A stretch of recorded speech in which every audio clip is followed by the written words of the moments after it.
It's probably a real word.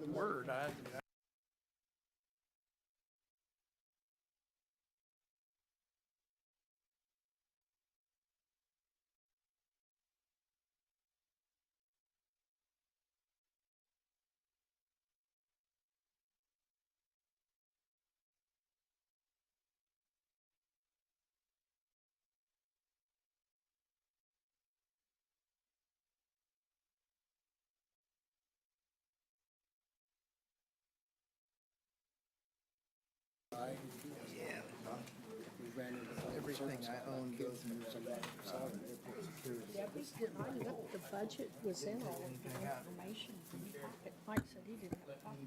All right, it is 2 o'clock and then some. This is the regular, I guess this is our quarterly meeting, for the Lower Smoky Hill Water Supply Access District. And I'd like to ask the clerk if the Kansas Open Meeting Act required notice has been properly provided. Yes. And could we have roll call, please? Trent Davis. Here. Tom Toll. Yes. Carl Esping. Here. Carl Ryan. Here. Mike Hoppick. Here. Greg Linkowitz. Here. Bill Longbine. Here. All right. First order of business is a public hearing on the 2022 amended budget. And I guess, Ms. Peck, you're going to Yep, present that? I am, thank you. The 2022 original budget was $132,953. The amended budget raises that amount to $134,339, specifically related to additional costs of publication of the budget and other items, and an additional adjustment for the O&M from the costs of the water district. That's all I got on that one. Right, It's pretty and- simple. And these are the same figures that we had at the last Yes, meeting, nothing has just changed carried since over. since we looked at this back in May. None of the numbers have changed. Thank you. Any questions, comments, concerns? Any comments from the public? Hearing none, we'll close the public hearing on the 2022 amended budget and ask if there is a motion. Mayor, I move approval of the 2022 amended budget. Second. Been moved and seconded to approve the 2022 amended budget. All in favor, say aye. Aye. Any opposed? Motion carries. There are 7 of us, 7 to 0. Thank you. All right, we'll open the public hearing on the 2023 budget. 2023 budget, the numbers also have not changed since our meeting in May. The total expenditures expected are $146,065. Right, any I can answer any questions you might have.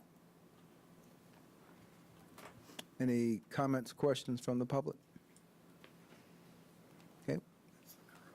And there's, I shouldn't have asked if there's anyone online. Okay, thank you. We'll close the public hearing on the 2023 budget and ask for any motions if appropriate. Mr. Mayor, I move we approve the 2023 budget. Second. Been moved and seconded to approve the 2023 budget. All in favor, say aye. Aye. Any opposed? Motion carries 7-0. Approval of minutes of May 9, 2022.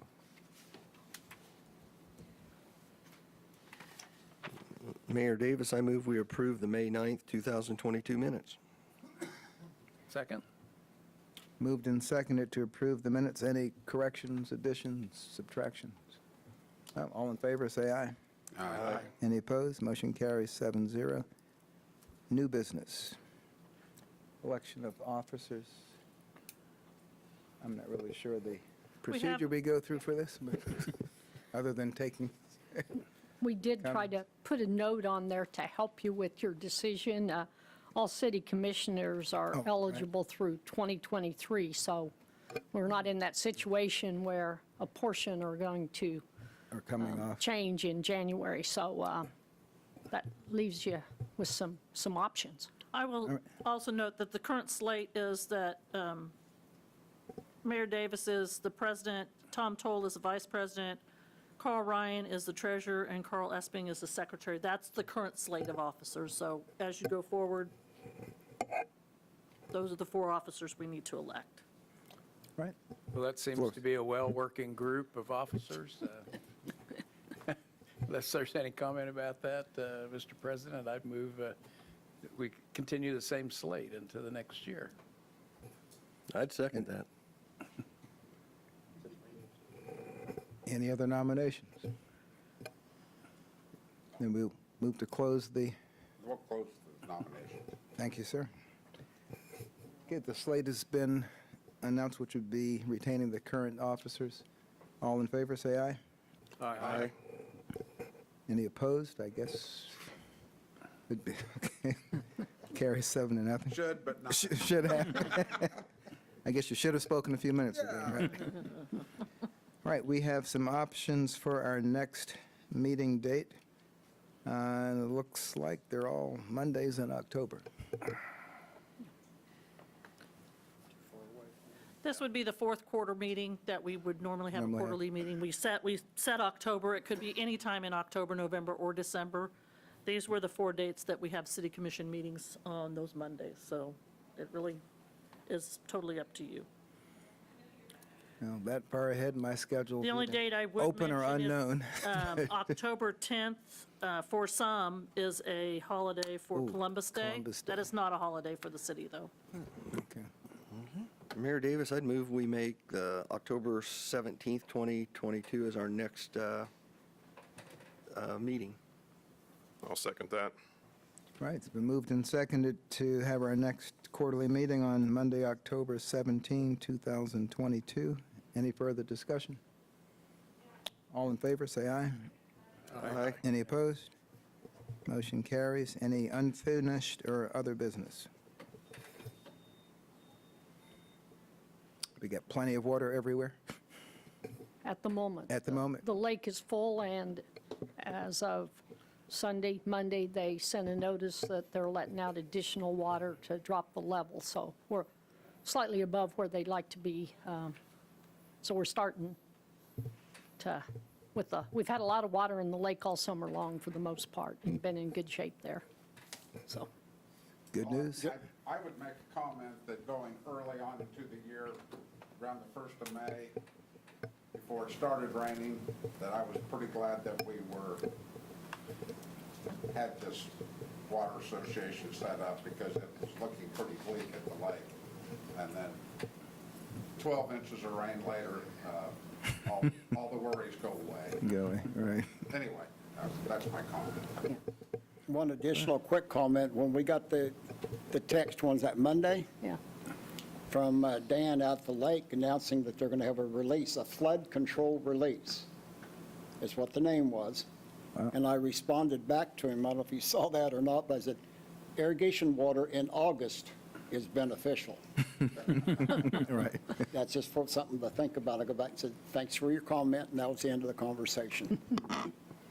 So while we're here, anything to report on operation and maintenance plans on their part? They've provided us with their proposed operation and maintenance budget through 2026. For the most part, the numbers are reasonable to us, but 2025 has some fairly costly numbers associated, but we've seen those change as we get closer to then, and it's outside of our budget range, but at that point, they were, I don't know, I'd say doubling where we're at today. And the scope of work for that is what? I do know, but I don't know if I can, well, I do know. It's a long list of things that they have planned for Canopolis. That's 2019. They want to look at some surface water collector and debris removal, bridge safety, service bridge rehab, admin building repair, service bridge repair, maintenance and management of natural resources and invasive species. So it's kind of a list that goes on like that, outlet channel, grade control system. So they do give us a list, but, and they do budget some dollars with it. So I think they're looking at some additional riprap. That looks to be the largest process, and then outfall channel gate control system.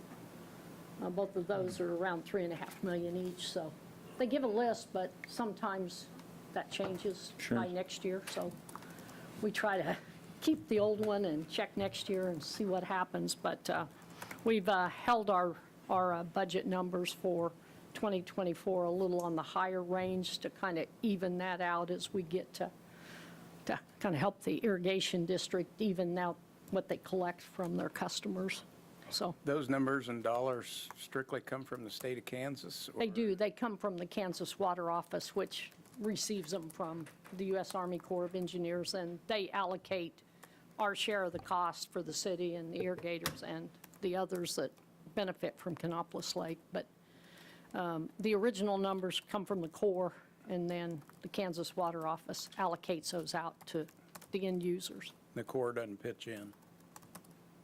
Well, I don't know if I can tell how they pitch in from these numbers.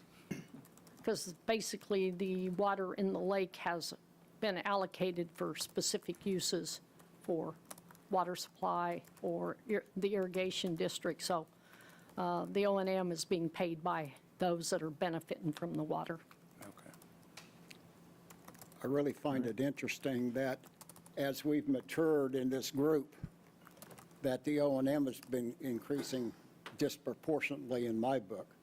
Now, whether you blame the Corps, the state, you can't blame the state because they're passing through what the Corps tells them, and I understand that. But I'm wondering if they're not using us to make some updates that maybe or maybe not are necessary. But can't fight it so much. Seems like none. None. I know. Nate tries. Yeah, he does. He does. I From agree the with- Kansas Water Office, he puts up a decent fight, but I don't think he holds enough power against the Army Corps and the work they need done, so. Do you think it would be of any value to invite the Corps out to have a sit-down and talk about some of these things? Seems like it's just, as Carl mentioned, that it's kind of been a little bit inordinate amount of more money spent since we've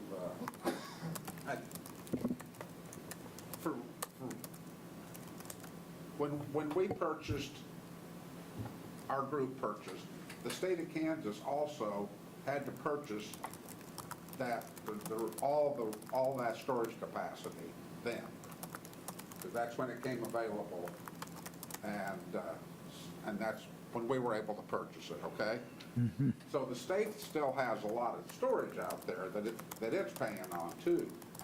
And, but it just seems like once the purchase was made and we discussed for quite a while with Nate and the water office and stuff, what the normal operating O&M was forecast to be, we've never hardly been inside the parameters of which they gave us. And, but, you know, once again, it's the Corps, you can't do anything about it, so. Tom, I'd be glad to invite them here and see if they're willing to come and sit down and talk to us about O&M costs and help us understand the work that they're doing.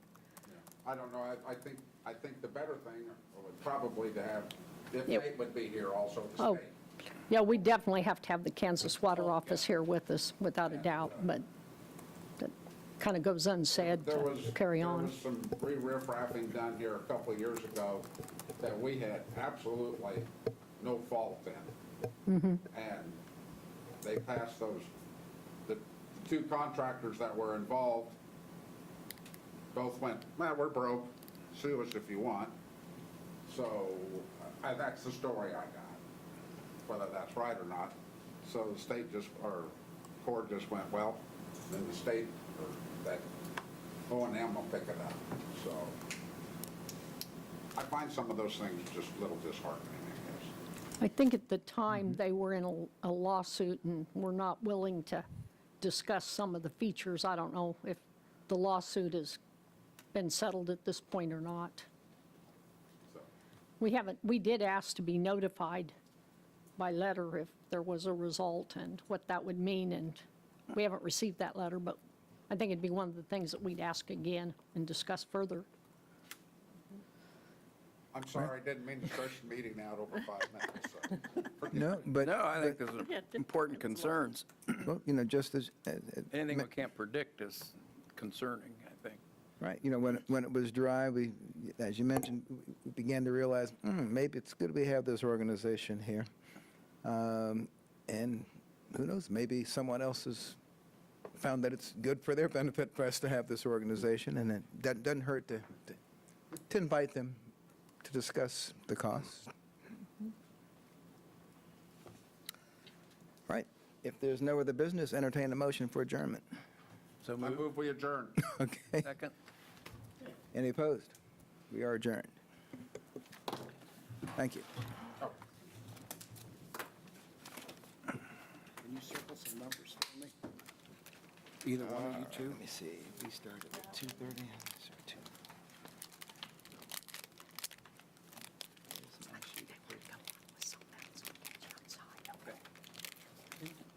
Right, we start at 2:30. See in a minute. 2:15, okay, I guess we start now Just one of these then. places. Okay, Just one of those.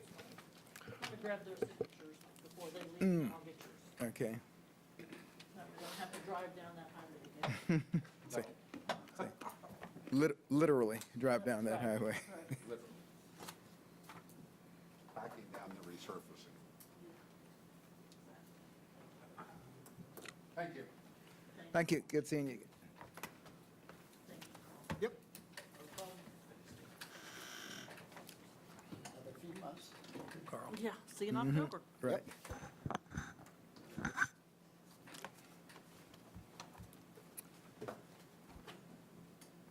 Ms. Peck, I'm assuming you're staying in that seat for a I real am. good reason, all I right. am.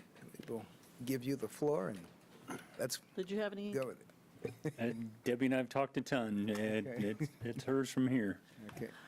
Good afternoon, Debbie Pack, Director of Finance. Today's budget topic is issues and options.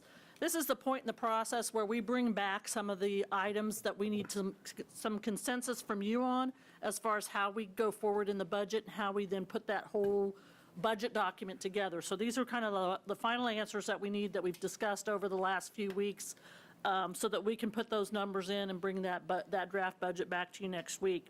So today we have 7 major topics. 3 of those are outside agencies. We'll talk about the property tax levy, the comprehensive fee schedule, some sales tax items that we discussed early on in the process, and the 2023 pay plan options. So the first issue to discuss is an agency contract for Salina Area Chamber of Commerce. We've been in agreement with them since 1977. They currently receive 6.7% of the 7.75% of transient guest tax. The remainder of that goes to the TPEC operating and capital funding and the additional amount that we levied back in the fall for the baseball improvement district. We currently have budgeted amounts for 2023, total amount of $984,200 for the Visit Salina Cultural Marketing and Kenwood Marketing distributions. As we've mentioned before, this is a pass-through for us because we receive the transient guest tax, we allocate that out by percentage, and we submit them back to the Chamber of Commerce. So if in the event this amount comes in higher, revenue comes in higher, this amount could change, but this is our estimate at this time. So my options for you is to budget as we've estimated it, or to take other actions as you desire, whether you believe there's should be more allocated because we don't want to have to deal with it later or anything like that. The actual allocation is through an agreement, so in order to change that, we'd have to go through that process of changing that agreement. So I brought the easier one first. And just to be clear, to change the approach, the dollar amount Right. is accounted for, the fluctuations in the dollar amount are accounted for in the agreement. But if you wanted to take a different approach, then we'd have to negotiate a different agreement. Right. Just a technical question. I have no problem with the allocation. Did we officially change the baseball improvements to oh, we had a fancy term, but a tourism generating sports facility fund. I forget the exact wording that we, I think we created the fund as Sports Field Improvement Fund, Yeah. or something to that Something effect. like It was, that. it was more general than just right, so baseball. it's not uniquely Correct. baseball, okay. I have a question. Yep. This being my first time through this, Sure. today, are we making these decisions? Yes, once you have a consensus, then we're going to take that number and we're going to put it in the budget. And Okay. that, so the budget we present, we'll have an action on that Yeah, basis. that's how I read this, like we're signing off on this Yep. today. Well, and just to be clear, we don't take formal action in the study session. Well, that's what I thought. So you're providing us direction. Right. And then we'll finalize that document that you need to act on to actually make it so. But Right. this is kind of the last opportunity so that we know how you want it drafted for your adoption as early as next week. When it gets adopted. Yeah. That's clear. Yeah. So if we can, item by item, it'd be good for you to ask any questions you have, talk it through, and if you can tell us where your consensus lies, then we can Well, maybe make proceed it easier. accordingly. Anyone not comfortable with the recommendation Ms. Pack made? All right, number 2. Okay.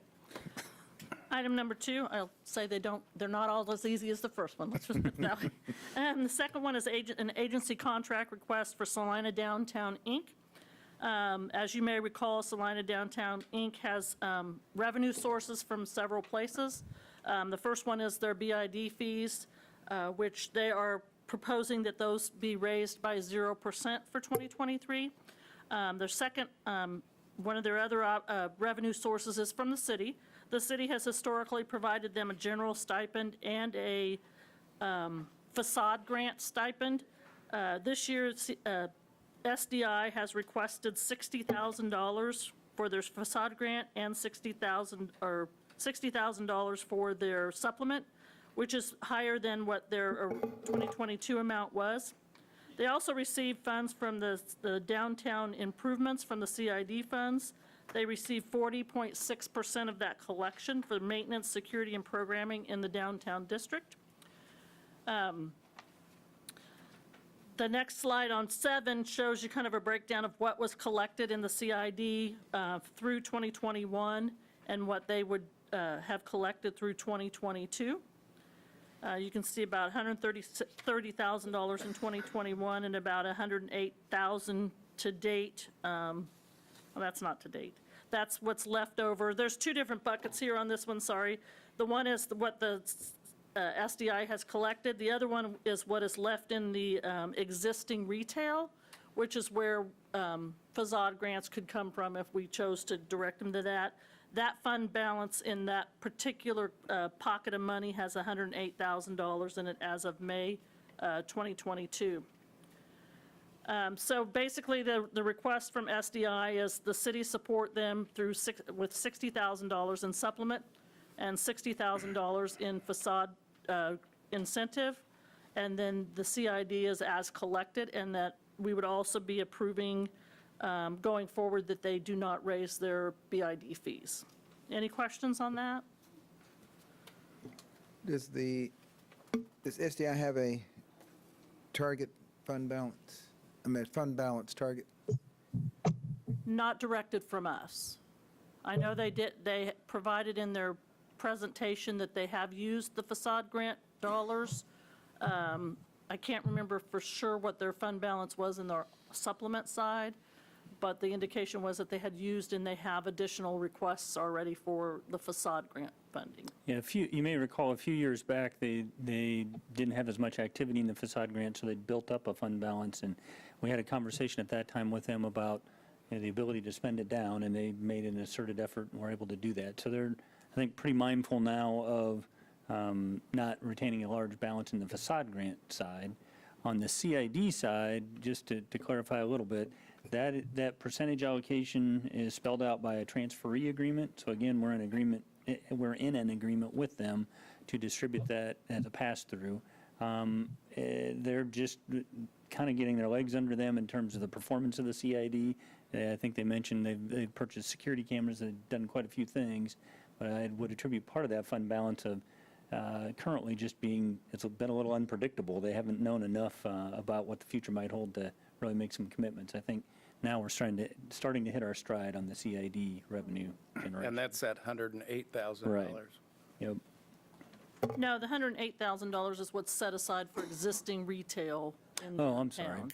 The 130 that they got in 2021 was 130,000 in 2021 is what they had gotten, that they're spending on programming and things like that directly.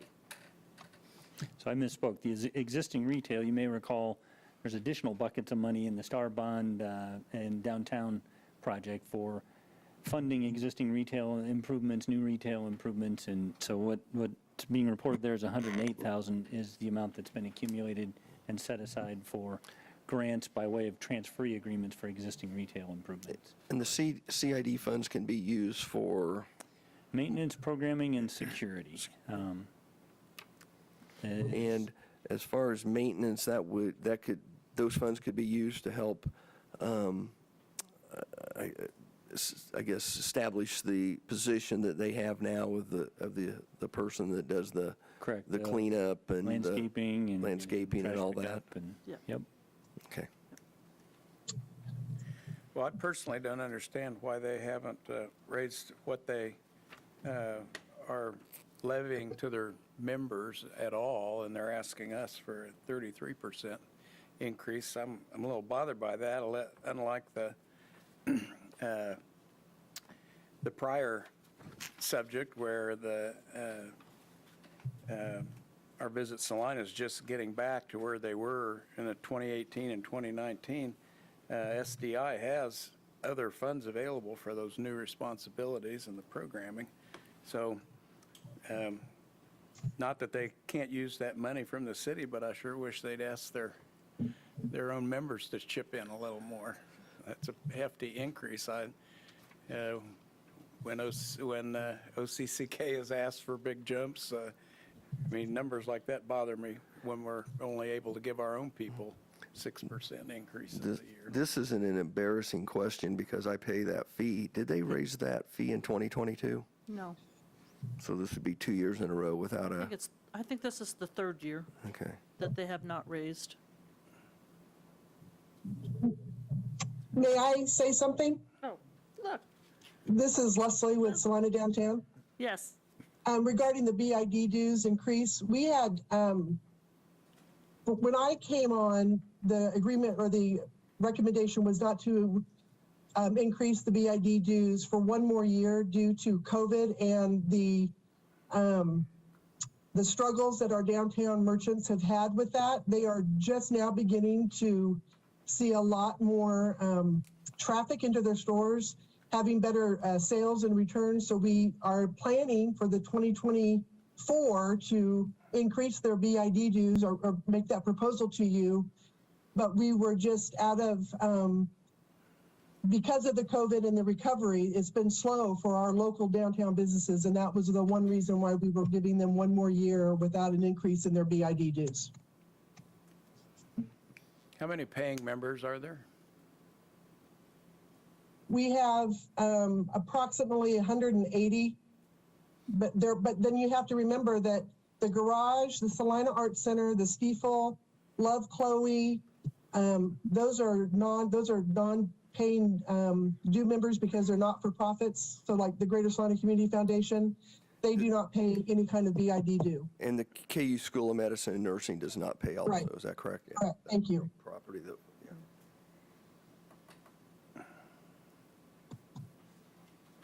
And back to the maintenance money, that does go into all of the maintenance of our truck, any supplies that Diane needs. We're going to invest in a power washer to keep up with the tunnels so that they're clean. We did pay to have them professionally power washed. Of course, all of our landscaping, all of our Christmas decorating, those kinds of things that maintenance money goes into. And of course, we want to add more security cameras onto some of our side streets, primarily Walnut and Iron. With CID funds, correct? Correct, yes, sorry, CID funds. And then the facade grant money, what we have left for this year, 2022, is $15,000 for the remainder of the year. So that money is definitely being used. Yes, sir. And I have 3 merchants or businesses who have indicated that they are in the process of filling out their facade improvement request. Now, of course, it's first come, first serve, but they have indicated that they have filled them out. And then I have 1 more merchant who is going to apply for the CID funding, or the facade funding if it becomes available for 2023. So we have a first one all ready to go for 2023. And Leslie, is there a maximum amount that they can apply for on the facade grant? Yes, yeah, we up to 15,000. And is that a 50/50 match?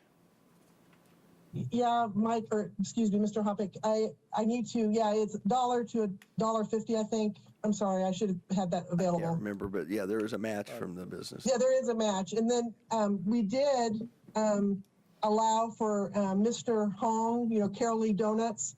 He has already submitted his facade funding, and our board approved 19,000 for him because his corner is going to be quite large. And he's the one that's going to supply another facade grant for 2023 if the funds are available. Okay. Any other questions? Thank you, Leslie. So I've come up with several options, and you can certainly do anything outside of these options or as you see fit. First option is to authorize the 2023 funding as requested by SDI, a total of $120,000. Authorize the funding at the 22 approved amounts, which was $95,000. Authorize funding of the supplement only for $60,000, transitioning facade grants to CID funding. Or authorize 23 funding in amounts other than requested as City Commission may deem appropriate. Well, we'll just start at the left and speak your piece. Yeah, I guess the facade incentive, I'm okay with the 60,000, the fact that I think we got a lot of momentum downtown. I'm seeing those funds being used. It sounds like there's a significant demand for those. The supplement, I guess if Commissioner Ryan has an issue with that, that would be where I would see us decreasing that. And just from kind of looking at the history of what we're going to be collecting on the CIDs, I would expect that to be more in 2022 and 2023 than it was in 2021. So I will allow one of the other commissioners to address that funding source. I guess I'm okay with going with the recommendation there. As you say, there's some synergy down there, and some of these things are new enough.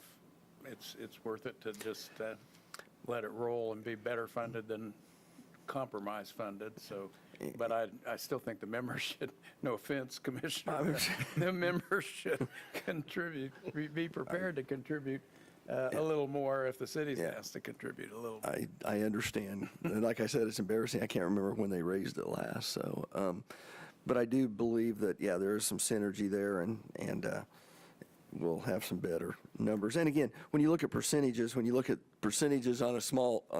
on this size of budget number, it's not a big increase compared to a 30% increase on some of our larger items that we'll be looking at budget-wise. So. I noticed today, if you drive downtown, I noticed they're hanging some baskets with flowers in them today. If you drive down, that looks really nice that you see in a lot of other communities. So I know SDI is doing a lot of things to try to make it more advantageous for businesses to continue to move downtown. So yeah, I guess I'd be for continuing to support them. If I could ask the question, Mr. Longvine, you're our representative to SDI. You brought up one time how 5th Street looks, or maybe 7th Street. My wife, the realtor, always tells me first thing you do when you're putting your house on is paint things. Does SDI paint the curbing and stuff down there? I am not the SDI rep. Oh, okay. I'm the economic development. Okay, sorry about that. I don't But believe you brought we- that up one time Yeah, I about did. the appearances of 5th Street, I It did. think. And That's a whole nother subject. We do not have a representative on SDI, which I think we should, yeah, I think that would be a good idea Yeah. if we're funding at this level. just for think I brought that up a year or so ago, and I kind of forgot about that, so. If I may, one more to answer Mr. Ryan. Our SDI, we clean up all the trash. We pay for, the public trash, that the trash containers we pick up. The CID funding pays for that. We don't do any street painting or curb painting. That's city, as far as I know. The city manager can clarify for me if I'm wrong. But in terms of, we do remove graffiti, but we do not paint any curbs or parking lines or anything like that. So, and I'll confirm that is correct. There's no expectation of SDI to do striping or curb painting. There was quite an effort made a few years ago trying to figure out technology to remove yellow curb paint in particular across the community, and it was a struggle.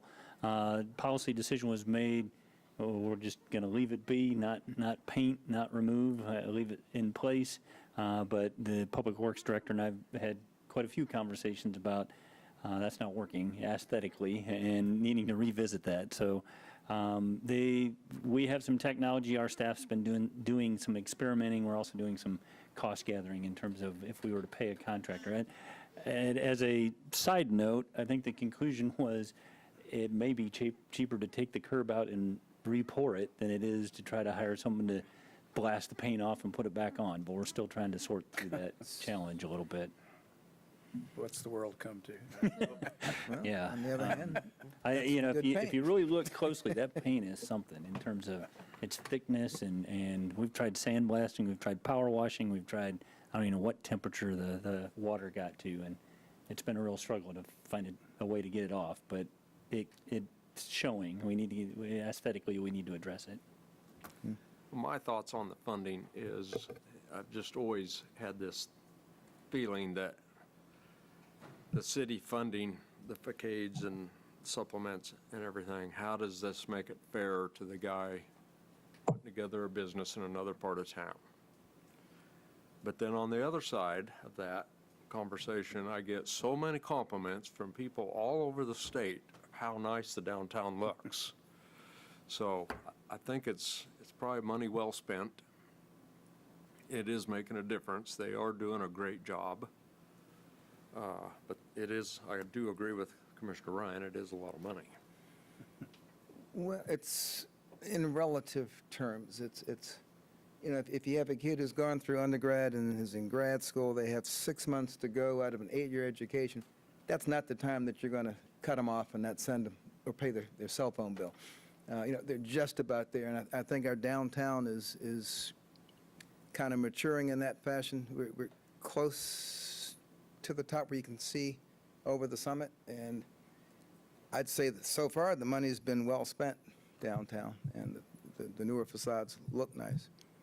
Of course, this does not obligate us to the same level of funding in future years, but I think while the momentum is building and investment is going on, this is a good time to support it. Every city has a glamour spot that you take visitors to and you show off, and Santa Fe is our glamour spot right now. We never had one before. We're moving up in the world, right? Yeah, I think it goes to the concept of placemaking, and we've put a lot of effort both in our efforts to evolve the arts in Salina and rebuild the downtown to create that kind of a allure and attraction there. So probably bargain. Right. I guess I would ask Leslie, are you still there? I am. Would you like to bring it up to the board to have a commission liaison join you? Well, I was just going to say, we would invite any and all of you to join us on the 21st of July at 7:30 a.m. Our meetings are open. We would love to have someone from the commission to be a liaison. I think for all of you that may have forgotten or didn't see my email, we have just been recognized as an accredited designated Main Street, which will increase our value, if you will, with lots of support both locally and nationally. And so we are moving and grooving over here, and we would love to have any of you come to our board meeting. Yes, very much interested. Thank you. And just remember, if more than two of us want to go, let the city manager's office know ahead of time. I was going to nominate Commissioner Ryan. Be the guy. So if I'm reading the tea leaves correctly, is there consensus around option number 1 then? Yes, Yes. well, for me, I believe so, Yep. and let Leslie know that we kind of anticipate that there'd be some kind of increase to the membership next year. Okay. So as a separate option, there's Following. affirmation of their fee increase recommendation of none this year, and elaborating on that expectation that there will be next year. Yes. Okay. And noted, we will definitely, that will definitely be part of our proposal for next year. Thank you. The next option is for agency request for transportation for OCCK. This is the 14th year that OCCK has been in public transportation, and the city supported them. Their 2023 request has an increase of $33,698, or 4% above the approved 2022 amount. As compared to 2019, which was pre-COVID, that request is about 4.9%. So over 3 years, that's a 4.9% increase. As you know, over the last couple of years, KDOT has supported them fully for a portion of or an entire year. So the city actually only paid or supported them with $315,000 in 2020 and a little over $150,000 in 2021. So this request for 2023 is $851,903. This too has, I've given you options of which you could choose either, any of them, or make up your own. One is to authorize the funding at the requested level of $851,903. We could keep the funding at the 2022 operating approved level of $818,205 with no increase, or take action, any other action that you may deem appropriate. If I could jump in with a couple things. Some commissioners, more than one of you have had some questions that are kind of similar, so I just wanted to address those. The 2019 number is called out in the table that Debbie has on slide 10, but that's a sizably larger number. It was a one-time expenditure for their building expansion, the facility that houses their buses, so that was a one-time contribution to a capital item. And then That was 250 or something. 233. 233. Yep. And then a year or two ago, you asked for more detail being reported to just affirm that our funds are attributable to services benefiting Salina, and that we aren't contributing towards, because OCCK provides broader service than just the Salina community, that we weren't intentionally or unintentionally contributing to service beyond what we benefit from. They have changed their financial reporting. They've shared that with Debbie Pack. She's reviewed it with me, and then Mr. Valerius touched on it in his last presentation to you. So I'll defer to Debbie a little bit if you want to add any detail in terms of what they're now reporting and confirming where the funds go. So what they're reporting now is they're reporting their total expenditures, but they're also breaking it out by revenues and expenditures for the Abilene line, the Concordia line, the Route 81 line, which is something that we're not supporting, as well as the paratransit and the fixed route that we are supporting. So I'm comfortable with the numbers that they're providing that are separated. They're showing revenues from Abilene, they're showing revenues from the Concordia line, and I can certainly provide that to you at whatever frequency. They provide it to me on a quarterly basis, so I could certainly provide that to you, but I believe what they're showing us is supporting that we are separated, and they have that separate funding from. They also have KDOT sponsorship for those other support, those other activities that they're performing, so that's separated out on their reporting as well. And administratively, that's separated as well? The administrative cost for us is a portion of the total administrative cost that they have, yes. But I mean, there's a certain amount of administration going to Abilene, going Yes. to, and that gets factored in as Yes. well? So then if you look at the 2023 request on slide 10, it itemizes the intended purpose for each of those. So there's an allocation for bus paratransit, there's an allocation for fixed route, which is the routes here in the Salina community, and then there's $36,000 for capital replacement and that's where the total request comes from us. And I apologize, I was not here when they presented. Explain to me again the paratransit, what that is, because that's gone up significantly over the last 4 or 5 years.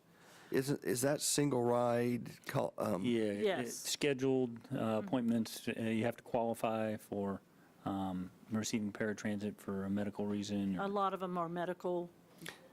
Is any of that reimbursable from Medicare or Medicaid, or is that also rides that, like the hospital foundation would help I underwrite? do know it's accounted for in terms of KDOT. I don't know Medicare, Medicaid, those type of things. Yeah, I don't remember if I saw that Okay. in their reports or not, but I could certainly check. I'm just- I know the hospital does support them in this,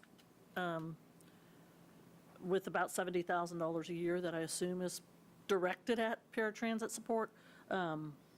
So, And I don't want to misspeak, but I believe Pat Willarius indicated that for KDOT funding, that's a required element to receive. It's a what? As a required element that they have to provide paratransit in addition to fixed route to meet KDOT's expectations. But I'm working from memory. Yeah, I just noticed, from 2019 or 2020, it's gone up 80, almost 100,000. So that's fairly significant. Do the I think from their patients figures, that use that service, do they pay a fee to use I think it's it? pretty minimal, if anything. Yeah, and that's the other thing about KDOT is they look at whatever revenue you receive and then they adjust their contribution accordingly. So OCCK has frequently said whatever they do in rate revenue is just offset by the allocation they receive from the state. So it doesn't really help the bottom line like you might think it does. I think Mr. Willers, or one of the other directors, said that a lot of that increase was just increase in ridership. Use. Yeah, I think. Not you're that right. the rides cost any more per ride to provide, but just more people are using it.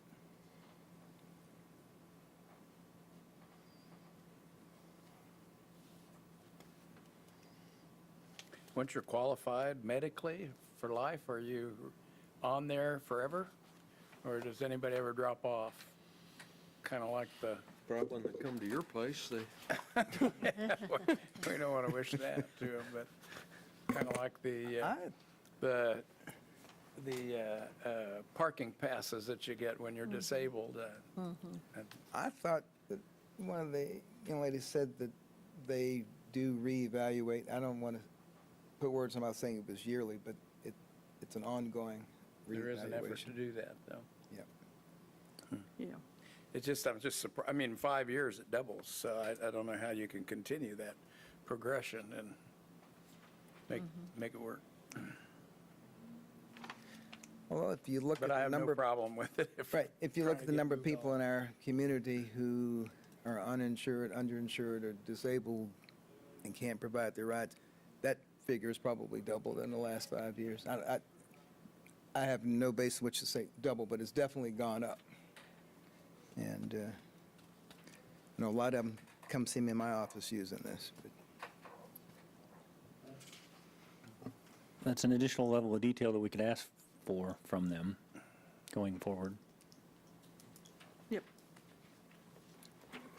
if we were running a fleet, with business, employees, the rolling stock, administration, a 4% increase in 1 year in the last year would be considered a reasonable increase in, When you factor in fuel prices, Yep. well, even before then, right? But Yeah. but And I fuel think definitely, They yeah. said the majority of that was fuel, yeah. fuel and personnel.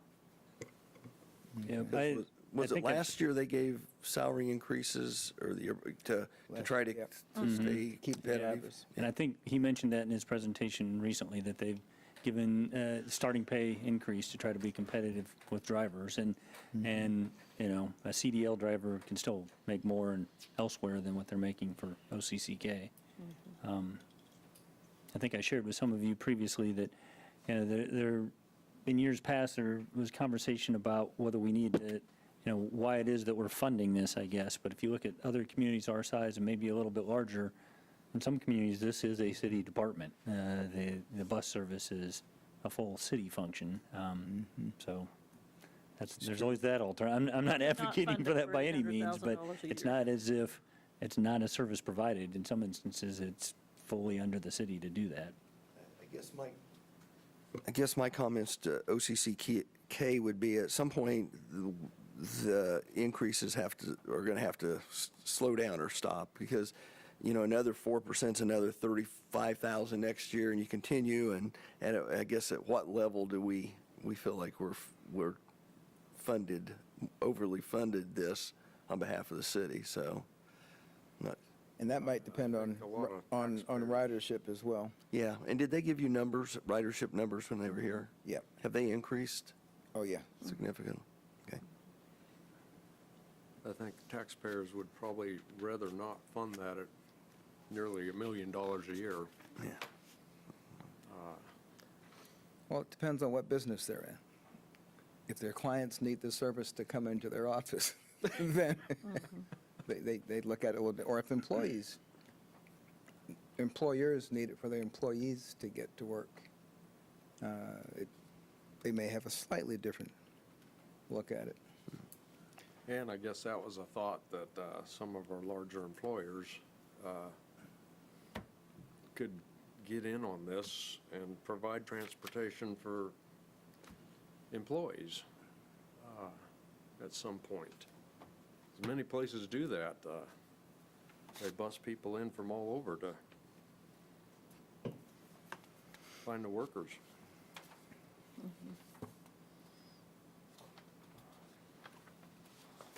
Well, to keep this moving, do we wish to keep this? I'm with number one, yeah, with authorize the funding level at the requested level. I'll go along with that. I believe their expenses are going to be up considerably this year, not only because of wages, but because of fuel prices. So we'll analyze that next year and see where we're at, so. Right. That would be my opinion. Was there a number 2 that just got removed at the last minute on this? Oh, no, that was Oh, probably okay. a Debbie typo. Okay. Sorry. I'm saying, I was curious There what number probably 2 was. was, but Okay. intentionally. Okay, so the next item to discuss is property tax. As we know, the revenue neutral rate was put into law in 2020, for the 2022 budget year. The city, or the county clerk provided us our revenue neutral rate in June, that rate being 27.931. We did see an increase in our property values this year of a little over 9%. Of those, the new value growth was about 1.6%, or $7.9 million. Personal property values have decreased, as we would have expected based on the legislation passed back in 2006 or something like that. The value of that alone is about $900,000 for the city for property tax revenue in 2023. We've had this discussion and looked at these numbers multiple times, so I'm not going to go over them in detail, but we brought you examples of what the revenue neutral rate would be, what that tax revenue would be, the tax revenue that we could provide if we used the prior year mill levy. And then we came up with just a midpoint, just for your own use, and then what the value of that mill levy rate would be if we took advantage of just the new improvements. Just a reminder, as any shift that we make in this, a mill gets the city about $500,000. 0.1 mil gets the city about $50,000. So any shift that we want to make in that mill levy rate, we just keep that in mind. That's the numbers we're looking at as we move these. The cost to a homeowner of about $150,000 appraised value home, the shift of 1 mil is $17.25 a year, which is a little over $1.50 a month. The cost of 0.1 mil is about $1.73 a year. So then the options, I gave you many, but really it's a discussion of whether you want to set the mill levy at the revenue neutral rate of 29.73 without being able to gain any of the gain that we've gotten on the residential and the real estate increases in valuation. If we want to approve that at last year's rate, that would gain the city about $1.2 million in additional property tax revenue. If we went at the midpoint rate, that would generate approximately $624,000 in additional property tax revenue. And if we captured it at the rate of just the new improvements, that's about $243,000 a year. At this point, we would stand for any questions, discussion, or anything you'd like to talk about as far as the property tax levy rate. We are on somewhat of a timeline. We have to notify the county by July 20th whether we're going to exceed the revenue neutral rate. We have to provide them, one, the answer that yes or no, we are going to or are not going to. If we choose to exceed it, we have to tell them what that rate's going to be. We also have to tell them when we're going to hold a public hearing to discuss that rate. So we do have 1 week leeway to go through that discussion time, but if you can give us direction today, we could certainly put that in the budget and get that paperwork and things processed as we need to. Okay, well, let's start from the right. Commissioner Longbine. I was just figuring up how much this, Or we can start from the Yeah. left if you need more time. no, I think I got it. That midpoint option would raise the mill 1.27% approximately, is that right? From the revenue neutral rate? Oh, she gets out her calculator. That's right. Was the percentage increase? It would raise the mill 1.27. 1.26 from the revenue neutral rate. That's Right. correct. Yeah. Yeah. Yep. And that would generate how many additional? 624,000. That's what it's, okay. No, wait a second. Did you ask about the midpoint, or did you? That midpoint. Okay, sorry. Versus where we're at today. Okay. The revenue neutral rate. Right. Yes. Yep. Yeah. About 1.26 mils. And, I guess I've struggled with this, and I'm understanding it now. Yep. From our prior discussion, everything we've looked at here is going up. I don't want to raise no one's taxes, but I think it is important to capture this new growth, and I think that midpoint option would be fair. I guess I favor leaving the mill levy right where it is. That 1.2 gets us a long way towards taking care of the increases that I think we want to make for our employees, both for merit and COLA, and that's the way that the mill levy should be used, I think, is taking care of the basic things in the organization. And I don't have a great deal of confidence that sales tax numbers are going to be where we expect them all to be. So I'm in favor of just staying revenue neutral, but not raising the mill levy and staying at the current mill levy. So, That's option 2. right, going above the revenue neutral. Above revenue Yeah. neutral, but not raise the mill levy. Correct, okay.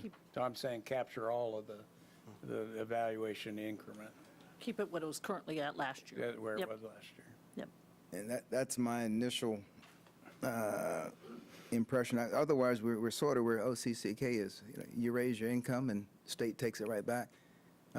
Whatever inflation is, we know we're going to lose that every year with a revenue neutral rate. So that's the hole we're digging ourselves in every year. So at some point, you just have to start cutting services. And I just philosophically don't see how a revenue neutral rate allows communities to grow. I mean, the reason we build stuff and invest is so we can become more valuable, and that value is just being siphoned right off the top. Yet everybody expects us to do more.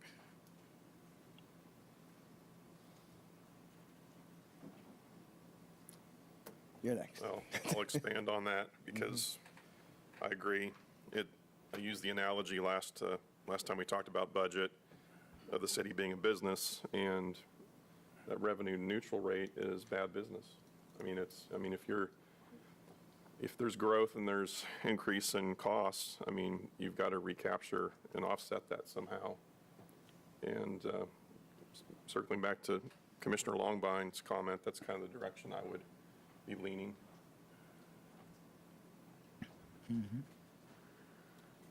So you're leaning towards the midpoint option? At this point, yes. And I'll kind of put a cap on that one with, being a property manager and rental property owner. I mean, it's a head splitter for me. I mean, because the business side of my life, I mean, this is a big, big issue. And it's going to cost some money.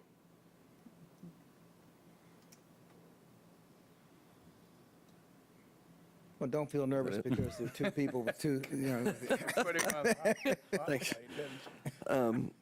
Yeah, I have mixed emotions. As I look at this and as we've done the pay plan and we're going to see a significant increase in wages and if that costs the city, $750,000 or $1 million, that's there every year going forward, and we got to be careful not to take a step backwards.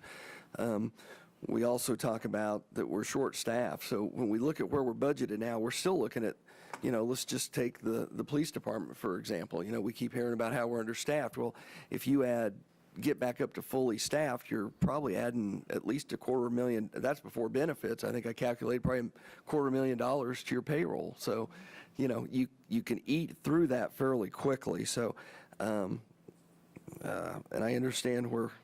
And I knew Mr. Linkwitz had the most to at risk on this, and again, what it'll do, it'll raise rents for individuals through the community if we do increase or leave the mill levy where it is. But I believe we didn't make any increase last year. We stayed revenue neutral, if I'm correct, and I don't remember the did. year before. Was it? It wasn't in effect the year before. It wasn't in. So Right. last year we remain revenue neutral. So I would probably be for going to the, leaving the mill levy where it is at this point, at least for a year, and see where we're at.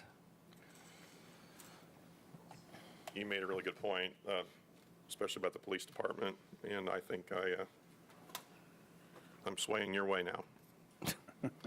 Actually, if we hired 7 or 8 officers, by the time you do benefits, that's at least $50,000-$60,000 a person. I figured 15 just at a 50,000, and that's just salary would That's be $250,000. $250,000. That's $500,000. Yeah, so. Yeah, the starting pay rate's probably going to be in the 40s, and you've got benefits on top of that, so you're in excess of 50.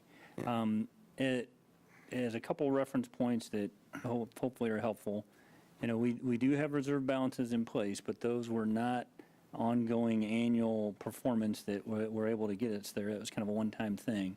Some of the numbers that I've run as a point of reference, well, for starters, the budget assumptions for pay plan and salary expenses are implementation of the pay plan and filling 50% of our vacancies that we currently have. So it builds in a little bit of hopefully hiring back. I would love to get back at better staffing levels. And what we have for you is a balanced budget at revenue neutral rates, but then it turns into the conversation you're having about what the future might hold. If we implement the pay plan in 2023, and we then want to be able to give 3% COLA, 3% merit in 2024, that turns out to be $1.3 million, which is darn near the number that we're talking about at play with that mill rate. If we didn't have this revenue available, we'd need to see 2.8, almost 3% growth in the general fund revenue in its entirety, or we'd need to see 8.3% growth in sales tax.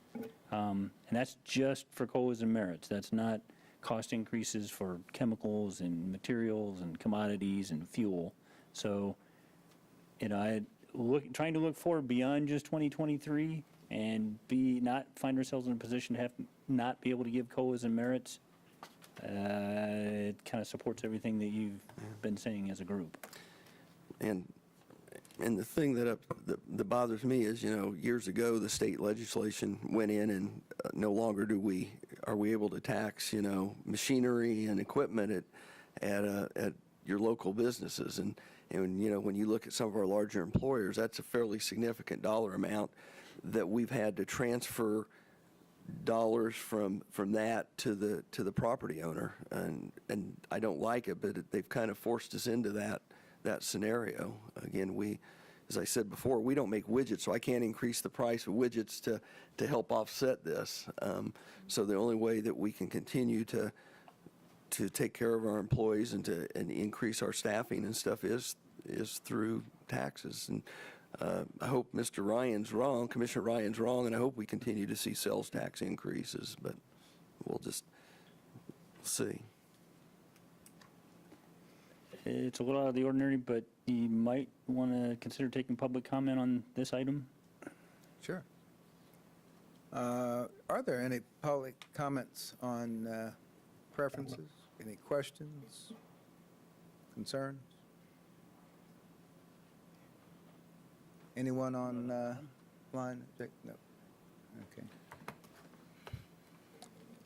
And, I mentioned the last time, the increased value in property is always beneficial when that property is sold.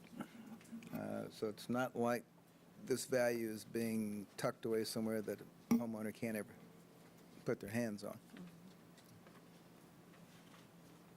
But the value will increase, but the community that provides the services for that person while they're living in that house doesn't have the revenue to provide those services. So if it's helpful, Ed, I think it was clear how that tallies up. Would you just recap where we go from here then in terms of next steps? So Please. where we go from here is, since we're hearing a consensus that we'll go over, next week on the 18th, we will likely bring back an action item to set the public hearing date, to set the mill levy rate, which can be lowered, it cannot be raised, but once we set that and go to publication, and establish a publication or a public hearing date. Our intention is that that date will be out in September, because once we notify the county, then they turn around and send a notification to the taxpayer, and their indication to us that will happen around August the 10th. So we didn't want to get in a situation where they were delayed and we had set our public hearing too early, because we all obviously have to have a publication 10 days prior to the public hearing. So pushing those dates out, we felt like the first date we could truly do a public hearing and have a decent notification was September the 12th. We have then, at that point, we would do the public hearing at that date and adopt our budget that we would present to you with these recommendations on the 12th and the 19th, and then we would have to submit that to the county, so. And I'd look at staff, and I did this several years ago, and I have not done that yet, but I believe isn't there a state chart that shows what different counties have for their mill levy? Mm-hmm. That might be beneficial to look at, because I know when we looked at before, we were actually in the bottom half, if I remember right, and of course you got to remember, it's not just the city, you have the school district, and it gave the total for the entire county with all those involved, and then just what the city mill levy was. I think that'd be beneficial for us to look at again. I did look at that lately. It's published by the Kansas League of Cities. Comes out in our magazine. We are in the bottom half, and Yeah. most of the sister cities we have higher mill levies than we were 138, I guess. And but it all depends on what kind of package of amenities you're trying to strive for your community, and then what the trade-offs are. But I guess what I was getting at, and hopefully we're still in that, I'm glad you looked at it recently, is that, I think we're trying to be conscious of where we're at, and when you look at other communities, I think we are realistic in where our mill levy is compared to other communities. And I know other communities have had increase in values also, just like we have. I mean, it's across the country as the property values have gone up, so, We can certainly pull that together and make that available to you as you have this decision point. Yeah, you might moving just forward. shoot it out to us or something, or I guess Yep. Yep. I think it was the March League newsletter. Okay. Yeah, I usually cut it out. I usually cut it out and keep it, but for some reason this time I misplaced it, I guess. All right. Yep. So then the direction I'm hearing is, option 3 is the consensus that will bring that forward, which is to leave the mill rate at the current mill rate of 30.452. I thought we were at 2. Option 2. Oh, yes, with sorry. 3.5 votes. Oh, sorry, 2, sorry. I got my 2s and 3s all mixed up. Yes, to leave it at the 30.452. I was saying the right thing, I was just doing the wrong option. Okay, so I'll bring that forward with those numbers next week. The next issue on the agenda is comprehensive fee schedule. We brought this forward in a study session back on June 21st. There have been no additional changes to that request. Most of these are being increased either because of cost increase or inflationary increase, anywhere from 2 to 5%. The ones of note probably are sanitation, or the recycling center from $125 to $130, $1.30 per month. Sanitation fees from $17.50 to $18.25 as a result of some of the landfill fees that they're being passed along. And there are some others because of contract negotiations and things like that. I'm not going to go all through all these. We will bring forward at your direction if you see these as okay. We'll prepare a resolution for adoption of these fees that will go into effect on January 1st, 2023. And if you have any changes to that, we would certainly do that. We are currently working on, as a side note, but a fee issue is water rates. We're hoping to get those rates in a study session before you next week, just because we're trying to get it all kind of more synced up. And because what we set in the rates of the water affect the budget of the water fund, we're trying to kind of get those things all mixed together so that we have good numbers in both sides. So that is our intent next week, is to try to bring those forward for adoption also through in January of 2023. So if are there any questions about these specific rates, or? When Debbie says getting those synced up, some of you may recall, our past practice has been we adopt the water budget and we talk rates months later into the fall. We're trying to bring all that into the same conversation for you. I guess the rates are the rates, but do we have the liberty of changing some of the descriptions? So like under the cemetery where it says 2 p.m. and after, that creates a great deal of inconvenience to the public. The most common times for funerals are 10 and 2. And I know that the cemetery's concern is to be able to wrap up the work by the time of the day that they're leaving. But if that could read arriving at the cemetery after 2:30, that would allow 1 o'clock funerals to be had at locations and get into the cemetery before that 2:30 time. It also allowed gravesides to take place at 2 o'clock, because that's just what they normally announce for those, and yet the client's being required to pay an overtime fee for a service that's typically 15 or 20 minutes long. So I don't know if we can amend the language or not. Yeah, that's it from my perspective, and a great deal of use of the cemetery. I'd like to see that change be made. So your request would be that stated Arrive after at the 2 p.m. cemetery arrives after after 2:30 2:30 p.m.? Yeah. And I know that's been a topic of conversation, and as you described, the overtime was the consideration. If it's acceptable, what I'd like to do is get a better understanding of how much overtime we generate, and maybe we can account for that in the fee and not have to be as zeroed in on, the time block. And many other cemeteries express it like that, arriving at, because they can make a good guess at when their crew's actually going to be doing the closing of the grave and the finishing tasks. What are their actual hours at the cemetery? I think they're done at 4. So if you have a 2 o'clock funeral in a church or something and you go an hour and you're getting there at 3:30, then probably the people that do the tent are breaking that down, and then they're closing the grave after 4 o'clock. I think that's the situation they're trying to avoid. I can gather some more information and try to work to that outcome. Okay. Yep. Thank you. Yeah, and we can certainly bring that back when we bring the resolution to look at that. Any other questions or comments on the comprehensive fees?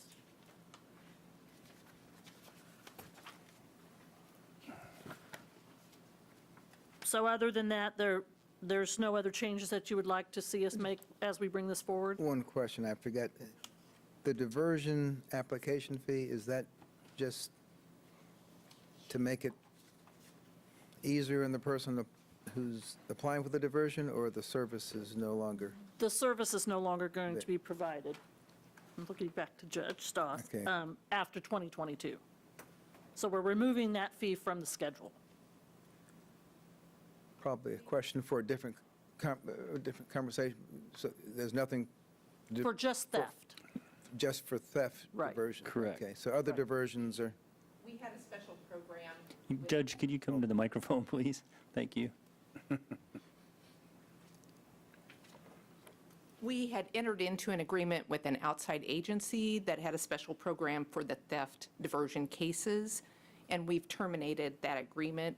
So those diversions will be supervised, just like any other diversion, by our court services officer. It was a lower diversion application fee, and then we compensated the outside agency for supervising those diversions. So we've just discontinued that special treatment of a theft diversion. Now they'll be handled just like all of the other diversion cases. I'm just curious, what's the cost of the It's, usual? for a DUI diversion, it's a $200 application fee, and for any other offense, it's $125 application fee. And those are on the fee schedule. The only reason that that diversion fee is showing up on what you're looking at is because we're removing it from the schedule. Right. Okay. So we're not being nice to thieves then? No. Okay.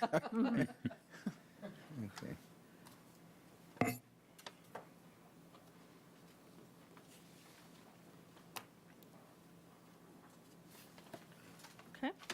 And as Debbie said, this will come back to you in a resolution for your adoption. When we adopt the budget in September, it'll come back as a separate resolution with these changes in it. And if we have any wordage changes that are concerned because of Commissioner Ryan's comments, we'll bring those back before that, just so we can kind of hash that out, so. So the next item is transfers from sales tax capital fund to reserve funds. This is an item we brought forward in a study session, trying to capture what we had accumulated because of increased sales tax revenue in the sales tax capital fund, and also to help bolster some of the subcategory reserve funds that we set up last year. So the available balance is about $4.5 million. Our first recommendation was to increase the annual allocation to the vehicle and equipment fund by $275,000. And the option on that is go ahead and increase it by $275,000. We could increase that, and you could direct us to utilize that for mowers only or any other use, or we could leave that allocation at $630,000. Our intent is to increase that allocation this year, and then next year we'll come up with whatever allocation that is appropriate for the funds that come through next year, as opposed to say, we're just going to increase it forever. So we'll go through these one at a time so you can kind of give me direction. You may want to take that $275,000 and put it somewhere else. Would you like me to go through them all, or do you want to go? Yeah, it might be good to make a first pass through them all and then Okay. come back. Yeah, and then the second one was a $205,500 increase to the Building and Facilities Fund, from $270,500 to $476,000. The next one was a $500,000 increase to the Street Maintenance Fund from $3.2 million to $3.7 million. The fourth one was an increase to the Kenwood Cove Maintenance Fund by $81,650, which takes us from $68,350 to $150,000. And the last one was to create a river renewal project fund and do a one-time transfer of the funds that we have set aside based on what we have committed to them of $3,446,756, and to set up an annual allocation of $1.3 million so that we're setting aside those funds and not spending them on other uses for the river renewal project, as we had promised in the sales tax initiative back in 2016.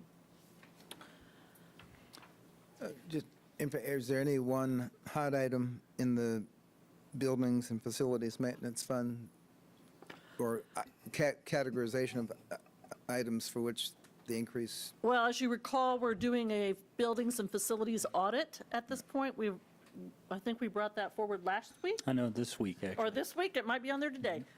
So as a result of that audit, we may find some of these things that, and that's kind of what our anticipation is. We Mr. always Wood's have been working on roofs. that. He might be able to tell you what. we're Yeah, I mean, we foreseeing fully at this intend to point. see HVAC systems, windows, roofs, building envelopes that will need to be upgraded after that facility audit has gone through. So I definitely think we'll be able to spend that money fairly easily, and probably a whole lot more. And the same for vehicles and equipment? Always on vehicles Always- and well, equipment. sure. We always have probably 3 times request what we have funding for that particular category. Well, and that number really is a first pass at amortizing the mowing and equipment for the Parks Department. They've at least inventoried it all and put a value to it, and we've tried to figure out what that might be on an annual basis, and And these are That first generally pass the at that number. vehicles that are not covered in our lease. Correct. correct. Enterprise.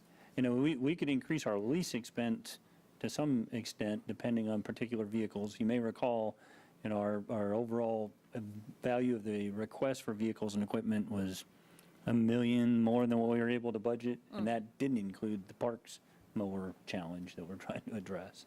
So, Okay. Does the school system mow better than we mow?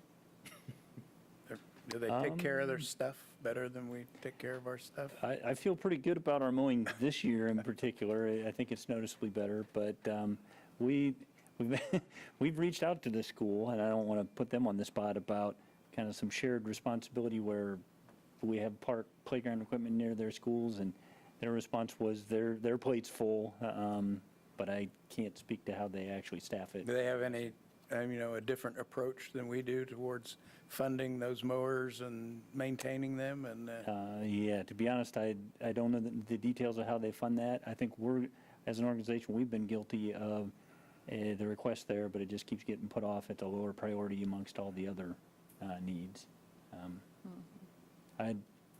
I'm speculating in terms of the school's budget, and I know their funds are tight as well, but that's why I'm trying to get us to a more recurring funding of those just meat and potatoes items that we've been overlooking. we just go on the record as saying, I appreciate that effort, and I think that's the right way to be doing things. It's less, if we ever get there, it'll be a lot less painful annually. So these are increasing the annual allocation, so the expectation is that that money will keep showing up year after year. No. Well, that was one of the options that we had on there, was to do that annually, but we chose to kind of remove that because we don't know what that fund balance, we anticipate that fund balance is going to be there, but the normal allocations for this year, the additional allocations are just to utilize what's in the fund balance this year. So Okay, it's 'cause- not that we're going to increase it forever. So when this says increase annual, That's this so it's annual just allocation. this annual, not Correct. Yeah, annual if and- we could, okay.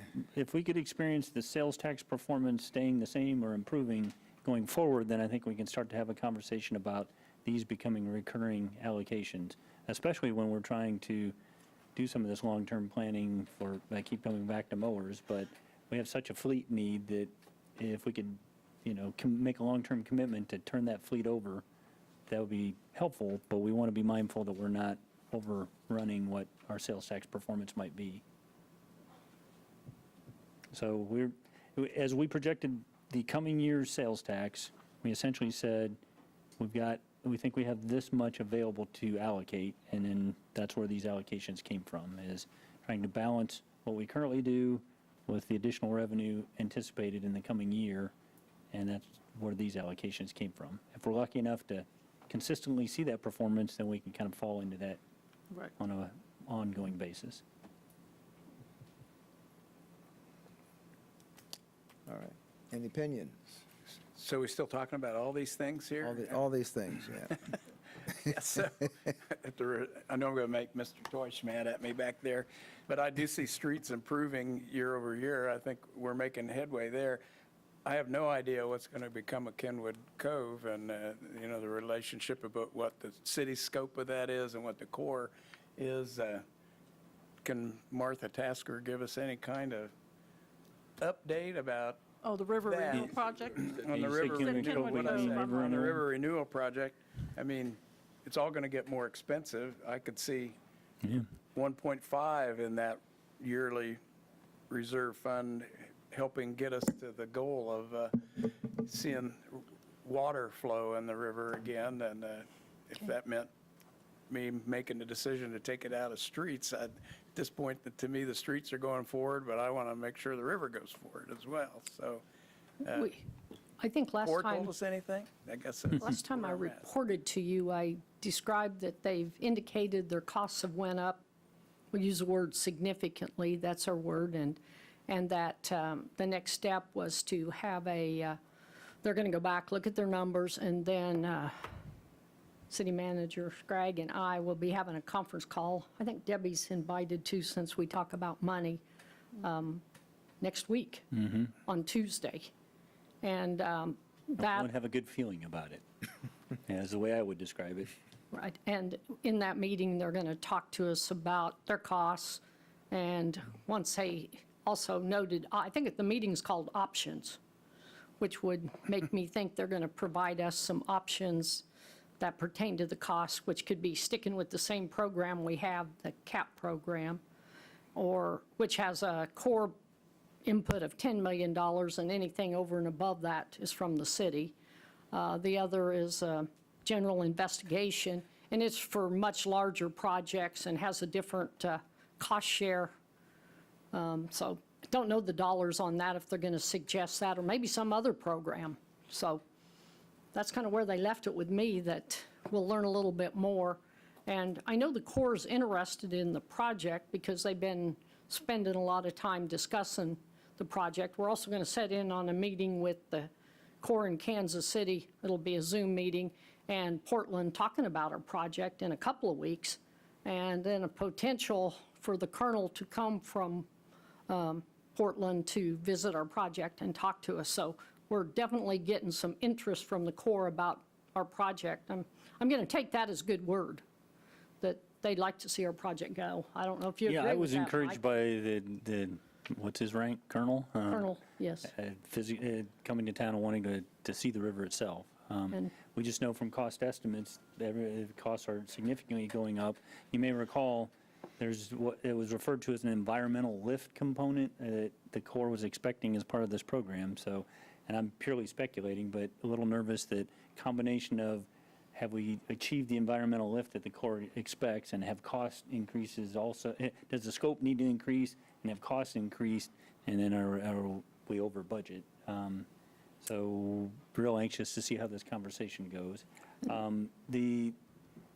We keep giving you the 2016 Salina Citizen that was the communication about that sales tax issue, and the reason that we allocated the way we did is that document had in it that not more than 1.3 million would be spent on the river.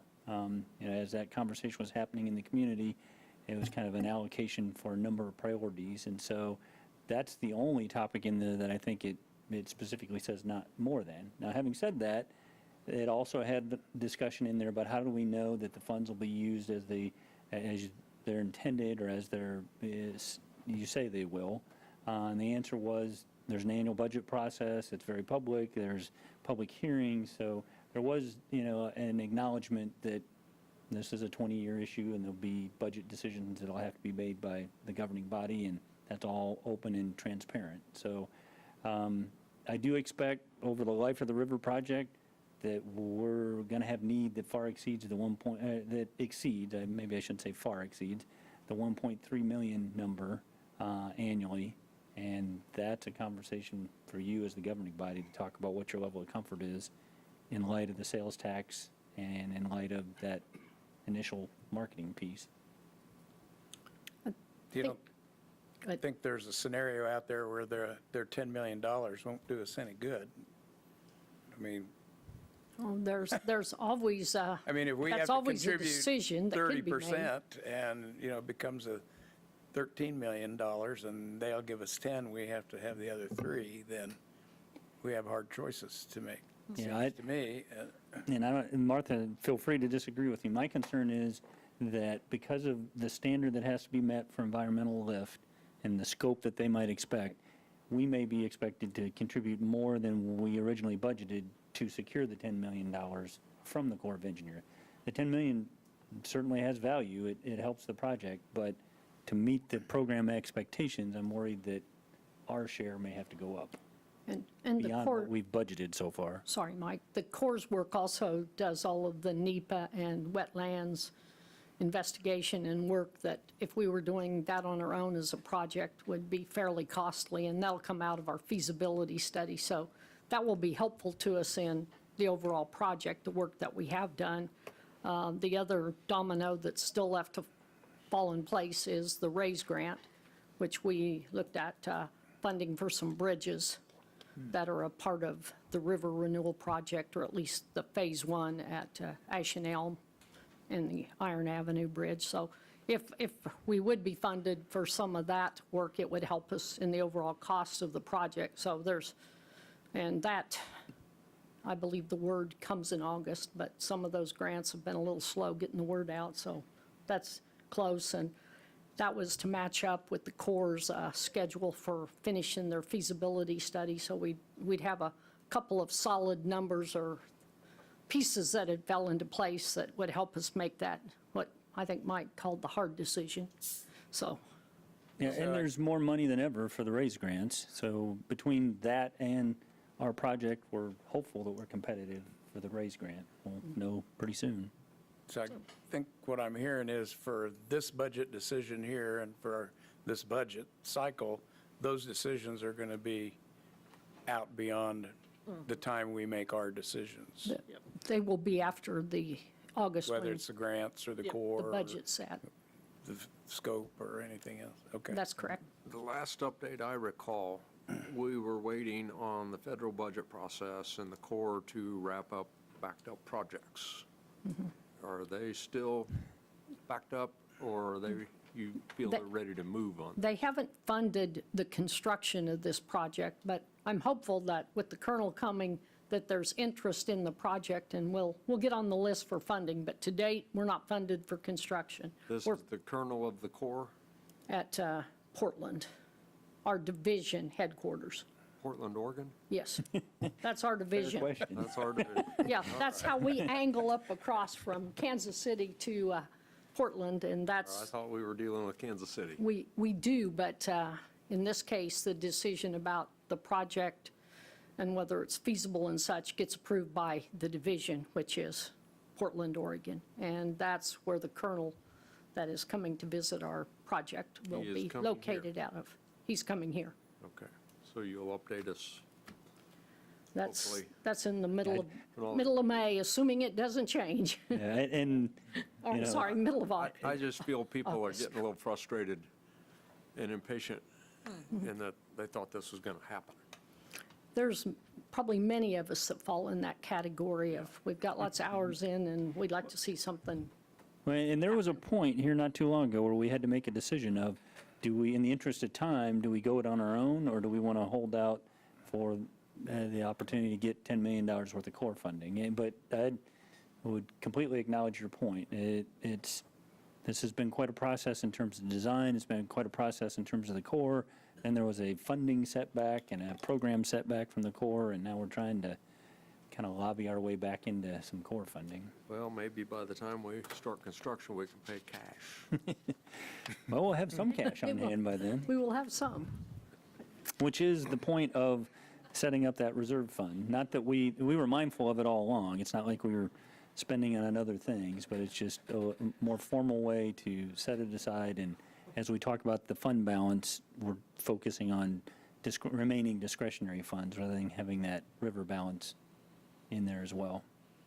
But I believe all of the important decisions by the Corps and the RAISE grant will be towards the end of this year. Then we can make that informed decision whether we do it on our own or we use the value from those different entities. We'll know more to make an informed decision, is the reason we kind of held in there this long, I believe. Sure. I'm encouraged by the fact the Colonel's coming. I want to temper expectations. I doubt he's bringing the checkbook, and we'll have an answer before he leaves town, but it's a good sign. Thank you. Thank you. All right, well, you just want to blitz through these one to, Yep. okay. So the first one's the increase the 275 for the vehicles and equipment. I'd say yes, particularly if it's mowers, yeah. Yes. Any direction to use it only for mowers or just in general? Okay. The second one is the buildings and facilities increase of 205,500. Sounds like it's going to be needed. Okay. The allocation of street maintenance fund by 500,000. Well, if we can't send it to the river, I'd Yeah, put it I'm okay on the with, streets, yeah. guess I'm saying I might change my mind someday. Correct. Well, as Mike said, as we know what sales taxes do, we may have the same situation next year that we have this year with excess sales tax revenue, and we may be having the same discussion when we know more about what that is. So, One Kenwood question. Cove? On the years that we don't bid out or secure $3 million worth of projects, that money sits in the fund, but it's always and forever designated just for streets. Unless we transfer it out. We always have the right, because we've established that fund, if it has an excess fund balance, to transfer it for another use. And when we say we mean you, as the Yes, not governing we, body. Not we, you But- all. That would supersede what you stated about those funds being used just for, Well, in- by segregating into those funds, we are trying to account for it for the intended purpose and add that much more formality to you having to provide alternate direction to use it in some other way. So, okay. but to your prior question, if it doesn't get spent, it's segregated for the agreed upon purpose. If we ever got to a point where, financial distress or fund balance was such that it started to make sense to reallocate it, then that'd be another very formal decision on the part of the governing body. Okay. Well, if you told me the X cost of a stretch of road was going to triple in price, I'd say, let's wait out the price. Just hold the money until the price goes down. So Yeah. I think we should keep those options in mind when we're setting the Right, and funds aside. as individual street projects come forward, we'll see those as well. And we, in 2020, we pulled back a number of projects, not so much because of the cost, but budget uncertainty. If we see a particular project cost balloon, we can say that's not prudent at this time, let's not award that contract. Okay. Number 4. The allocation of Kenwood Cove by 81,650. Yeah, my only question is the more realistic approach at some point that's what it's going to cost to keep Kenwood Cove going every year? Well, that number came from a first pass at inventorying all the equipment and the replacement cost of that, and then trying to turn that into an annual number. So that's where this number is coming from, is trying to get to that estimated annual So amount. 2024's budget, by then we'd know probably what it's going to cost every year for the next 10 years to keep that. That's what we're trying to get to, but it's a function of pumps breaking down and, individual items that might pop up. But if we have this kind of fund, we either can fund the repair, we can build up a fund balance, we're in a little bit better shape. I mean, as an example, the surfacing on the pool deck and within the pool that makes it non-slip is called Diamond Bright, and that was a $100,000 item or more that we just had to find a way to fund as it wore out and got slick. This is trying to set up an allocation for those kind of things. Okay. I guess my concern with Kenwood Cove is it's 10 years from now, it's going to be getting at the age where it's probably going to be due for a complete renovation.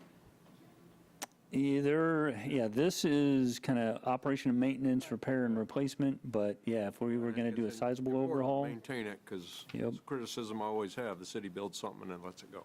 Right. Yep. And looking forward to that, as a whole remodel, it would probably be a more of a financed issue as opposed to a maintenance issue. But this is strictly annual maintenance on pumps and the painting and the wood and the decking and those things that we can kind of help keep up as we go along. Deck chairs, tubes. Yeah. It gets that Okay. minute. And so the final one is to create the budget fund for the river renewal project and make 2 transfers, one for the balance that's sitting in the fund, a one-time transfer, and then an annual transfer of the $1.3 million that we've committed from that 2016 sales tax initiative. Yep, Okay? get that money separate. Okay. So what you'll see in the sales tax capital fund is a huge transfer out because of these transfers. So when we see that, that's kind of what our explanation will be. And then the final item on today's agenda is the pay plan. And this is just looking at not what we're doing for 2022, but it's looking at what we're going to do for 2023 because we're talking about the 2023 budget. The cost estimates that we've come up with assume that you will make that 2022 adjustment, but this particular item is just for 2023. So as you know, a COLA is an increase that goes across everybody's pay plan. It raises the grades to the minimum level of payment in the particular grade. It's typically assessed on January 1st of the year that we approve it. A merit increase is based on performance. It's anywhere from 0 to 3% that we're recommending as a maximum of 3%. And it applies to the anniversary date of the employee, and any employee at the top of their grade would not be eligible for the merit. Staff has calculated in the table that follows 5 options for you. One is a 0% COLA, 0% merit. 2 is the 3% COLA, 3% maximum merit. 3 is a 4%, 3% merit. 4 is a 5% COLA, 3% merit, and option 5 is a 6% COLA, 3% merit. So you can see on slide 28, the cost of those additional options for 2023. In the general fund, the cost of a 3% merit, 3% COLA is about $1.2 million. The cost of a 3% merit, 4% COLA, 1.5, 1.7, and a little over $2 million.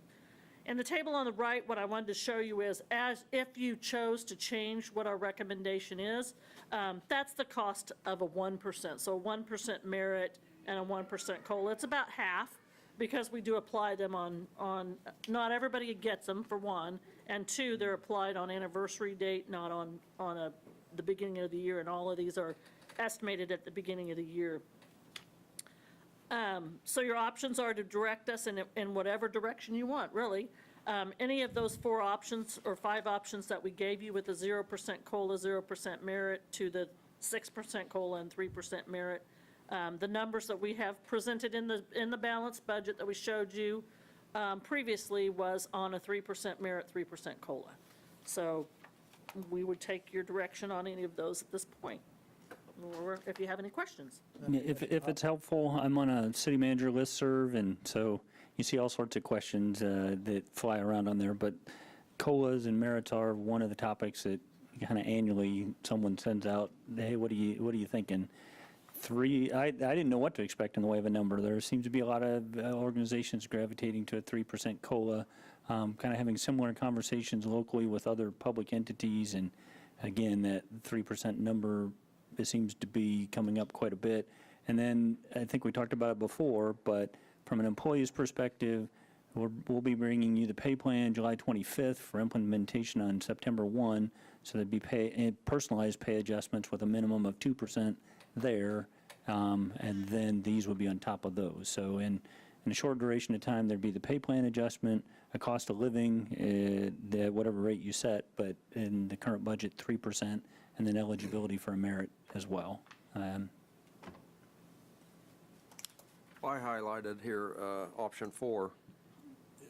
You look at that graph, how long it had been since employees had had an actual cost of living adjustment, and we look at what the cost of living is today in the last 18 months, how it's risen, and employee retention and recruitment, I think 5% would be fair.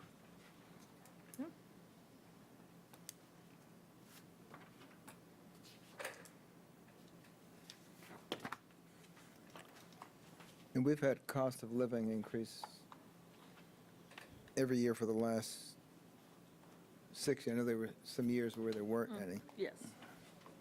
Yeah. I need to get back to that Since slide, slide 2016. 26. 16.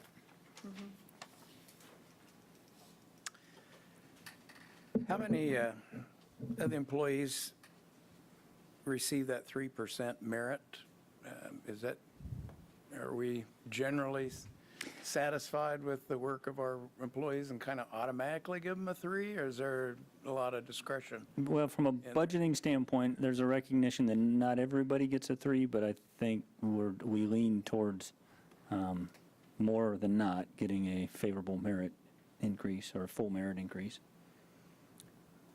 Well, I guess I'm in the, my school of thought is I kind of like the 4 and in the COLA and 3 in the merit, but staff would be a little more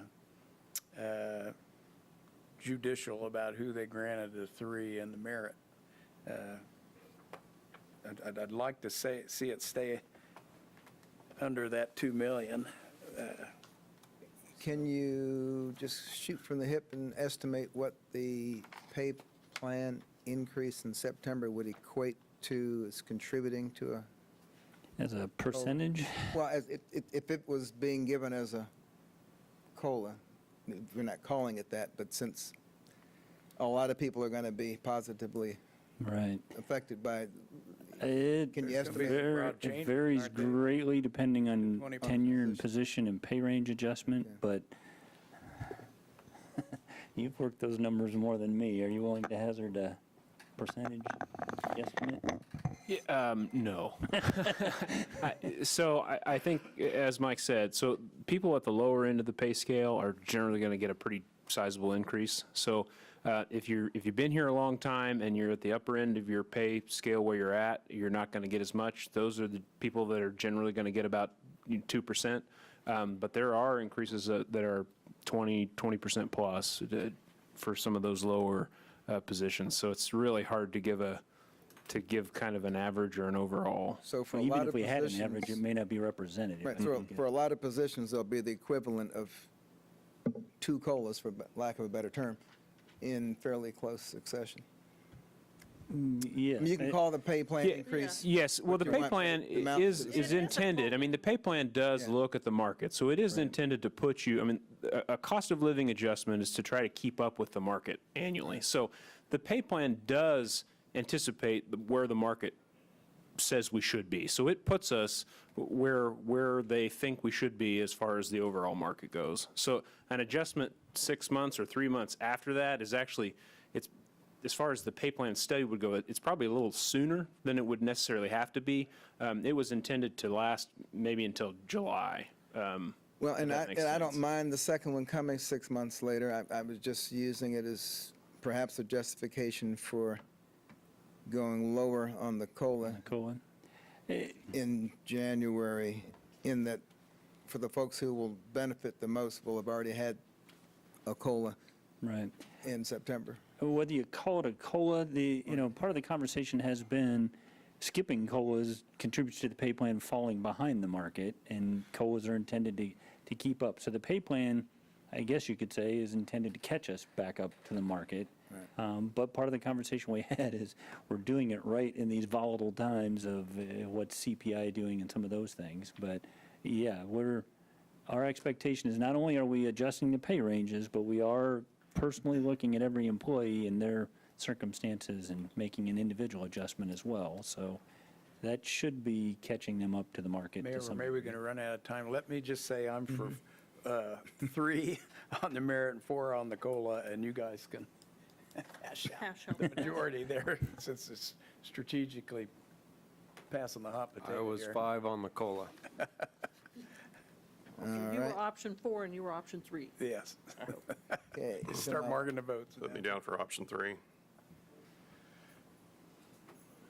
I would Right. prefer we did a 3% COLA and a 4% merit, because anytime you do a COLA, it's there forever. You know, talking, and I mean, we're already going to do the pay plan increase, so. I'm sorry, like they can't hear you for some reason. I said, I'm almost more inclined to do the 3% merit, because we're going to come back, 4% merit. kind of behind that with our pay plan increase, and go to a 4% merit, because that's just a one-time bump, and we could adjust, individuals would get that kind of as a, we're talking about inflation and some costs, but some of those inflationary things will come down, food costs, gas prices, that. So you're not tying yourself into that every year going forward. So I probably, 3 COLA and 4 merit. 4 merit instead of a 4 COLA, 3 merit, I That think. goes to my first comments about allowing supervisor Right. staff to judge the individual. Yeah, if inflation's at 9%, people don't go in and give a 9% raise. No places can't afford to do that. I mean, you're doing a cost of, if you want to call it a cost of living, a COLA, you're trying to help, the employees, but you're never going to be able to keep up with that true inflation number, So for the two of you that were 4 and 3, how I'm do you feel completely on about my 3 and own. 4? Yeah, I guess I'm with Commissioner Hoppick now. I like that idea. I like that idea as 3 well. And then the 4, because Okay. it gives incentive to the system, I think, Okay? if it's used correctly. Right. Right. Sounds good. So what I heard is 3% merit, 4%, 3% COLA, 4%. Merit, yeah. That wasn't an option, but that's the one. Unless you provide other direction Yeah, options. that was my provider. Okay, so 3%. Well, I think we're already falling behind in the labor market, I agree with that. and You didn't want to raise property taxes. I mean, you go 5.3 and then do the merit, you're going to, And hopefully the pay plan will catch us up, and Yeah. we certainly are, part of the pay plan narrative is we're going to have to monitor it and pay attention to it, and not, this isn't a one and done, and Right. and let it fall behind again. I think the proof will be in the pudding once we implement the pay plan, whether we see recruitment and retention improvements. And we're going to have to double back and revisit that. Do we have a way to market what we do if we're making important changes? I'd like, the labor market's not, Yep. they're not sitting around listening for us to tell them we've got a good deal here. Not only that, but our health insurance plan, some of our benefits, yes, we need to make a more asserted effort to market all that in light of the pay plan. I think I've given you direction on what we're going to bring forward next week then, is then the resolution or intent to publish and exceed the revenue neutral rate, and hopefully water rates in a draft budget after I change these numbers. That's all I had today, unless you have other questions about the budget in particular, Thanks for spending 2 hours with us. anytime. All right, we'll adjourn and be back here at 4 o'clock.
right, it's 4 o'clock. We will get started with the July 11, 2022 City of Salina Commission meeting.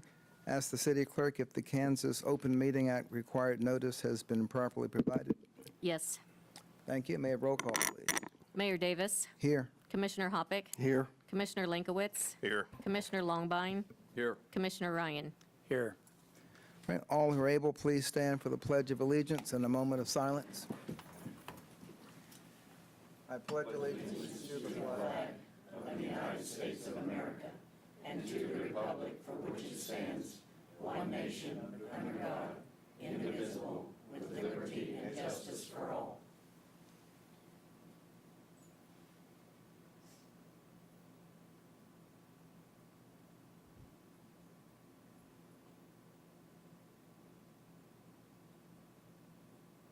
Thank you.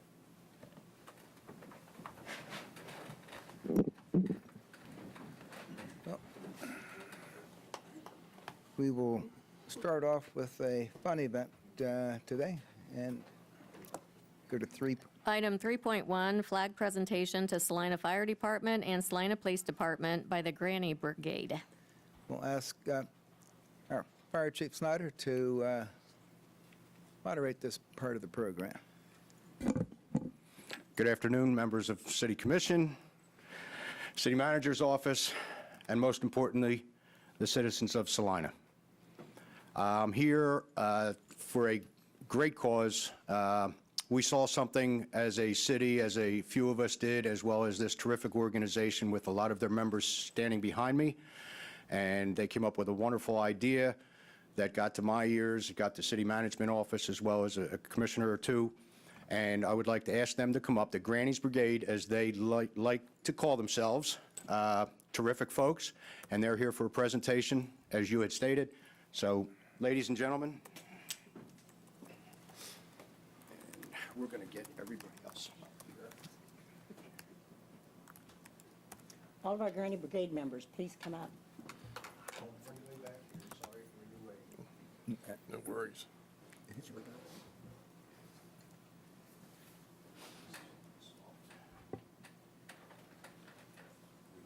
you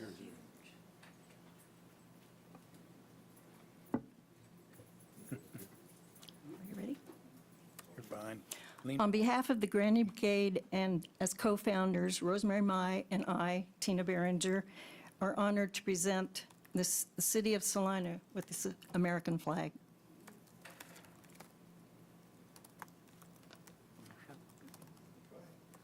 Do we get it out of there? No, you don't want to. You don't want to. We can stand next to it. It's folded and heavy and folded as best we could. So, Commissioners, you may be aware we had the Peace Officer Memorial Service recently.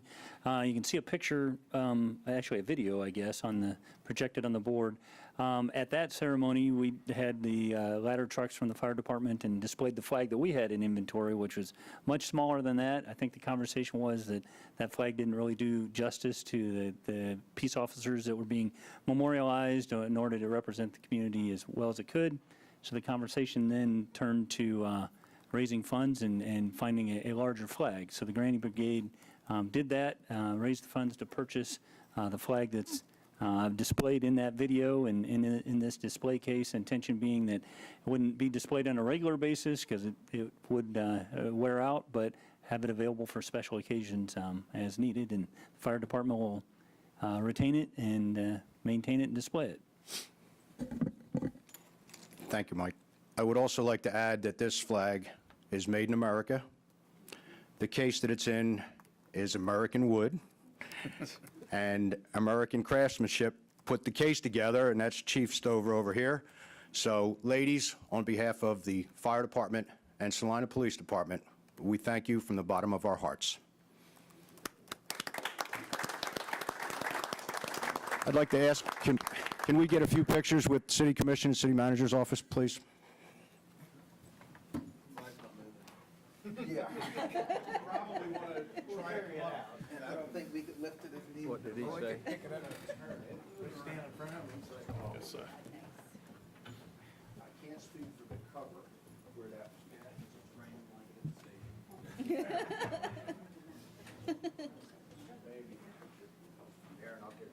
thinking mayor not to hold that thing. Well, if, at your own risk.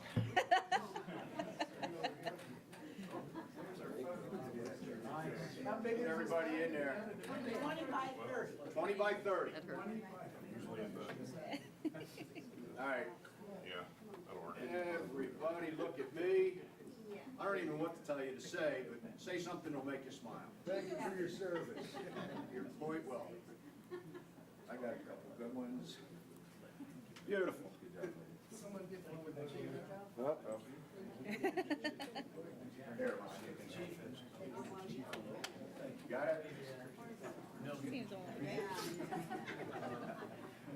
I'm going to stand right back here. Ready? Ready.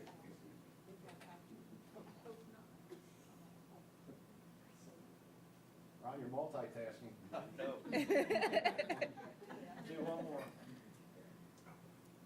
There we go. Ladies and gentlemen, thank you so much.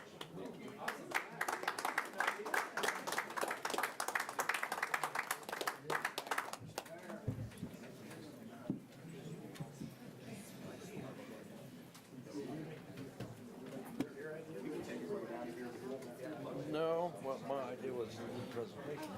Oh, yeah.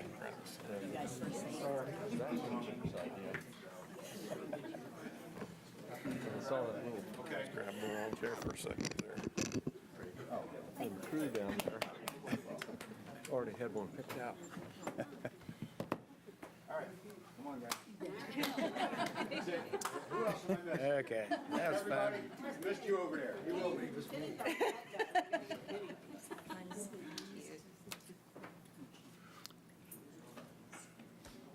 Well, thank you for that very generous donation. I won't even ask what it cost, but I'm sure that was, we'll just assume it's rather expensive. We spent one evening raising the money for the Bicentennial Center on the playoffs at the Liberty game. And we earned enough to pay for that. Money earned in one night, that's So I at the think- Liberties game, so there won't be any question as to, people probably didn't hear where you earned it. But, And they also had a boot there for people to just donate. Just throw in a buck. So the video kind of showed how big it is, but does anybody know the dimensions of the flag? 20 by 30. 20 foot by 30 foot flag. Just folding that requires how many people? Is that just two people? No. 12 people to fold it correctly, 12? because you can't let it touch the ground. Yeah. That's impressive. Again, thank you very much. We'll have to have more celebrations just to show off the flag now. All right. We will proceed with public hearings, 4.1. Item 4.1, public hearing, ordinance number 22-11118. 4.1A, conduct public hearing.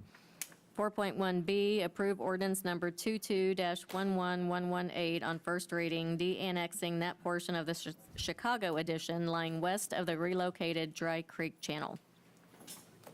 Mayor Davis, I will recuse myself at this time. All right, thank you.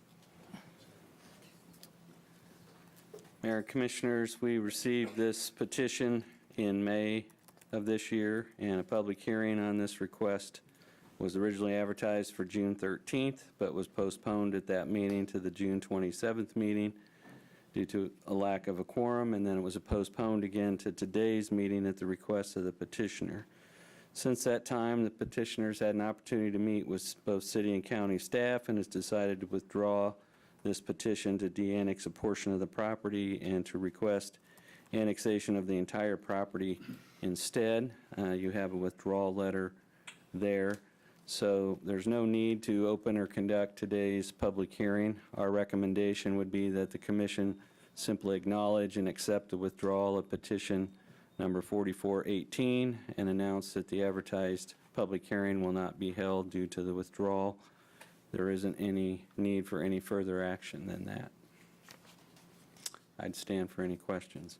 The request to annex this property will be on your next agenda next week on the 18th. My only question actually is for the city attorney. We're able to acknowledge just by a simple statement, not taking an action. Under these circumstances, that is all that is necessary, Mayor. Thank you. Thank you. Any questions, concerns? I move we accept the withdrawal letter of the de-annexation. Second? Okay. Moved and seconded to accept the withdrawal of the petition. This is not petition 4418. Right, okay. All in favor of that, say aye. Aye. Thank you. Right, so that issue is settled for now. And we will probably see it again under a different number. It'll return to you as an annexation item. Yep. All right, consent agenda. Item 5.1, approve the minutes of June 27, 2022. Item 5.2, authorize the city manager to enter into an agreement for grant right-of-way to Evergy for an electrical transmission line, North Street to Salina, Maine, Greenfield, reroute across a portion of city property in the Lee Industrial Park. Right, is there either item that a commissioner wants to remove from the consent? I would like to agenda? remove 5.1. 5.1? And from a staff's perspective, we'd like to remove 5.2, so at that point, you don't have any consent items left anymore. We have a clarification on 5.2. So then we have no consent agenda to move on, so we will discuss 5.1 first.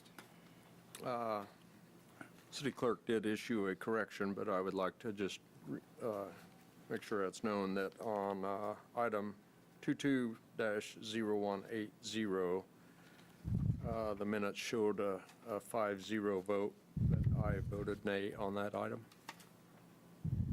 And that has been It was. corrected? Yes, it was corrected. Okay. All right, 5.1 is motion to approve the minutes. I make a motion, we approve the minutes as corrected. Second? It's been moved and seconded to approve the corrected minutes of June 27, 2022. All in favor, say aye. Aye. Any opposed? Motion carries 5-0. And 5.2. Yeah, I'm going to apologize in advance. This is pretty dry and technical, but there was a change that occurred from what was distributed in your packet to the exhibits that we did not want to just have you go forward without being aware of the fact that the item had changed. And I'm going to hand it off to the city attorney to handle the dry and technical stuff. Okay. Thank you, Mayor. Commissioners, as you may have noted when you reviewed your packet, there are really three components to this transaction with Evergy for the grant of what is referred to as right-of-way. It is actually permanent easement in nature. The first is that document headed grant of right-of-way, and that has been negotiated with Evergy. The second component is the exhibit to that grant of right-of-way. And the third, of course, was the offer of compensation for the grant of right-of-way. What we need to clarify for you today was received just this morning. That is the final language in the exhibit.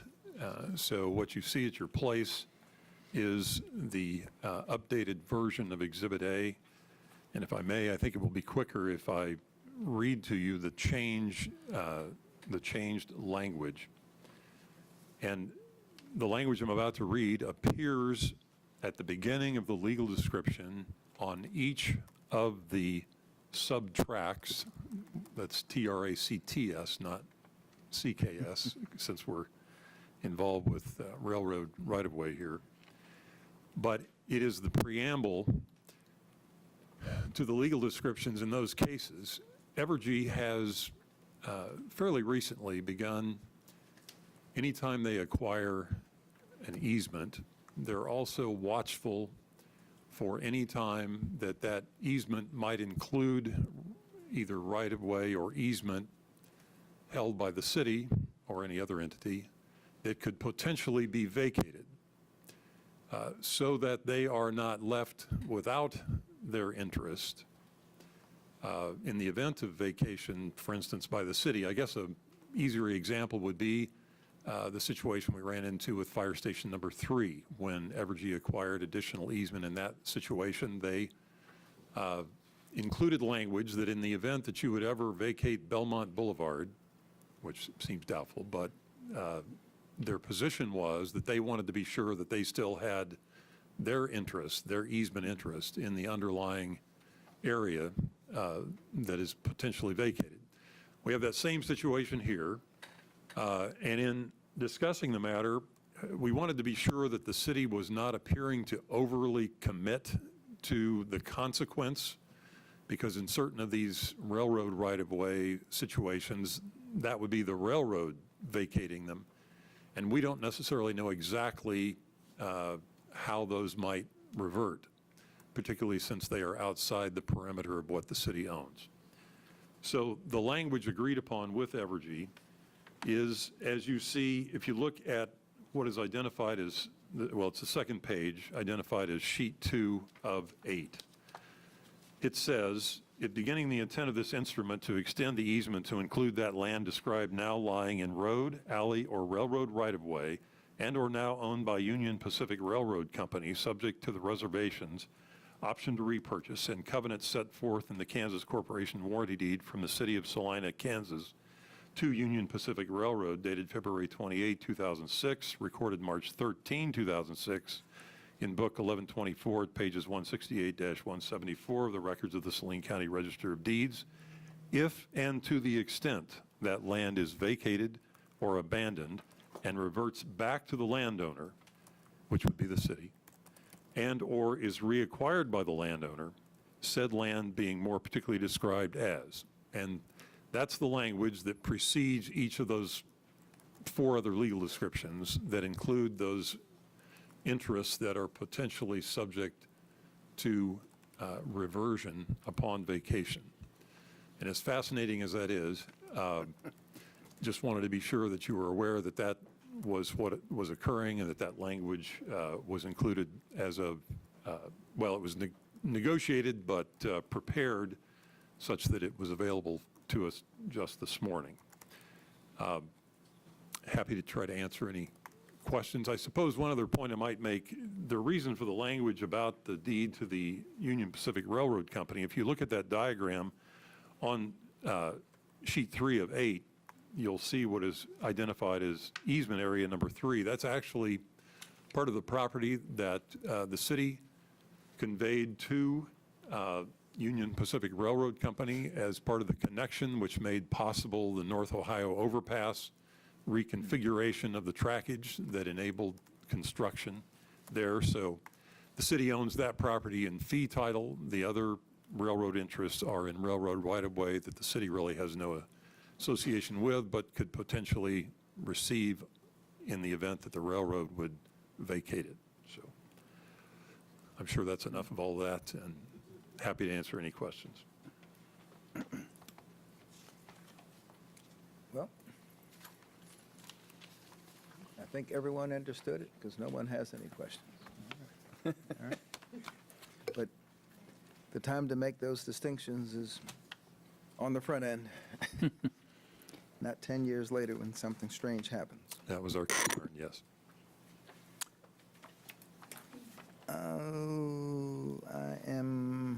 So this is otherwise ready for...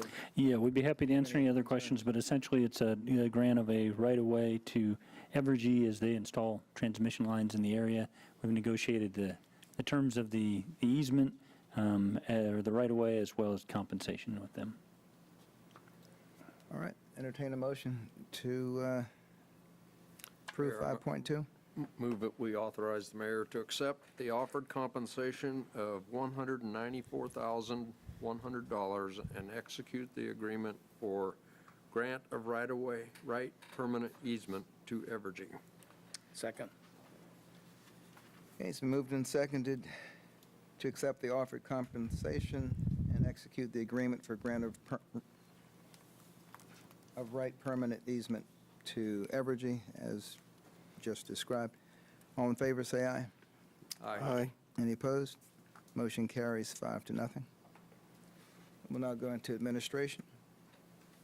Item 6.1, approve ordinance number 22-11119 on second reading, identifying the Feast on the Fae as a special event and authorizing the consumption of alcoholic liquor within the boundaries of barricaded public areas at such event. Right. And no changes in, No, this is as originally presented. thank you. All right, this ordinance was passed on first reading on June 27th with an event date of October 1st, 2022. We've had no additional comments received. Are there any questions from the commission, the staff? Any questions, comments from the public? None? Okay, any action to be taken? Mayor, I move we approve ordinance number 22-11119 on second reading. I'll second that. Okay, it's been moved and seconded to approve ordinance 22-11119 on second reading. Vote by roll call, please. Commissioner Hoppick, Aye. Commissioner Linkowitz, Aye. Commissioner Longbine, Aye. Commissioner Ryan, Aye. Mayor Davis.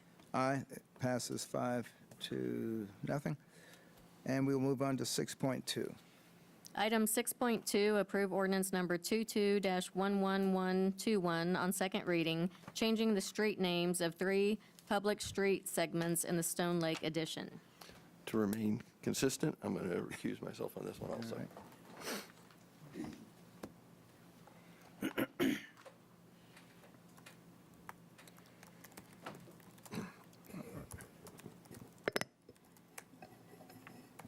Staff just wanted to share with the commission that since first reading, staff has had some discussions with the city fire marshal and just wanted to make sure that the commissioners were aware that there is a private street on the Presbyterian Manor campus, and that private street has the name of Vista Court, and there are currently 5 duplexes on the Presbyterian Manor campus that are addressed off of Vista Court. While those names are not identical, they are similar enough that if you wish, you could consider an alternative name to avoid any future confusion. We did have a consultation with the Stone Lake developers to see if they wanted to propose an alternative name to Vista Sur, and their response was that they thought the names were sufficiently distinct from each other, and they requested that the name change of Vista Sur Drive be approved as they originally proposed. It's not unusual for similar names to be, you have places where you might have a drive and a court and a circle, but usually those are in close proximity to each other. Obviously, Presbyterian Manor and Stone Lake are not next to each other. The fire department is not opposed to the Vista Sur name. They just wanted to bring that up, and so that everyone was aware of it and be conscious of it when they made the decision. So if you could approve this ordinance on second reading, or you do have the discretion to postpone consideration if you think there should be an alternative to the Vista Sur Drive name, and that's a discretionary decision for you as a commission. Are the street addresses sufficiently different? Yes, the street numbers will be different from each other. The Vista Court addresses are in the 600 block. These will be in the 15 and 1600 block, so there won't be identical addresses. I just wanted you to be aware that there would be two street names that would start with Vista in there, but Vista Sur is the name of the southern street. Okay, thank you. Any other questions? Mr. Andrew? No? All right, thank you. Any questions, comments from the public? All right, bring it back to the Commission for action. Mayor, I move we approve ordinance number 22-11121 on second reading. I'll second that. Okay, it's been moved and seconded to approve ordinance 22-11121 on second reading. Have vote by roll call. Commissioner Linkowitz, Aye. Commissioner Longbine, Aye. Commissioner Ryan, Aye. Mayor Davis. Aye, the motion carries 4-0, and we'll wait for Mr. Hoppick to come back. And then we will move to 6.3. Item 6.3, approve the Saline County Rural Water District Number 3 Addendum to Water Purchase Agreement. Ms. Tasker. Martha Tasker, Director of Utilities. Thank you, Mayor and Commissioners. To begin with, I'm going to give you some history of the City of Salina and Saline County Rural Water District Number 3. The city entered into the original water purchase agreement in March of 1970. A couple of items were supplemented in July of 1970, and we began providing water to Rural Water District 3 in March of 1972. That agreement had a 40-year contract. The city renewed the water purchase agreement in March of 2012. A copy of that was included in your packet. Probably the major items in that time that were changed was added a quantity limit of 66 million gallons per year, changed to a 20-year term, and also added the language about use over 22 million gallons to match the billing rates closer to what we see for the industrial users outside the city of Salina. Rural Water District Number 3 has approximately 300 customers. Their water use ranges from 22.8 to 25.6 million gallons per year. Currently, their water charges are $25 per month for their minimum charge, and then $7.13 per 1,000 gallons, which later I'll talk a little bit about our rate, so you'll see that what they're selling their water is very similar to ours. Rural Water District Number 3 intends to acquire Rural Water District Number 6 assets and liabilities. As that would occur, Rural Water District customers would be absorbed into Rural Water District Number 3, and then they'd receive the high-quality water that we have from the city of Salina, which is something they're not used to right now. So, Rural Water District Number 6 has approximately 70 customers, and they use an average of 4.6 million gallons per year. They've been experiencing water quality issues due to manganese and iron, and the manganese and iron plugs up their wells and their aquifer, and they've had difficulty with meeting customer demands also because of the plugging.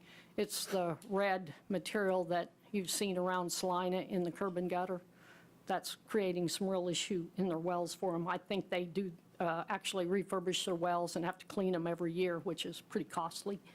The current water purchase agreement does limit the sale of water from Number 3 to anyone else to them as 66 million gallons per year.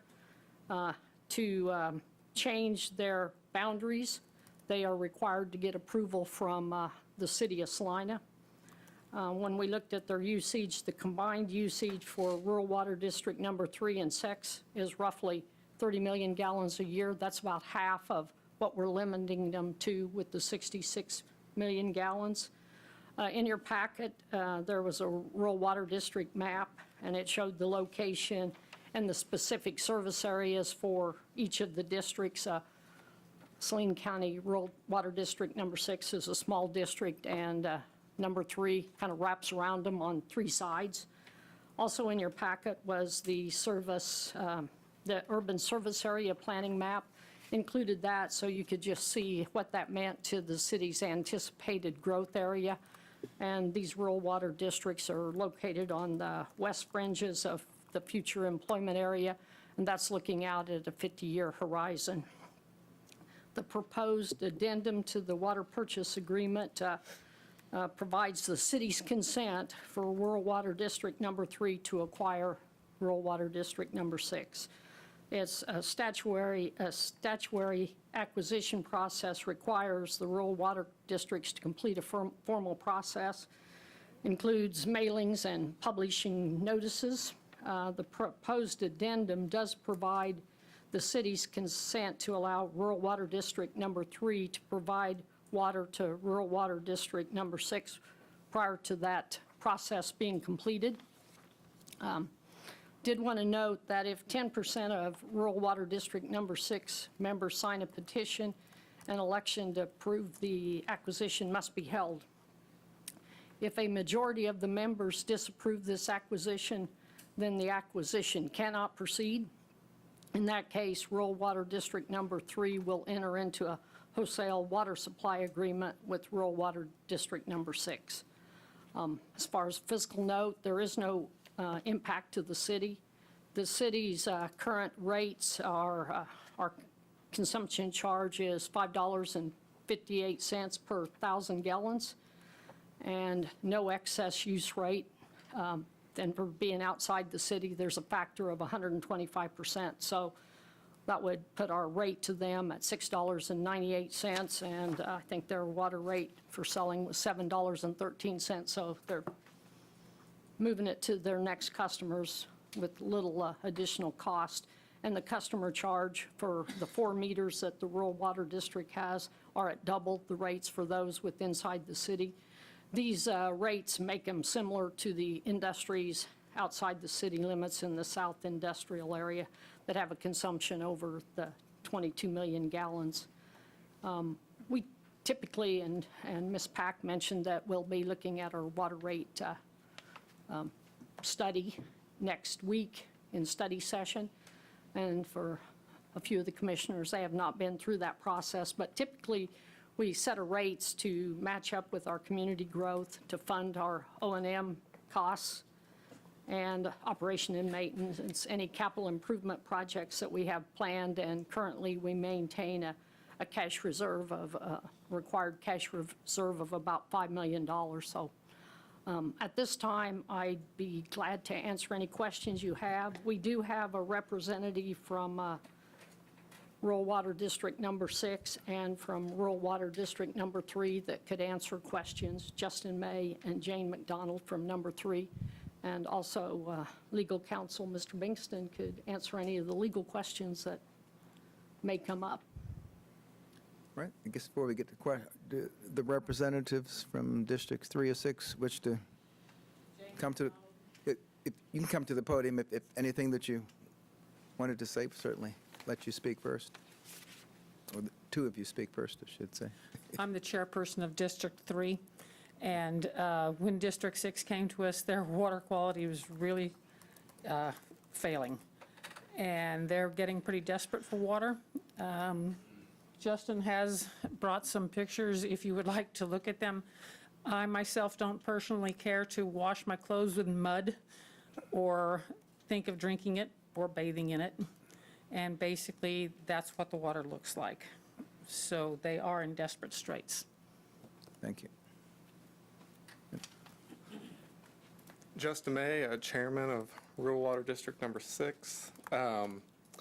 So yeah, like Jane said, we've been having problems with our water, the quality and quantity. Our pumps get gummed up with the iron bacteria, and so maintenance on those are almost 4 times a year. We only have 70 patrons, so that cost increase is pretty much eating up any excess funds that we do have. And so ARPA came along as well to help with some of these funds, which, and then tagging up with Rural Water District Number 3 is going to be a pretty significant increase to our water quality and the funds to make that happen. So yeah, both quality and quantity are the major issues. So because our pumps are failing, as you know, and the wells. Do you have to replace the pipes after you get the water from? When we make this transition? Yep. Yes, water, the engineers are designing that, but yes, some pipes will be increased in size and modified to make this happen. So the Rural Water District Number 3's line crosses our main line for our pumps, so the connection is not that invasive, so it actually works in our favor. And we're so close to each other that it makes sense to make it happen. So, just out of curiosity, how long does it take to clean your pipes free of the stuff that's already in there? So, since our wells run at such a slow rate to not pull up any of that debris, To properly flush those out, we really can't do that because it drops our water level so much that then we have no pressure. So Daryl Griffin with our Rural Water District 3, he tries his best, but without doing it properly, I mean, we would be 3 or 4 days before our pressure gets back up to even take a bath or wash our clothes. So Sounds like you need this done. Okay. yes, my garden hose outside, it barely goes 2 feet, and that's just from the outside spigot without 0 fixtures going through it. So the pressure and quantity is huge. So hopefully this is positive. We also already share Bruce Spare as a maintenance for the pipes and everything. And our financial person is both Norma Griffin. And so we're already have a lot in common. And so this is, we would like to help our neighbors. All right, thank you. Any other questions, comments from the commissioners? Yeah. District 3 buy all of their water from the city? Yes. District 3 does buy their water, our water from the city, so. Okay, all your water comes from the city? Yes. Okay, and will District 3 fill the existing District 6 tower? Is that how it work, or will they operate off your tower? That The intent is to use our tower to help, once again, with both parties' pressure and maintaining that extra quantity of water. It should augment the flow of Okay. water. And area. will your wells be capped? Yes, that's the intent. Thank you. Any other questions? All right. I guess I wasn't aware we sold water to Rural Water District 3. So quick question, because I know 5.5 million gallons per month sounds like a lot of water to me, but what does the city use on a monthly basis, just to put it in perspective? I thought you might ask that, so I have it fresh in my mind. During the winter, we use approximately 4.5 million gallons per day. Okay. So what Saline County number 6 uses in a year, we use in a day during the winter. And in the summer, around 9 million gallons a day. And our average day, when you look at the whole year, is 5.5 million gallons a day. So Yeah. to put it in perspective, that's, It's like an extra day. yeah, hopefully that helps you with, Yep, that's what with the thoughts. So. I had a feeling it was was a small amount compared to what we use. So and I appreciate the information about the cost or the charge, because I was hoping that we upcharged a little bit. Any costs from our lines on that all falls, any cost falls to Rural Water District 3 and 6, correct? There's no cost to the city. After our meters to Right. Rural Water District number 3. Okay. And I believe Justin did mention the ARPA funds, and they did receive some ARPA funds through the county to make this connection. I was familiar with the review of that, so it was seen to be a needed effort by the group of individuals that reviewed that, from Hayes to Salina to different folks that took a look at all their proposed projects. So it did come across as important. Thank you. Sounds like something we should do to be a good neighbor. It sounds to me like so. Okay. Yeah. Any other questions, comments, concerns from the public?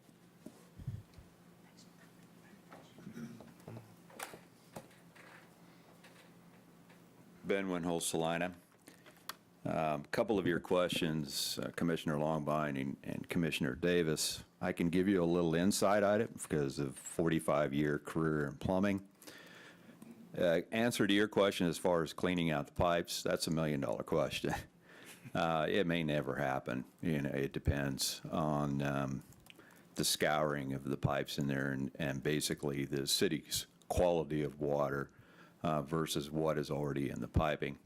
To your question of capping the wells, yes, those wells have to be capped because it is illegal to have a cross connection of a well and city water. Thank you. Thank you for that information. All right. Any action to be taken by the commission? Mayor Davis, I move we authorize the city manager to execute the addendum to water purchase agreement with Water District Number 3, Saline County, Kansas. Second. It's been moved and seconded to authorize the city manager to execute the addendum to water purchase agreement with Rural Water District Number 3, Saline County, Kansas. All in favor, say aye.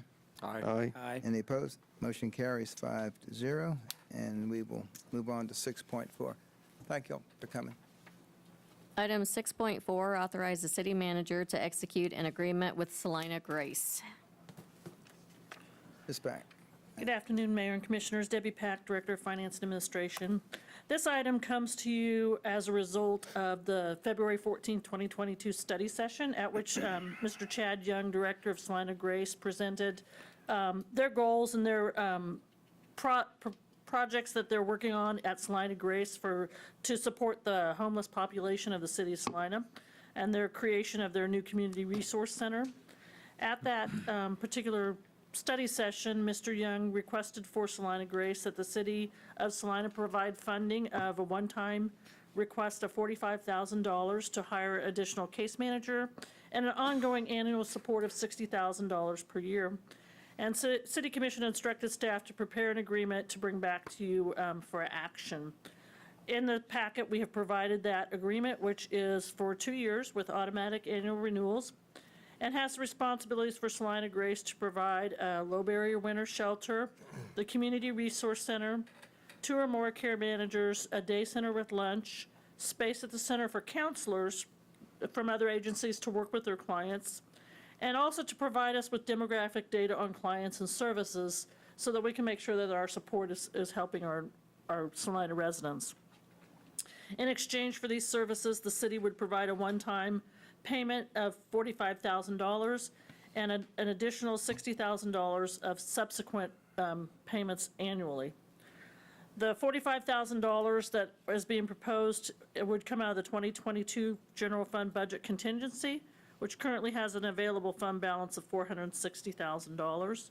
And the ongoing $60,000 annual contribution would be funded through the general fund agency support.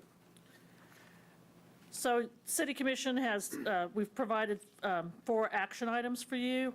Number 1 is you can move to authorize the city manager to execute the agreement with Salina Grace for a one-time contribution in 2022 of $45,000 and ongoing contributions of $60,000 per year. You can move to authorize to execute the agreement with amendments as you deem appropriate. You could move to postpone consideration to a specific time and provide staff with direction regarding additional information you would like to request. Or you could take no action, which would indicate no funding agreement with Salina Grace. Staff recommends option number 1. We also have Mr. Young here available if you would have questions about the program, how it's going, or any of those items. So we'd be standing for questions. Thank you. Unless Mr. Young wants to make a comments before that, that'd be wonderful. Mr. Young.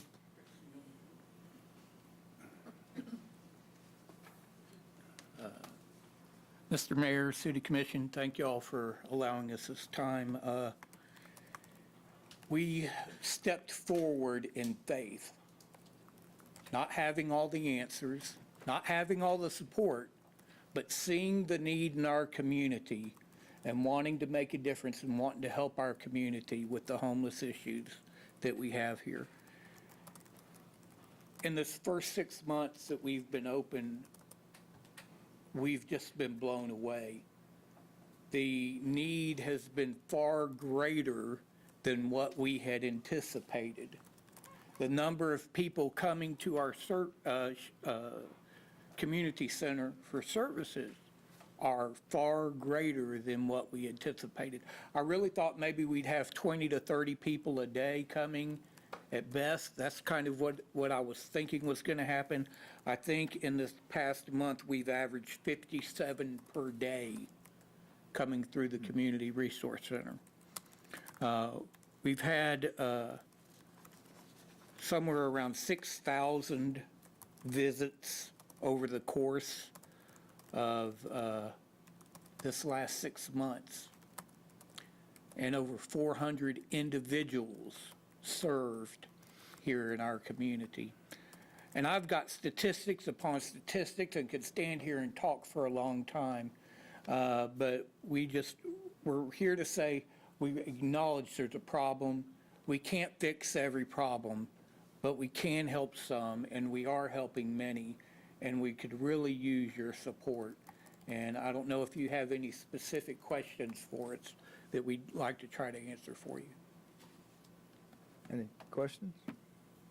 Well, you had an email to us about the location changing, and do you think that'll affect the client's ability to get to your services, depending on where it's placed? That is a concern as we move forward and looking at different locations. One question we heard from many was, why downtown? Well, why downtown is because that's where many were already congregating. And so we took the services to where the people were.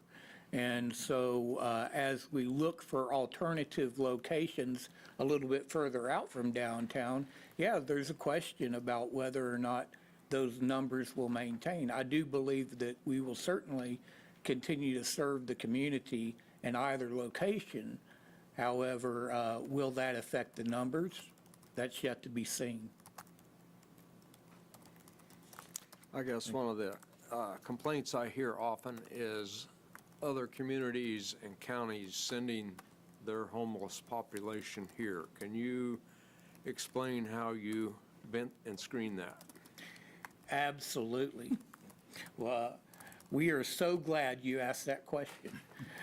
We hear oftentimes that Salina's the dumping grounds, right, for the homeless across the state of Kansas, and some even say across the nation. But as we've been gathering statistics in this first 6 months, we have surveyed 295 persons who we've served. Of those 295 that we've served, 210 of them were from Salina. They were from Salina, not from Abilene, not from Assyria. They were from Salina. When we start looking at where else are they from, 84 have come from outside Salina, and that includes Abilene, Belleville, Concordia, Clay Center, Newton, Heston, Garden City, Hayes, and Hayes.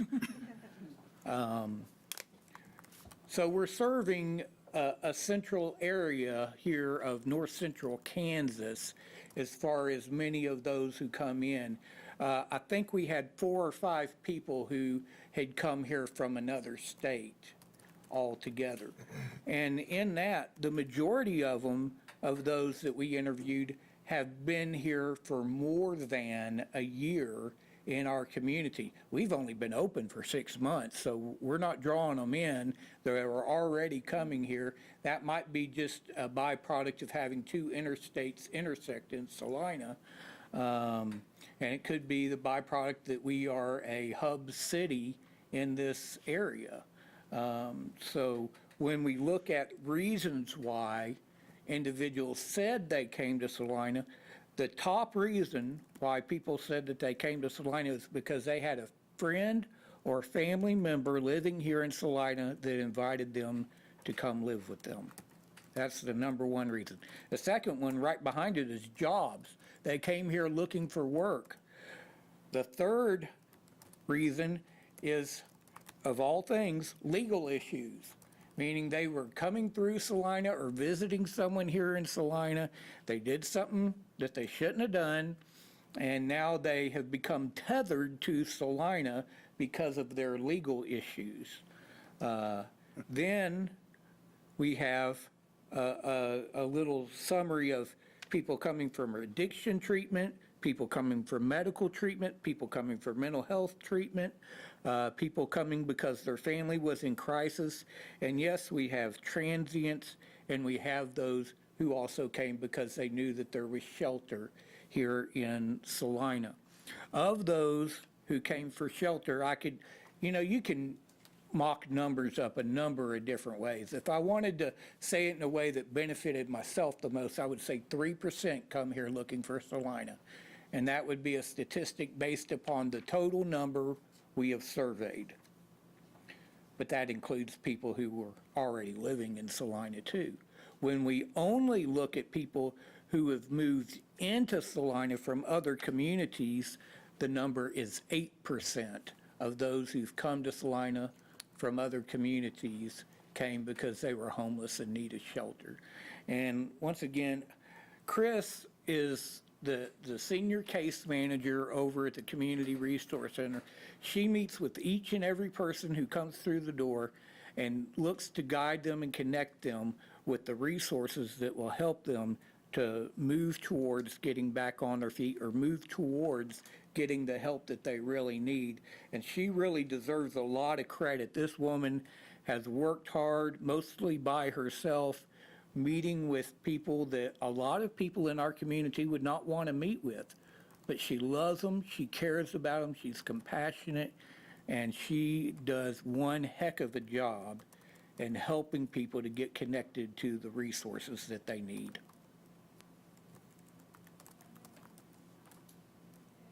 Okay. Any other questions? Like to invite any questions, comments? I'm sorry, there is one. No. Oh, okay. I'm sorry, I turned my microphone off. Quick question. When do you, are you anticipating having to find another facility to move into? So the facility that we're currently in has been sold, and we need to be out August 19th. So about a month. Yeah, about 6 weeks, yeah, 5 weeks. Time keeps on shortening. Yeah. Have you hired the second case manager yet? So we have an assistant over there, but we have not hired the second case manager. We have interviewed a second case manager and we're ready to hire. We're just kind of waiting to see, make sure that we have the support we need before we bring someone else on board. I guess my question is, as I was reading your email from today and looking at everything, depending on whether you find a facility and are able to get up and running, there's a chance that you might not even hire that case manager? Our during intent, the need is there. The need's not going away. Our intent, we're very committed to this project. We are going to keep it going, whether we keep it going by bringing it into the wings of the rescue mission and operate it temporarily out of the rescue mission till we can solidify its new permanent location. We are very committed to keeping this program going. I guess I'd look to city staff, and I guess one of the things that we would, before we would fund the $45,000, is we would require proof that that second case manager has been hired. The at least the 60,000, but yes, we could certainly. Well, the $45,000 goes towards the second case manager. Yeah, in fact, as you look at the deliverables, it does call out 2 case managers. So we would stay in contact that they're doing that.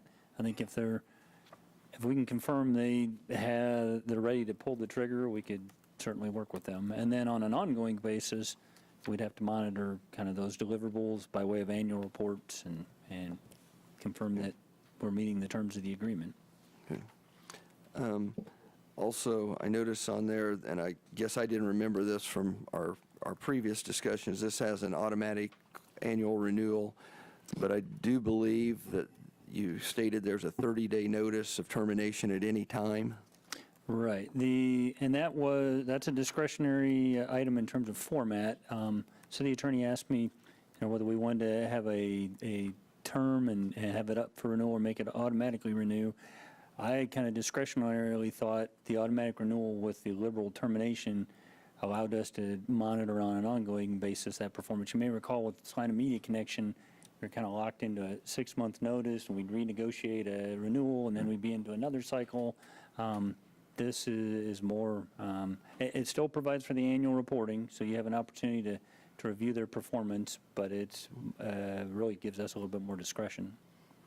I guess to that point, that was something that stuck out to me as well as the auto renewal. I'm fine with the agreement as it's stated.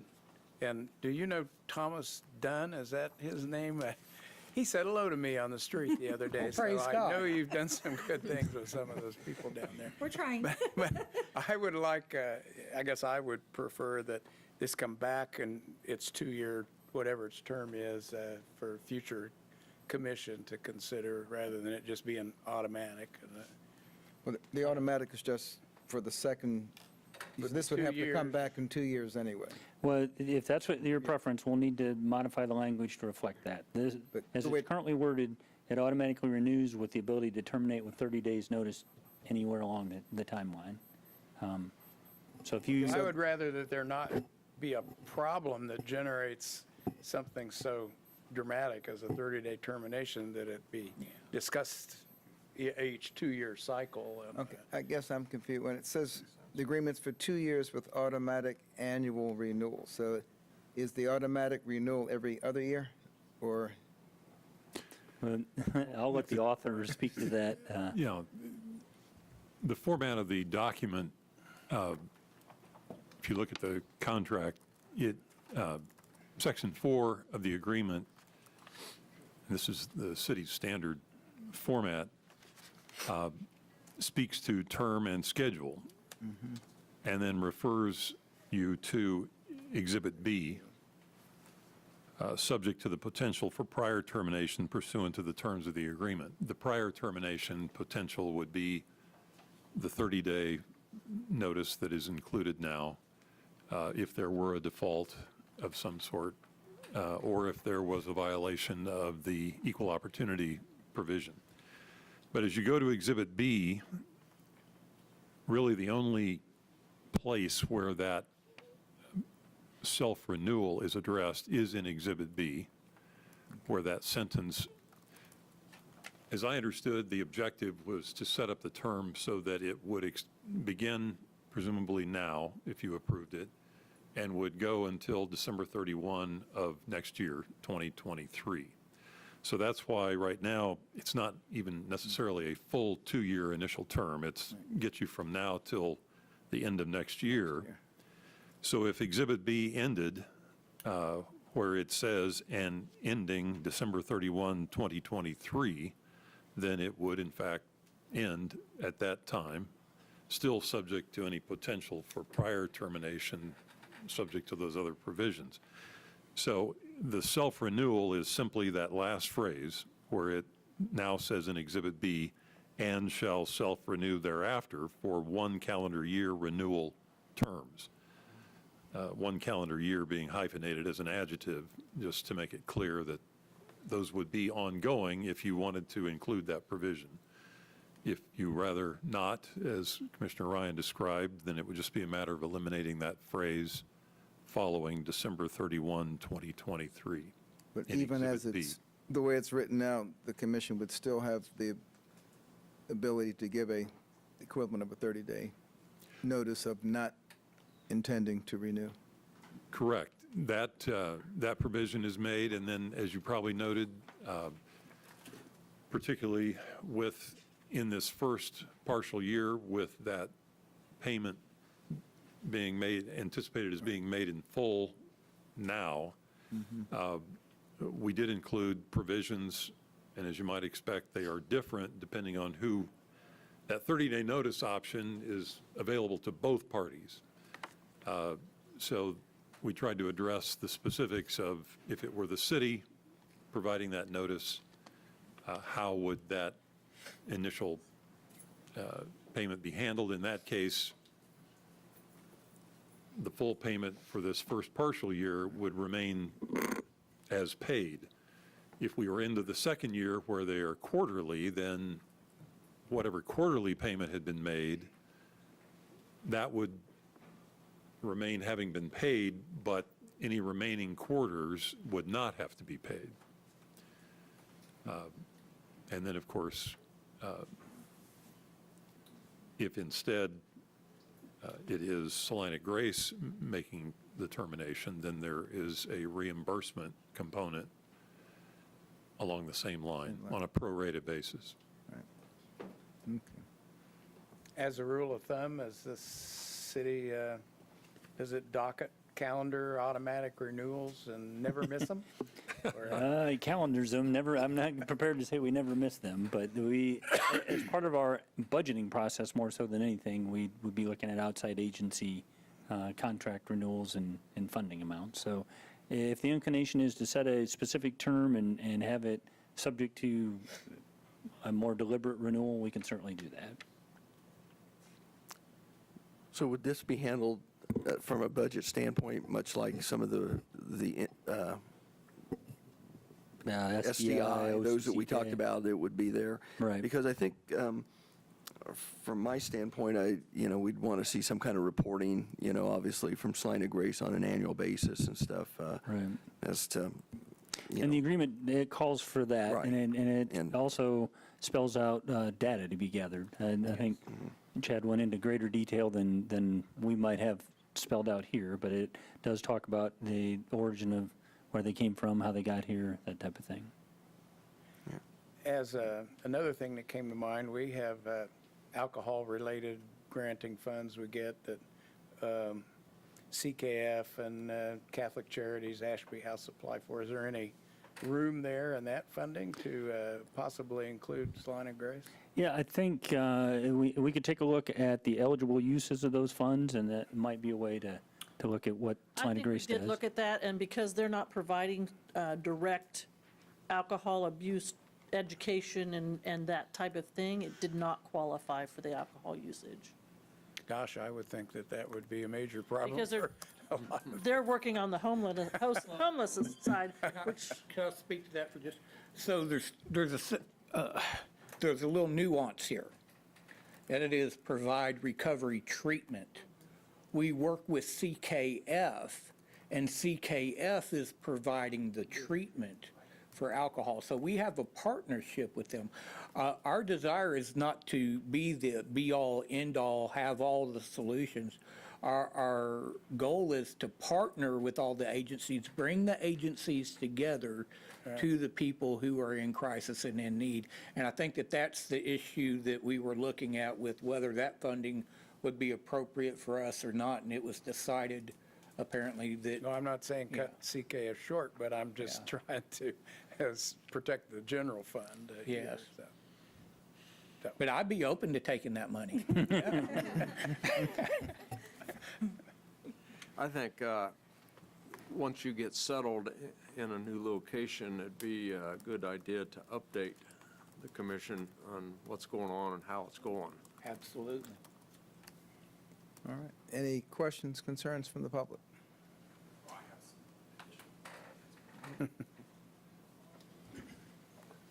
Thank you for the opportunity. Roger Barnhart, I'm the Director of Crisis Services at Central Kansas Mental Health Center. So it's been brought up about the community, what was the term you used it, resource center. I wanted to provide immediate affirmation that that's exactly what he's Can done. you pull the mic up a little? Oh, sorry. Can't hear you. Thought he was my Big height.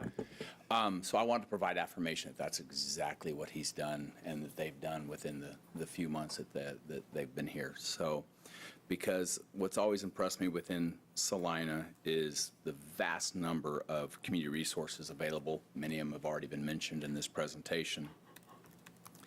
And when caring for someone's mental health, which that's our wheelhouse, is those we serve are often facing drug or alcohol abuse, job, food, and housing insecurities. And as y'all are well aware, these issues impact many components of our shared community. And in caring for their mental health, we have to address the holistic model for mind, body, and spirit, requiring these community collaborations. And absolutely, I can assure you that individually, we are made stronger by working together. So, in conjunction with these partnerships, I've been amazed at how often Salina Grace is literally the hub for these community collaborations. We are doing the same conversations with CKF and other community partners, and many times Salina Grace is brought up as the central part. So vitally needed. So it's proven invaluable in finding, connecting with some of our homeless clients who struggle to stay on their medications. It's allowed us the opportunity to re-engage with them getting them back on their medication, and perhaps just as importantly, providing stability for their ongoing services, which is vital to provide opportunity for them to get aligned and return to being productive members of our community. As we continue to develop and grow other community-based collaborative partnerships, it has become clear the need, the reliance upon, and benefit of Salina Grace will not only continue, but I am without doubt that it will continue to grow to better serve our shared community. And so for that, I do extend my endorsement for Salina Grace. Thank you.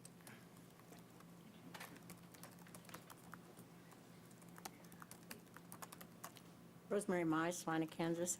I'm shorter than him. This is not only a city of Salina problem, I think it's a Saline County problem because we, like he said, we are getting homeless in from different counties, and I'm wondering, have you approached the county commissioners to help in this endeavor? Yes, we have. And we are seeking similar support, right now, $40,000 a year from the county. Okay, that was my question. Thank you. I just wanted to make a statement on behalf of the... Your name, I'm sorry. Oh, my name is Amanda Loaf. I am the Stabilization Services Specialist at Catholic Charities here in Salina.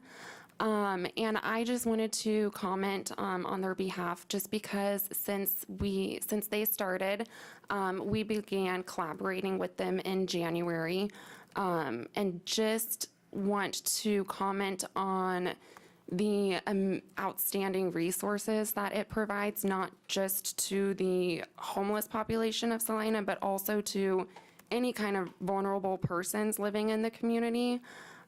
They're able to access resources that they otherwise would not have access to, let alone may not even know that some of these resources exist. And I just want to heavily emphasize the short amount of time that they've been in operation. I have already seen a large amount of success stories ranging from individuals going into inpatient sober living environments, seeking sobriety.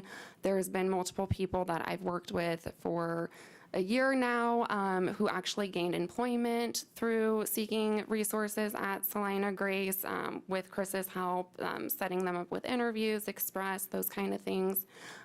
Even to people being housed. I oversee the reintegration housing program at Catholic Charities, and I have even had some referrals from the Salina Grace. Then I have been able to successfully house them. And then I also just want to kind of piggyback off of what the Central Kansas Mental Health Center representative said, just that our programs and our services that we provide have seen a dramatic increase to the people that we're able to reach out to now.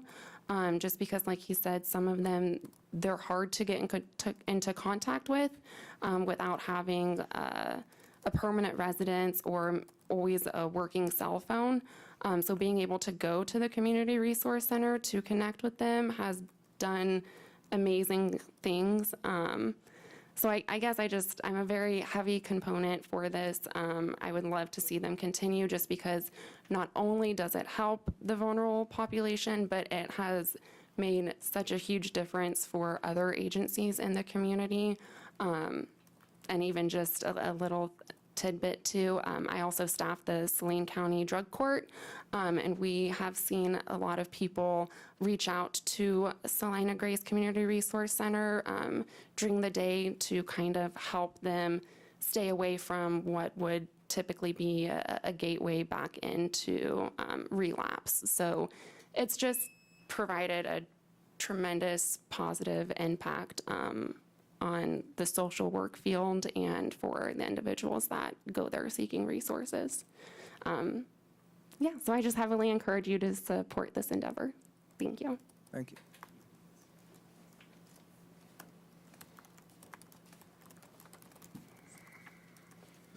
Dalton McDowell, Salina. Personally, I've seen a lot of the individuals that hang out downtown will not go to Chad's, to the rescue mission, but they will come there, and it has helped downtown quite a bit. I will say that. And the money won't go to waste. They're very good at what they do, having very limited funds. That's all I have. Thank you.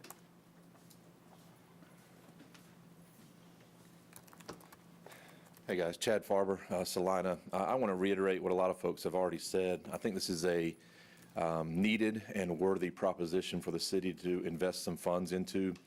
Homelessness is a situation in Salina, whether we want to admit it or not. It is a situation, and it has a lot of citizens concerned about it. Salina Grace is a hub, I guess you would say, where they can put people in contact with different services, because homelessness has many different attributes, many different causes. And it's not just one, it's not just two, and they need to be able to put those folks into contact with different services that we do have already here in Salina. I think it would be good for the city also to consider this an investment and to make a commitment to Salina Grace. I get the concern about automatic renewal, I get all of that. But we need to make a commitment to them as they are making a commitment to our city so that they can do things, not just for this year, not just for the next 16 months or whatever until it renews, but that they have a pathway going forward. And if we can put our trust into them, I know it's a lot of money that we're putting into them, they can then make decisions and make plans so that they can help our city out more in the future as well. So again, to reiterate what several have already said, I support this, and I look forward to seeing more results from Salina Grace, and I appreciate the work that Chris and Chad have done on this as well. Anyone I else? might add to what Mr. Farber said, that I think the point might have been missed, that a lot of the resources he talked about, they come there. Is that correct? Yes. Where people don't got to go clear across town to get this, get that, it's all there. So, Ms. Small, you got a whole packet there, what do you? No, I have the same information he does. He probably has more. Yeah, I'd like to hear your take. Well,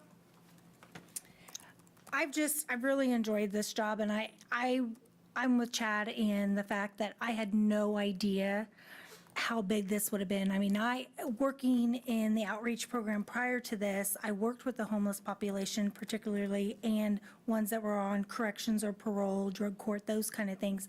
So I knew we were going to have a good chunk coming, but I had no idea that it's double what I thought it was going to be, if not almost triple what I thought it was going to be.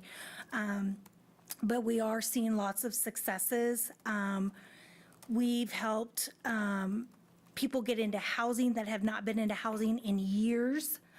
We've helped people jobs. I can't even tell you how many jobs we've helped people apply for, but I can tell you that we've helped over, I think it was, I can't remember what it was. Jobs. Oh. Is that right on that one?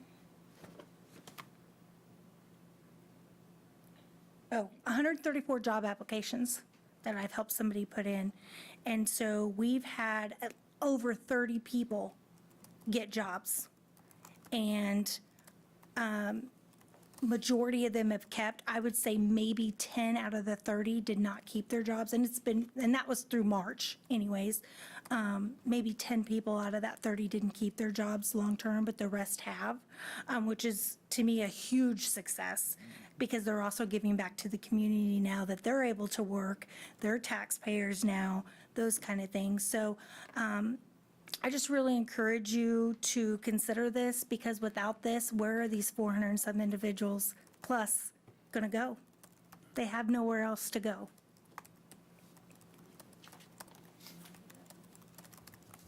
Thank you. I was in Portland, Oregon this weekend visiting my son, and if you want to know what happens when you don't do anything, That's right. I mean, for all, you know, I thought Portland was going to be this wonderful place because I like watching Hallmark movies, and they shoot a lot of them in Portland. But every street block downtown has at least 2 or 3 tents, people on side, I mean, right next to signs of American wealth and opulence, you have folks, I mean, talking to themselves, living on the street. I mean, it is pure, it's, you know, like a nightmare comes true. And they obviously do not have a no camping law downtown. And I don't know where they would move all these folks to if they had to. But any underpass, anything with or without a cover is taken. And their problem is huge. And a lot of the larger cities where the weather is warm, you're going to have this problem because if you don't have a home, well, if you got to choose between, you know, Chicago and Houston, you're going to Houston because at least weather's not going to be an issue. But I don't think we can even afford the slightest thought of doing nothing because the problem's not going to go away anytime soon. And unfortunately, one of the side effects of living in what I think is clearly one of the best cities in the state is that, you know, we attract, you know, people who need help, which in a way is a compliment to what we have in this city. But I don't think we could stand up the resources that Salina Grace is marshaling for the cost at which we're being asked to assist them. I'm trying to think of any other agency that we give automatic renewals to, and if I was going to come up with a convoluted system such as what we have with Salina Media, this might be the situation in which, you know, we're going to renew it unless we have reason to not to, or you guys suddenly become trillionaires and don't need the money. But, right. But it's a dirty job, and most of us aren't beating down your front door coming in to volunteer to help. So I'm very fortunate that you're doing what you're doing.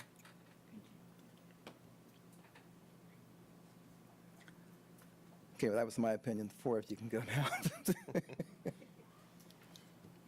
Any other? No more comments. All right, we need to leave this with an action of some type.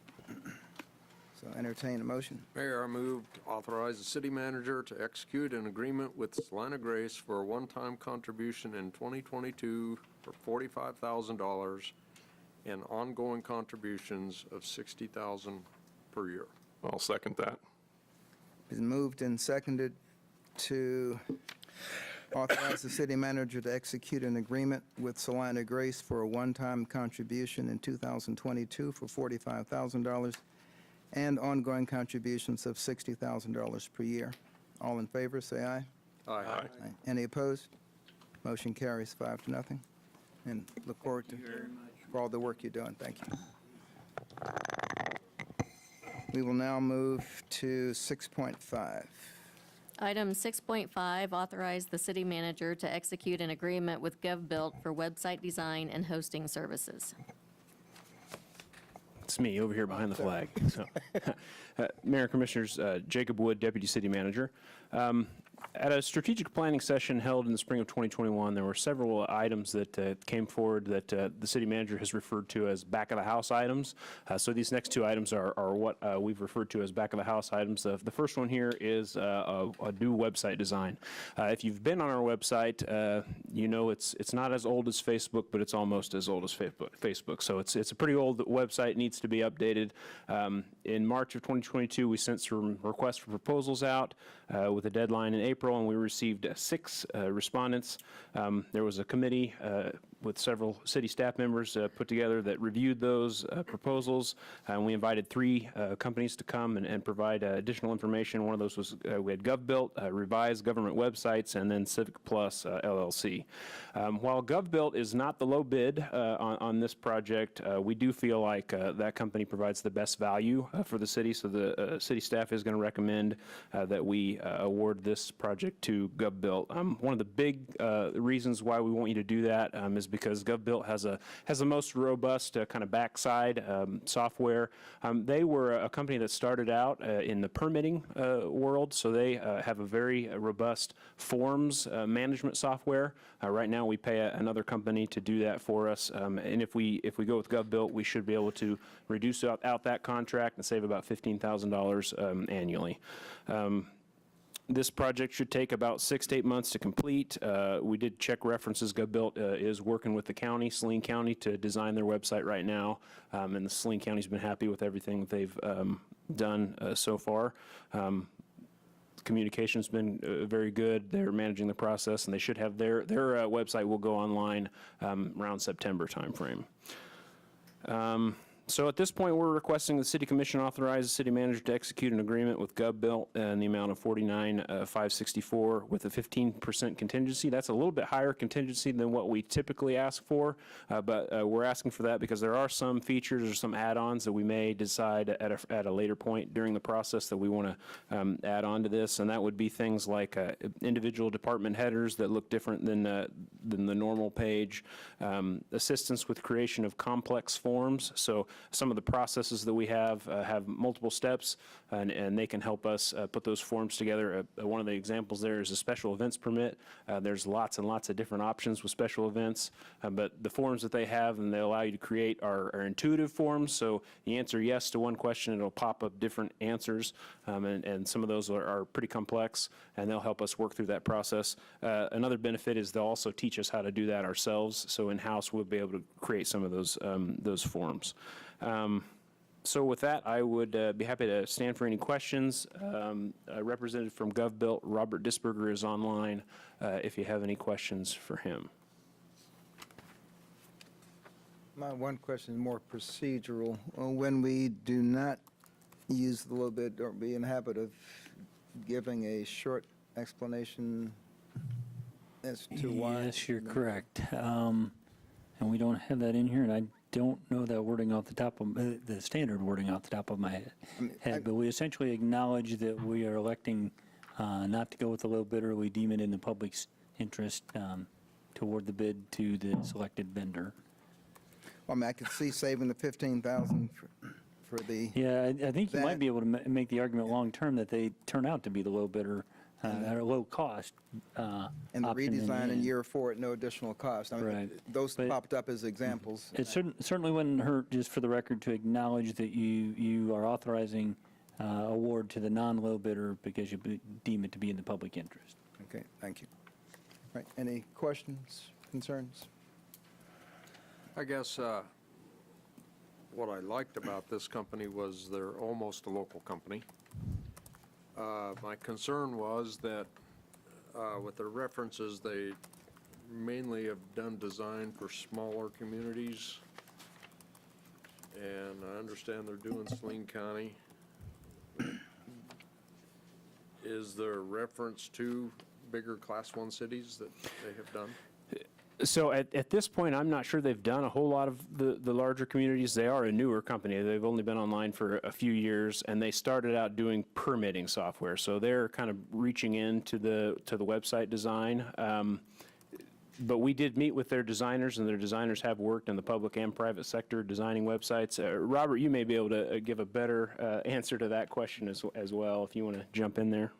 Yeah, sure. So hello, everybody.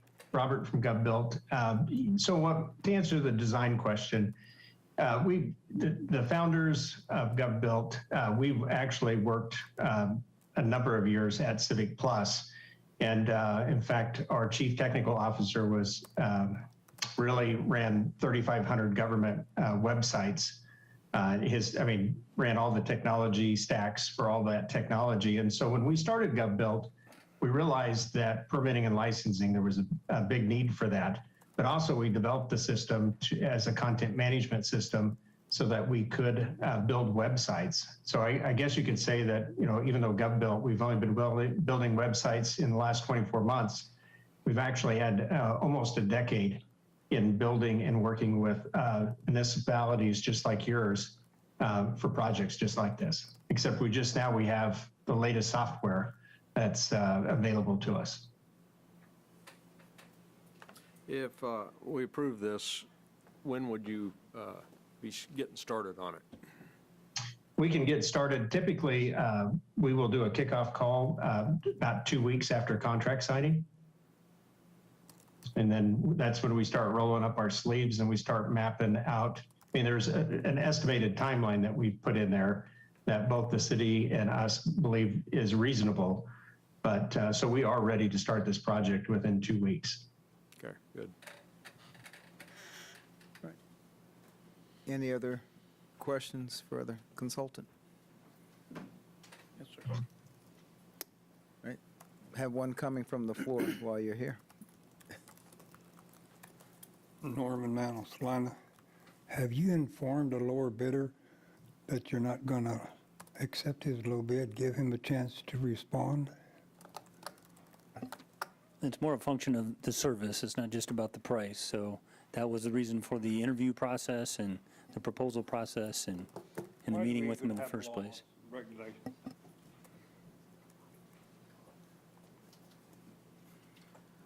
Right. Any other questions, comments? All right. Mr. Disberger, thank you. Thank you. Thank you. Any action to be taken by the commission? Mayor, I move we authorize the city manager to execute an agreement with GovBuilt for website design in the amount of $49,564 with a 15% contingency for a total of $56,998, and recognizing that they are not the lowest bidder, but they are deemed to be, their offering is deemed to be in the public's best interest. Second. Okay, it's been moved and seconded to authorize the city manager to execute an agreement with GovBuilt for website design in the amounts listed, with the acknowledgement that this is not the low bid, but deemed to be in the city's best interest, both from a service and financial perspective. All in favor, say aye. Aye. Any opposed? Motion carries 5-0. Move on to 6.6. Item 6.6, authorize the city manager to execute an agreement with Schneider Electric for an investment-grade audit. Okay, this one is me again. So Jacob Wood, Deputy City Manager. So this was the other item that was part of the strategic planning session. It's a facility audit. We recognize that we have a lot of facilities across the city, city-owned buildings, and we sent out an RFP trying to find somebody to come in and look at those buildings and try and help us determine what projects, capital projects, we might do in future years. We did send out a request for qualifications earlier this year. I did send it out. We posted it on our website and sent it out to several specific firms that have contacted us with regards to this type of service. And then I also sent it to the National Association of Energy Service Companies to be distributed to their members. We did only receive one proposal from Schneider Electric, so it is the low bid, so that's good. Schneider Electric is a certified energy service company. They specialize in this type of work in facility assessment and capital project management. Once the agreement is executed, Schneider will come in, and actually they have a plan to come in the next 2 weeks.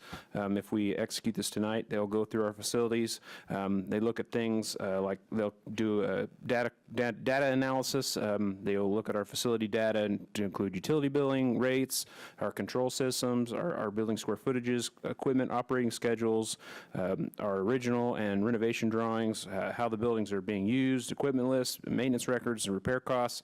They use all of that data to come up with a plan or a written report that will help us to prioritize future projects. The cost of the investment grade audit is based on the number of facilities that they'll be looking at and the square footage. We've gone through a list of all of our facilities and kind of narrowed it down to the ones we'd like them to look at. So this would include 55 buildings, which is over 520,000 square feet of space, and the total cost of the audit is $47,270.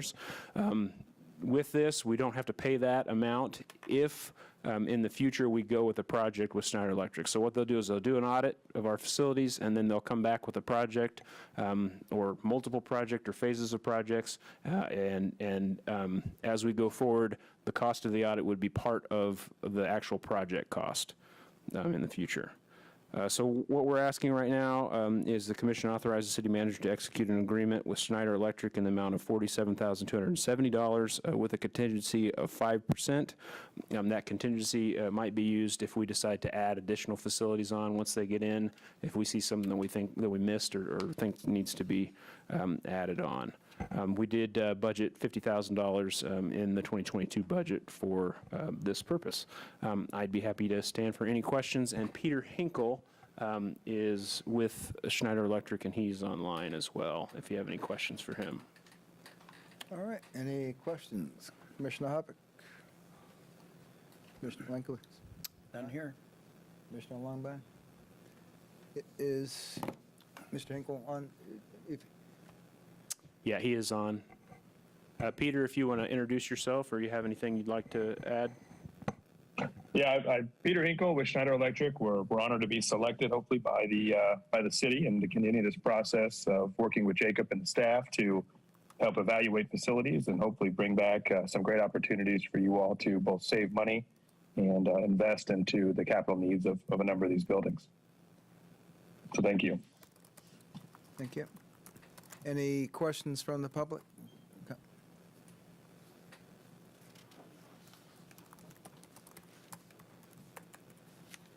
Dalton McDowell, Salina. If I read or heard that right, if we go with them, they will give us a discount if they do a project in town for us. That's on the verge of being a little bit shady. What they're trying to do is get a project out of something. They're going to give you a discount if you give them the project. That's illegal. Because there's two different things. The project would have to be separate.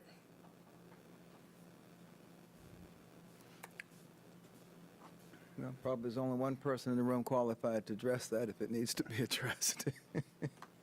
I guess my initial response is we'll cross that bridge when we come to it. First thing we need to do is do the assessment. My real interest in this is identification of projects and needs for ongoing budgeting purposes, which you've heard me talk about time and time again.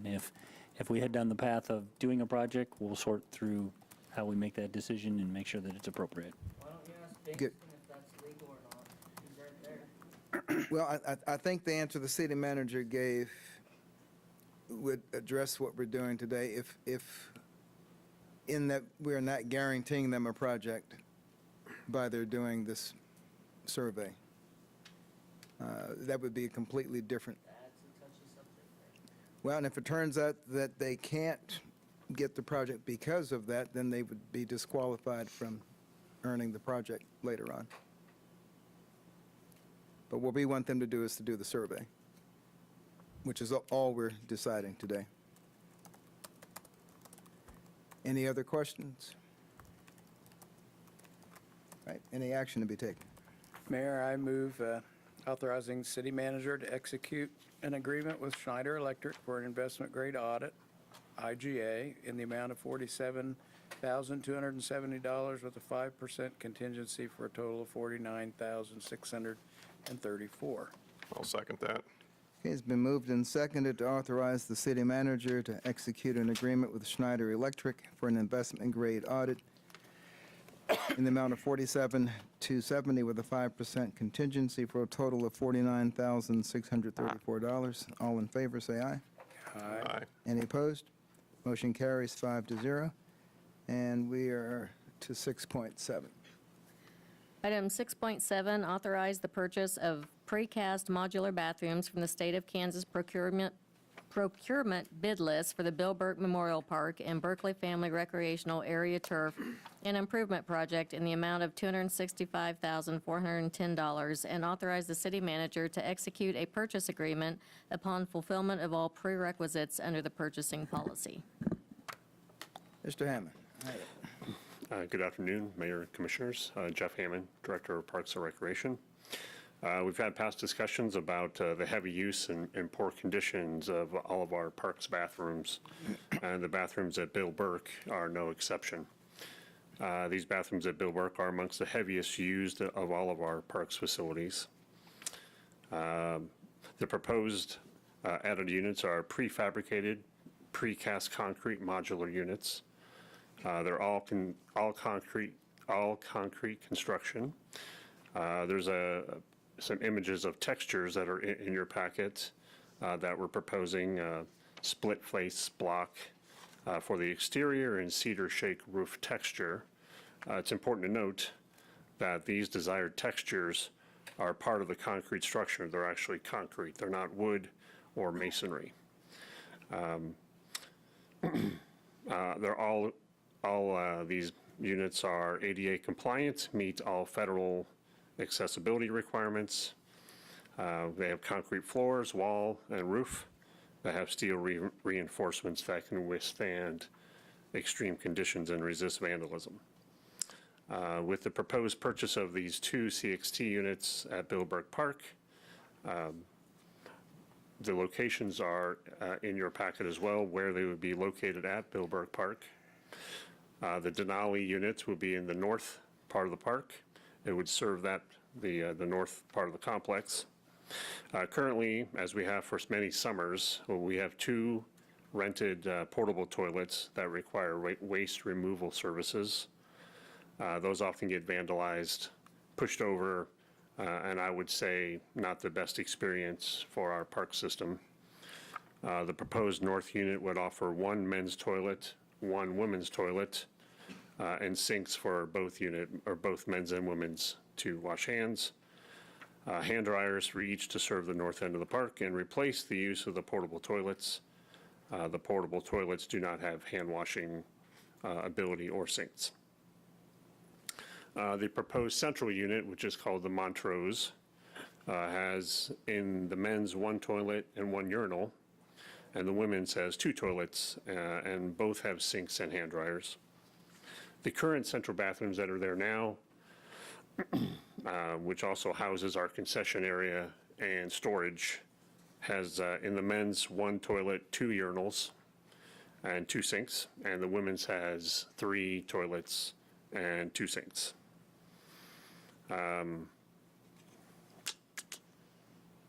So what we're doing would be as you probably figured out, we are reducing the central bathroom by 1 unit for the men's and women's and putting that to the north. By placing the proposed Montrose unit in the central part of Bill Burke, we would be able to remodel the existing space into a larger concession space, provide more storage for concessions, and remodel one of the bathroom spaces for an umpire changing area and a dedicated staff bathroom for umpires and scorekeepers and such. Providing that umpire changing room is something that's identified on the master plan in addition to updating the bathrooms, of course. And lastly, as I provided in the April study session, the existing south bathrooms would be refurbished using construction technician staff from facility maintenance. This would include new sinks, new toilets, partitions, epoxy floor, new ventilation system, painting, etc. The number of fixtures in this south bathroom would not change.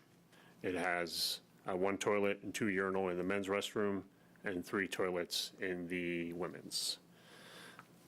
The proposed purchase of these units would be from the state of Kansas procurement bid contract for CXT Incorporated.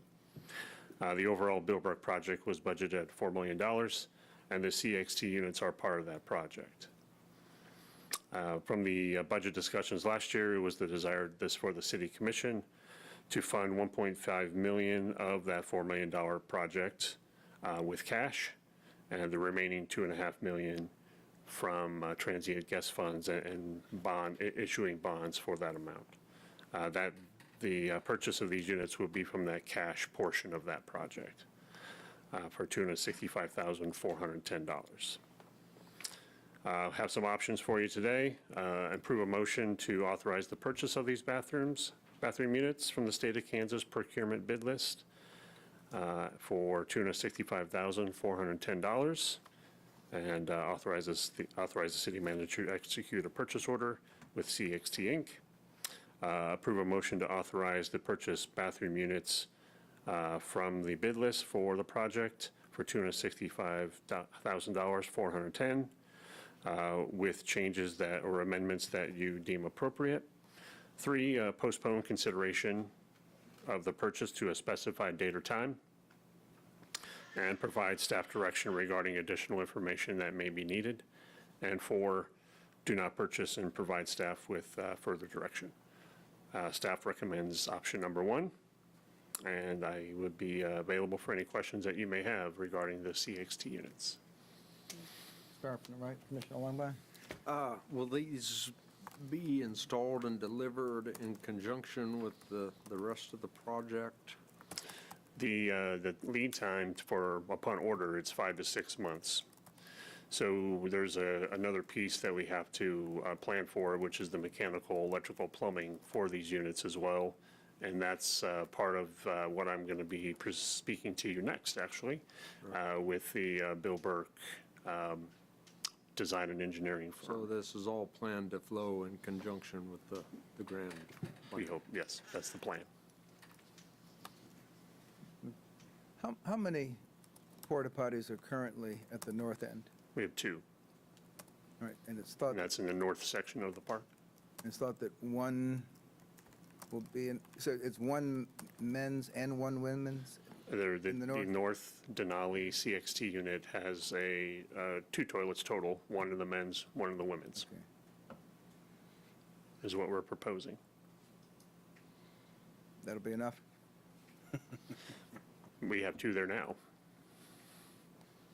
And that's would it be enough? Lot of anxious I would people say trying to as make an it halfway overall down to those concept, other Bill bathrooms. Burke is a very, very busy park. Yeah. There's, 1,000 to 2,000 people in the park on a tournament. Exactly my reason for asking that question, right?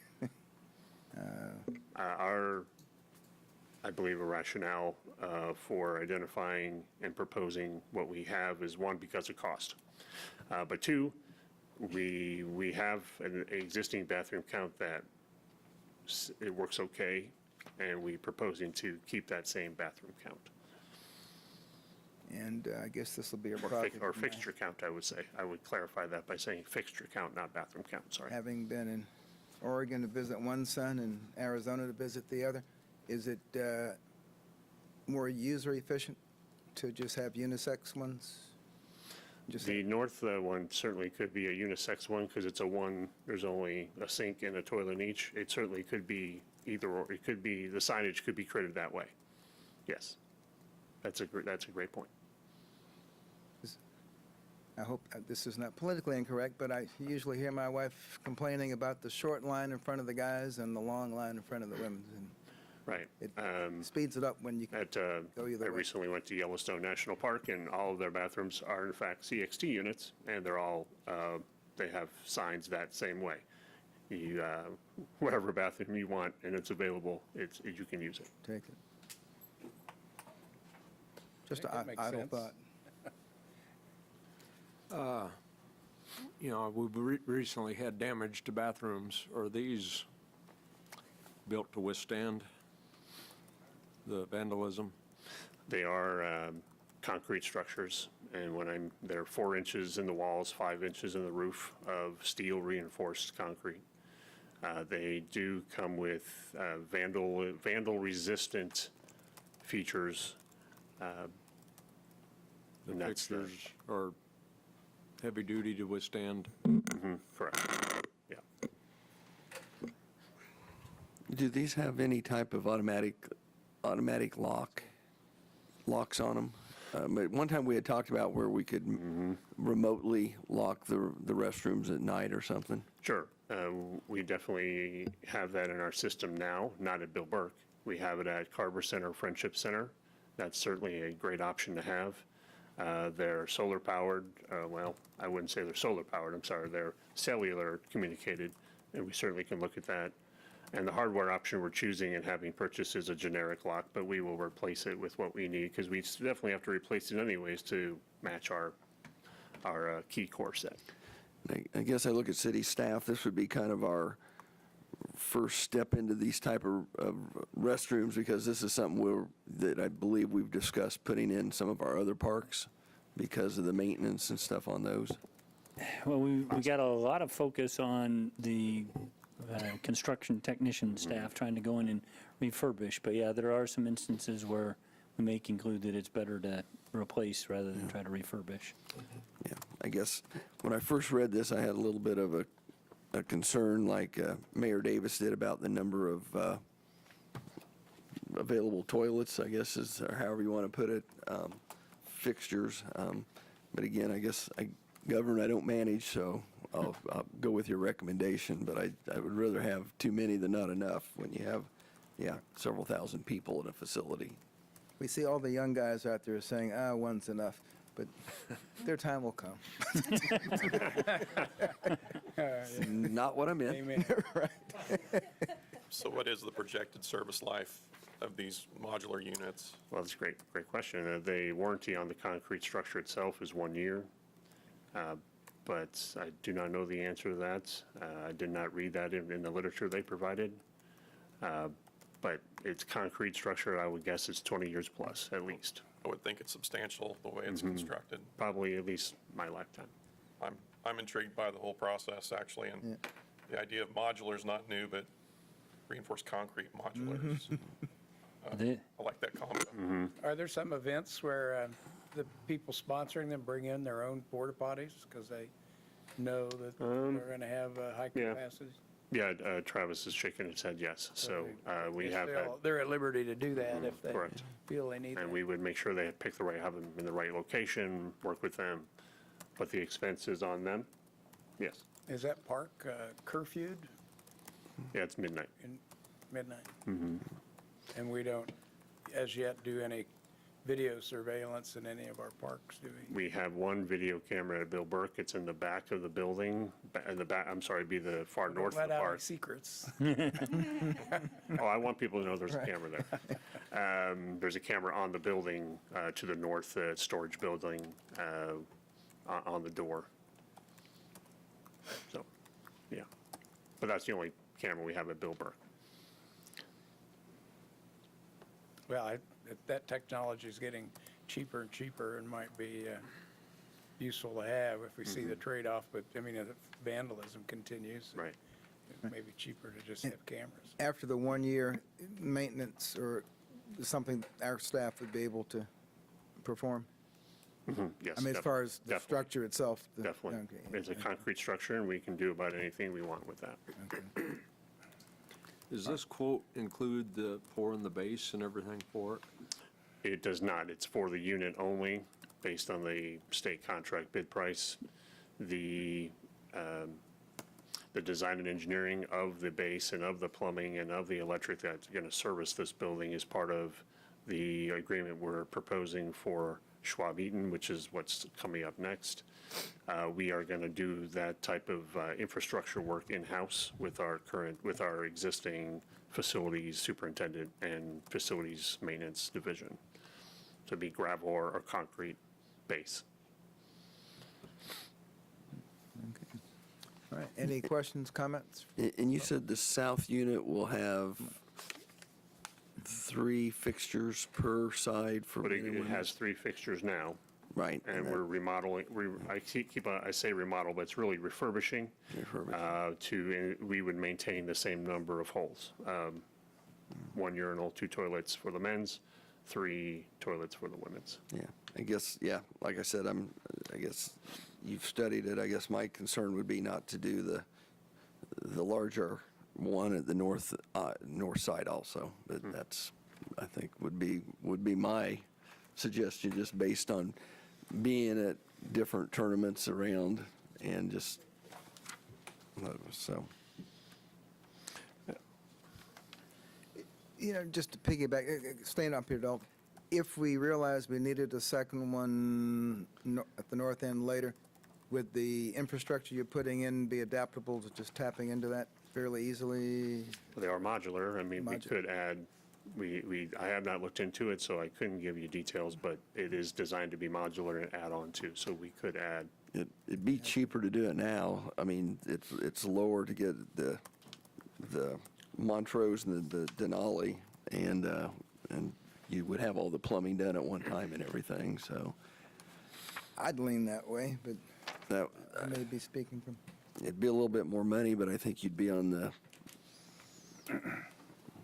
I think I would agree with that, too. Have we got that money somewhere? Yes, out of the park master plan funding, Yeah. you could fund it.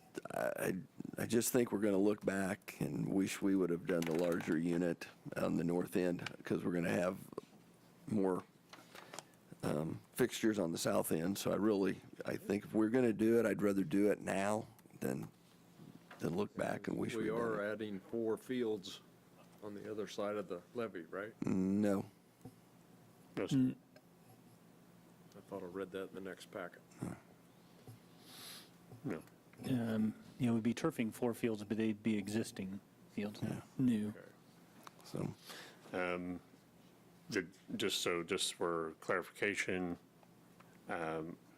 we were looking to, originally, when we looked at and selected these models, we were trying to keep the prices to minimum, because our critical path was turf at Bill Burke, under drains, drainage. But if we're identifying another funding source, It's all out of park master fund, plan funds before it's done, but. well, and I guess, to spend an extra, $60,000 to make sure we had the facilities that match the size of fields, the number of fields we have out there, I think would be beneficial, because again, we're dealing with something that's over 30 years old. I mean, so we're way past the time that we should have done this. So I guess if it, I don't think there's any doubt it'll get used. yeah. So it's easy enough, thankfully, that this is a state bid. They're Yeah. pretty interchangeable. They're prefabricated. This wasn't a bid or designed item per se. So if you're inclined to change that recommendation to 2 Montrose rather than 1 Montrose, 1 Denali, that's certainly something you could do.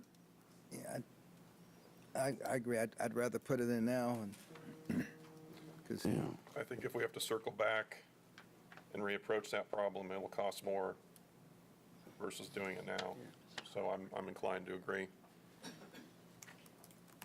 I think that's 4 of us. I guess we'll hear from the public, and then I'll make a motion. Need to get the ladies to weigh in on this. right. 2 questions. So that's in the floodplain. Is the Corps involved with that, since you have to have Corps permission for certain dealings with it being in a floodplain? Second question, since those are concrete reinforced, can we reinforce them so that there is a storm shelter in that area down there, since there is no storm shelter down there at all? And then would those be, if a flood would come through, would those be secure enough that they're not going to get totaled?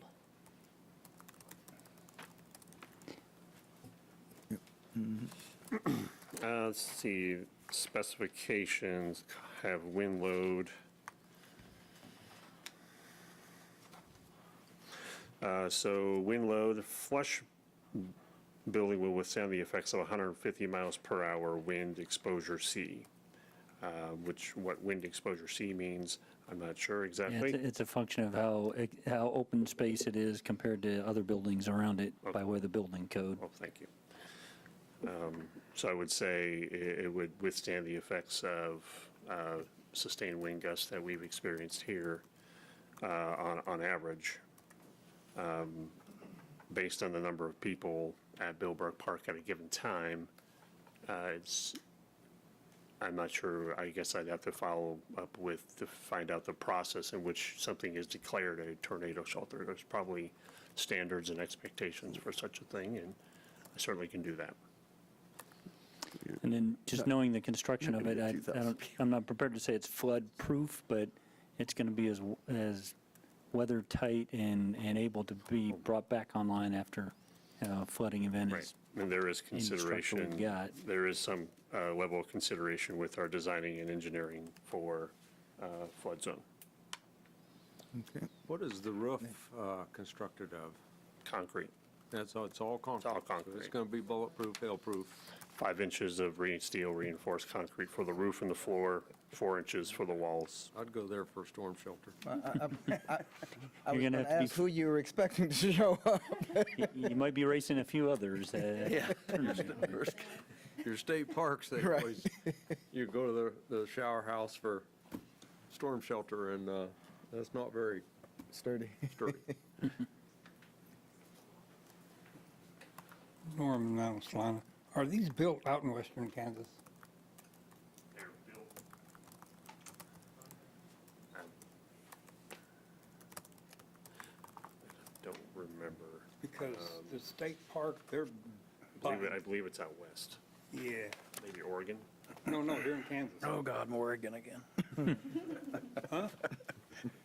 Yeah, no, I think I gotta go bathroom. Is that the Bathrooms and nobody else built them? and river improvement. That's why they're so, They're not on the state procurement business. well, that's an awful expensive toilet.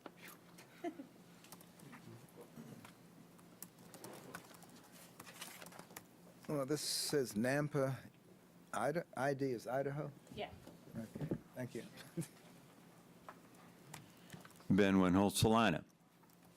Again, I'm going to go back to my plumbing expertise of 45 years. I take it maybe this may be in the next study that he's going to bring, the next agenda item he's going to bring up.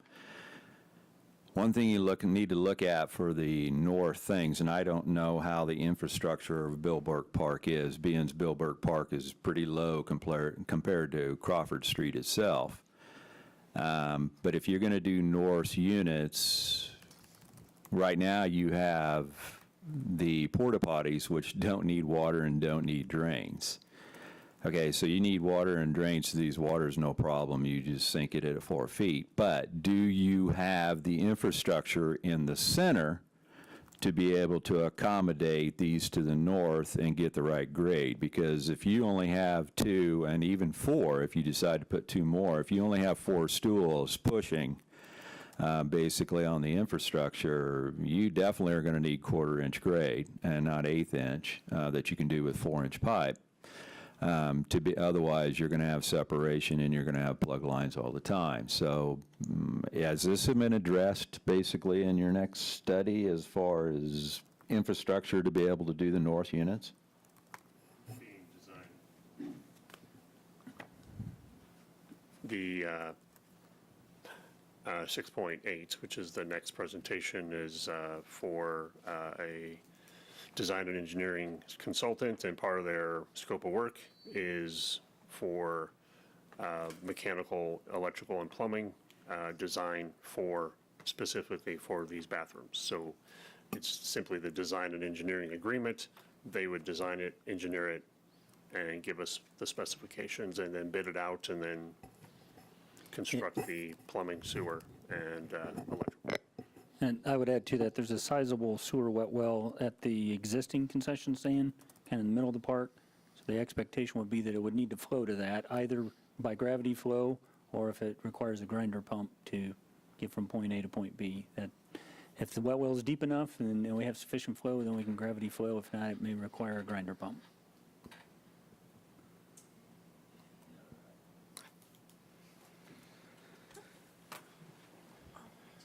Chad Farber, Salina. I don't have the packet in front of me. What was the cost difference between is it Montrose and Denali? Is that what they're?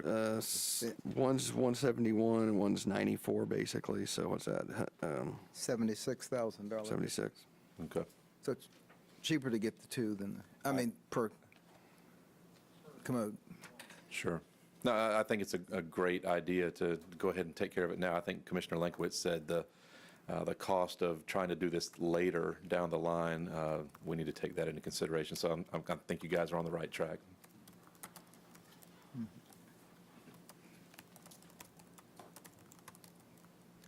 All right, looks like decision time. Okay, I'm going to make a motion, and we'll see where it goes. Mayor Davis, I move that we authorize the purchase of 2 precast modular bathrooms, both being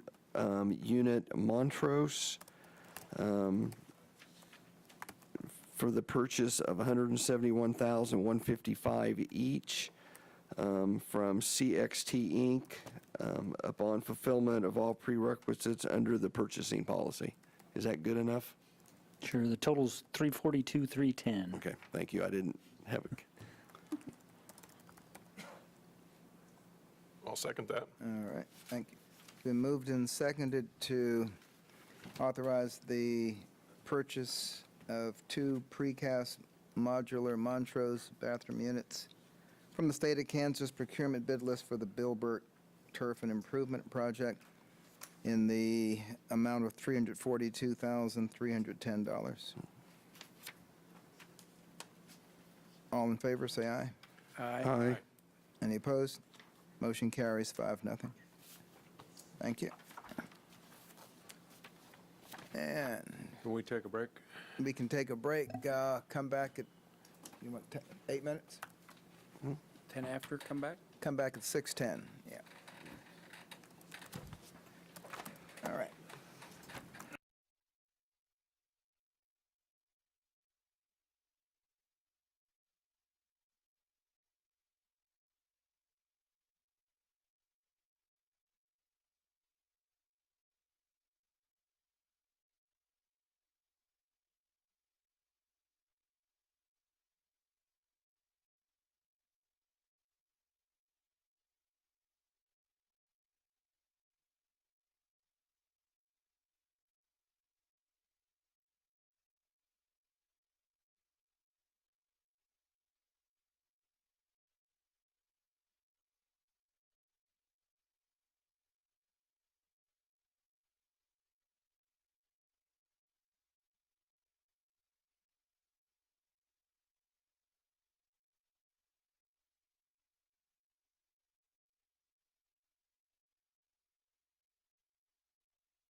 right, we'll come back into regular session and move to item 6.8.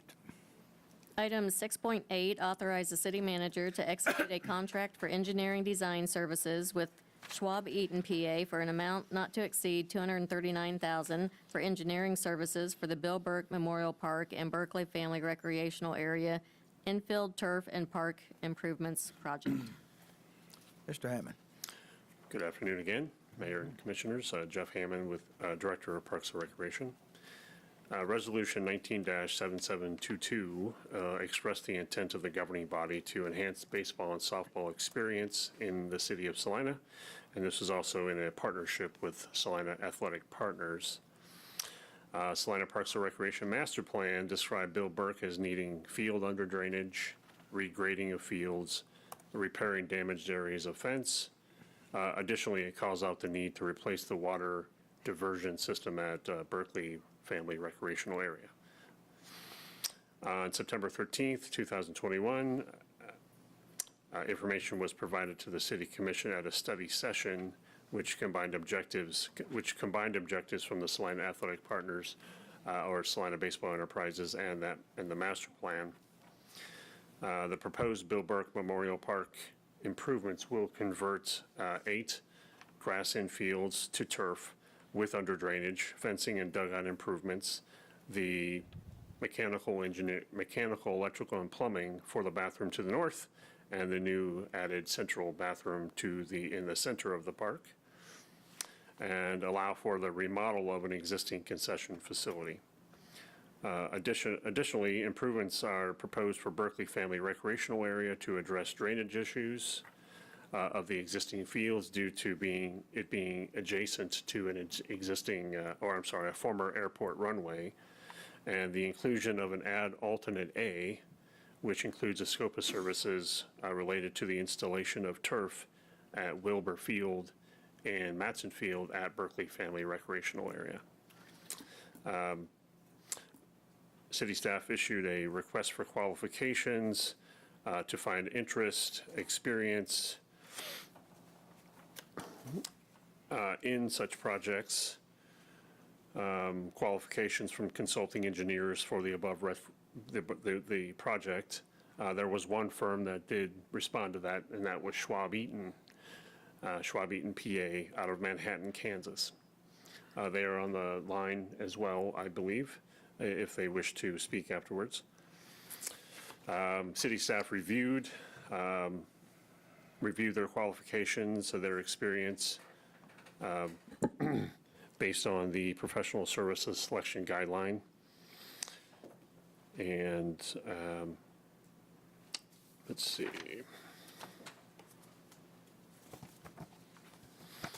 I apologize.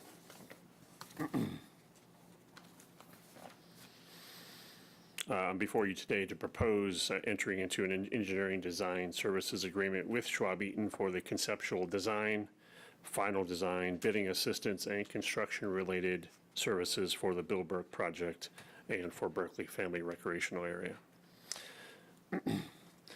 Reviewing the Exhibit A of the proposed scope of work from Schwab Eaton includes the preliminary design, final design, bidding, services, and construction administration of the 8 fields for synthetic turf on the infields of Bill Burke, general ball field and park improvements at Bill Burke Park, including fencing and dugout improvements, utility services for the new restrooms and backstop improvements. Improvements at the Berkley Family Recreational Area include curb and gutter removal and replacement for general drainage improvements. The add alternate A is the project that may also be included, which would include a topographic survey of Matson Field and Wilbur Fields, design and final design, bidding, and construction services. And since we are in the middle of summer right now, the design and delivery of the project will be accelerated to meet the owner's goal which is the city of Salina's goal, having fields ready to play for the spring 2023 season. If you look at Exhibit B, it goes into a little detail about how that timeline looks.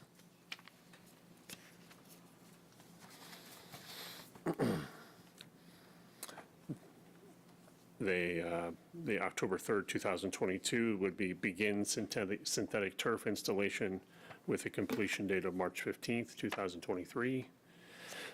And that is for the turf. That's for synthetic turf. The accelerated schedule is for the turf install.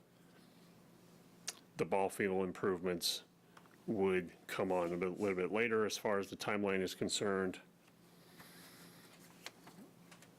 And they would begin that after season of 2023. So technically, Recreational League season ends around the end of July, and we would begin construction on those ball field improvements outside of turf for the project. And Exhibit C, the compensation of the fee schedule, base services of $215,000, and the ad alternate of A, $24,000. Remember, the ad alternate A is for installing synthetic turf at Matson Field and Wilbur Field at Berkley Family Recreational Area, and that also includes a topographical survey.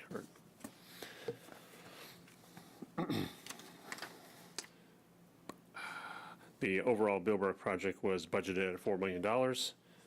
The budget discussions last year, it was the desire of the City Commission to fund $1.5 million of the city's share with cash and to fund the remaining $2.5 million from bonds to be paid from transient guest tax funds. The funding and proposed design and engineering agreement with Schwab Eaton will be from that $1.5 million of cash and not from bond financing. Some of our recommended actions today for your consideration. Approve the selection of Schwab Eaton, PA, and authorize the city manager to execute the engineering services agreement with Schwab Eaton, PA for Bill Burke Park and Berkley Family Recreational Area turf and ball field improvements project in an amount not to exceed $239,000. Number 2, approve the selection of Schwab Eaton and authorize the city manager to execute the engineering services agreement with Schwab Eaton, PA for Bill Burke Park and Berkley Family Recreational Area with amendments as the City Commission deems appropriate. Postpone consideration of the agreement to a specified date and time and provide staff direction regarding additional information or amendments the City Commission would like to request. And lastly, 4, do not approve the engineering services agreement with Schwab Eaton, PA and provide staff with further direction. Staff recommends option number 1, and I will stand for any questions that you may have.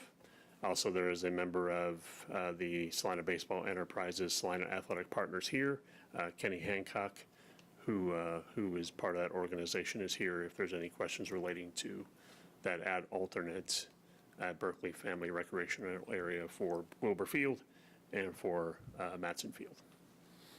Yeah, if I could add a couple things. With respect to the ad alternates, Salina Baseball Enterprises asked us if we could incorporate that in anticipation of putting that design together and maybe being able to realize some cost advantages by grouping things together.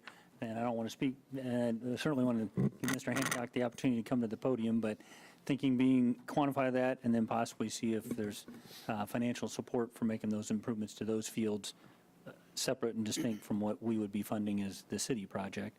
And then the other thing I did want to acknowledge is this is a fairly aggressive timeline and a pretty volatile time period in terms of pricing and supply shortages and those type of things. So we worked with Schwab Eaton quite a bit to try to put this timeline together.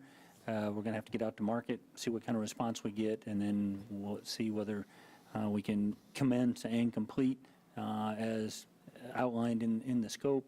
If not, we may have to adapt. And one of the things we talked about is just making a strategic decision when the time comes about how many fields are undertaken at one time and making sure that we have kind of a backup plan. If it turns out that we've got fields that are under construction when we need the season to start, we want to be sure that we have alternate locations available. So depending on what kind of response we get, We may feel brave enough to tackle all the fields at one time. We may have to break it into phases. We'll just have to see what kind of response we get. Any questions? Quick question, since we've had all that rain here in the last few weeks, how did the drainage, the work we had done at Bill Burke, how did that hold up? Travis, do you want to answer that? I'm going to ask Travis Shaley, our Recreation I Superintendent. guess my question would be, we don't have to, I mean, we're satisfied with that work and no additional work's needed on that at Bill Burke? Travis Shaley, Recreation Superintendent. Yes, I did go monitor after our first heavy downpour. It took a little bit, but then since then we had several. The sidewalks were not underwater for several weeks like they were prior. I went back there where they both met. We have water coming from the west and then water coming from the north, and they'll join. One was pure red and one was clear, which tells me water's coming straight from the fields themselves, and then the clear is coming from elsewhere. So it is working. Good.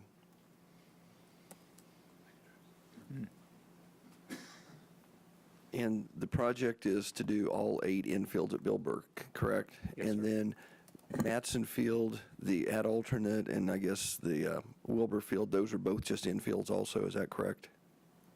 Yes. I did notice, and I don't know, we're talking about drainage, I did notice that the Matson Field, you know, we talk about runoff from the, you know, from the old runway, but it appeared to me a lot of Matson was just standing water. It didn't look like it had actually run off from the old runway. It looks like it was just standing water because of the grade and everything that it was at. So That was during that same time frame that you identified it when you had that large amount of rain. yeah, I was out there after we had the 1-inch rain one time, and it didn't. The baselines and everything were clear, but you know, from third base to first base, it was, you know, was fairly. Was just holding water. It wasn't draining at all. So. If it's okay, I would like to give Mr. Hancock an opportunity to answer your question and kind of speak to their vision. Good afternoon. Kenny Hancock, representing Salina Baseball. Haven't seen you all for a while. First of all, very happy to see the city's moving forward with their piece of it. I think it's going to be a great thing for Salina. So thanks for moving forward. We're really thrilled about it.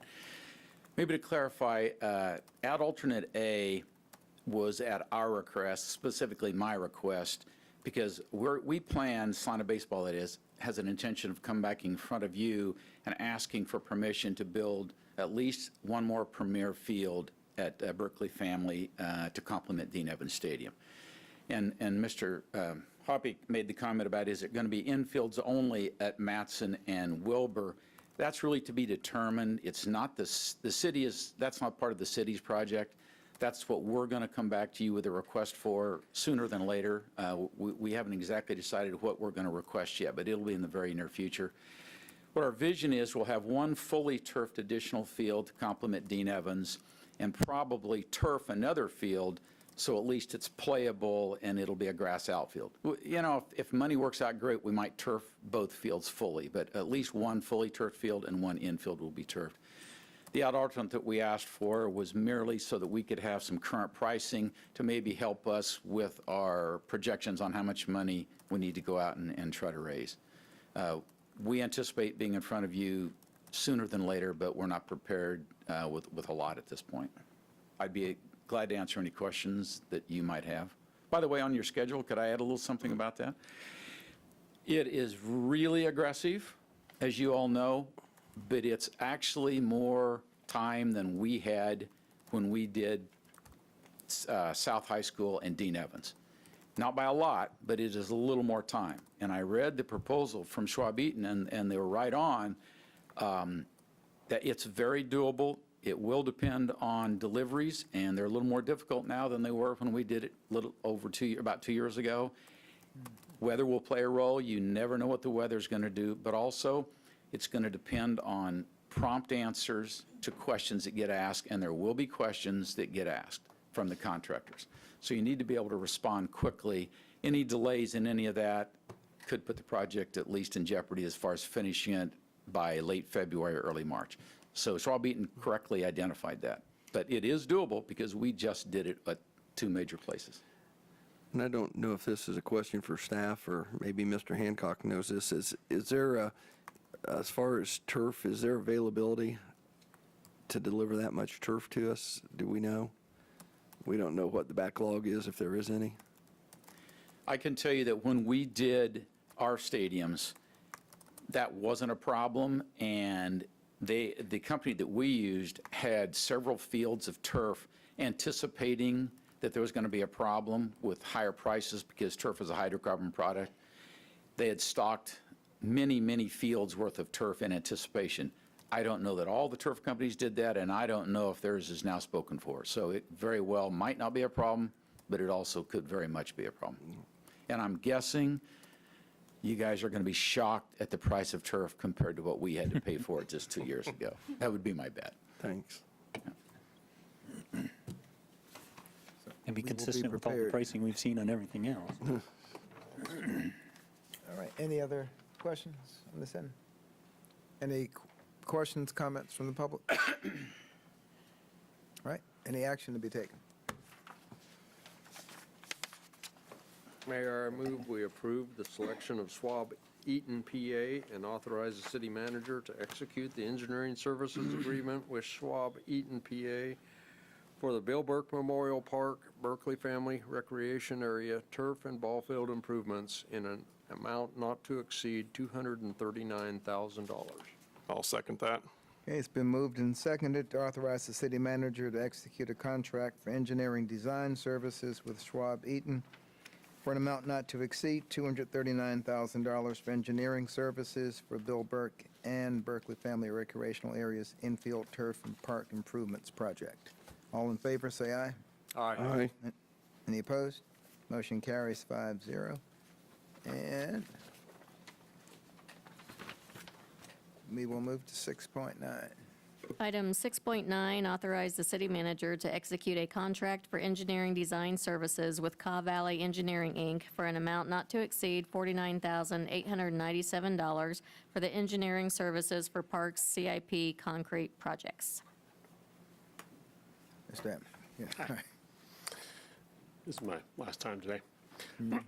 Good afternoon or good evening now, mayors and commissioners. You're right. Jeff Hammond, Director of Parks and Recreation, again presenting to you. On April 11th of this year, Parks and Recreation delivered a presentation at a study session to City Commission and to the public regarding park improvements, bathrooms that are set to be remodeled, and concrete improvements as it relates to the Parks Master Plan.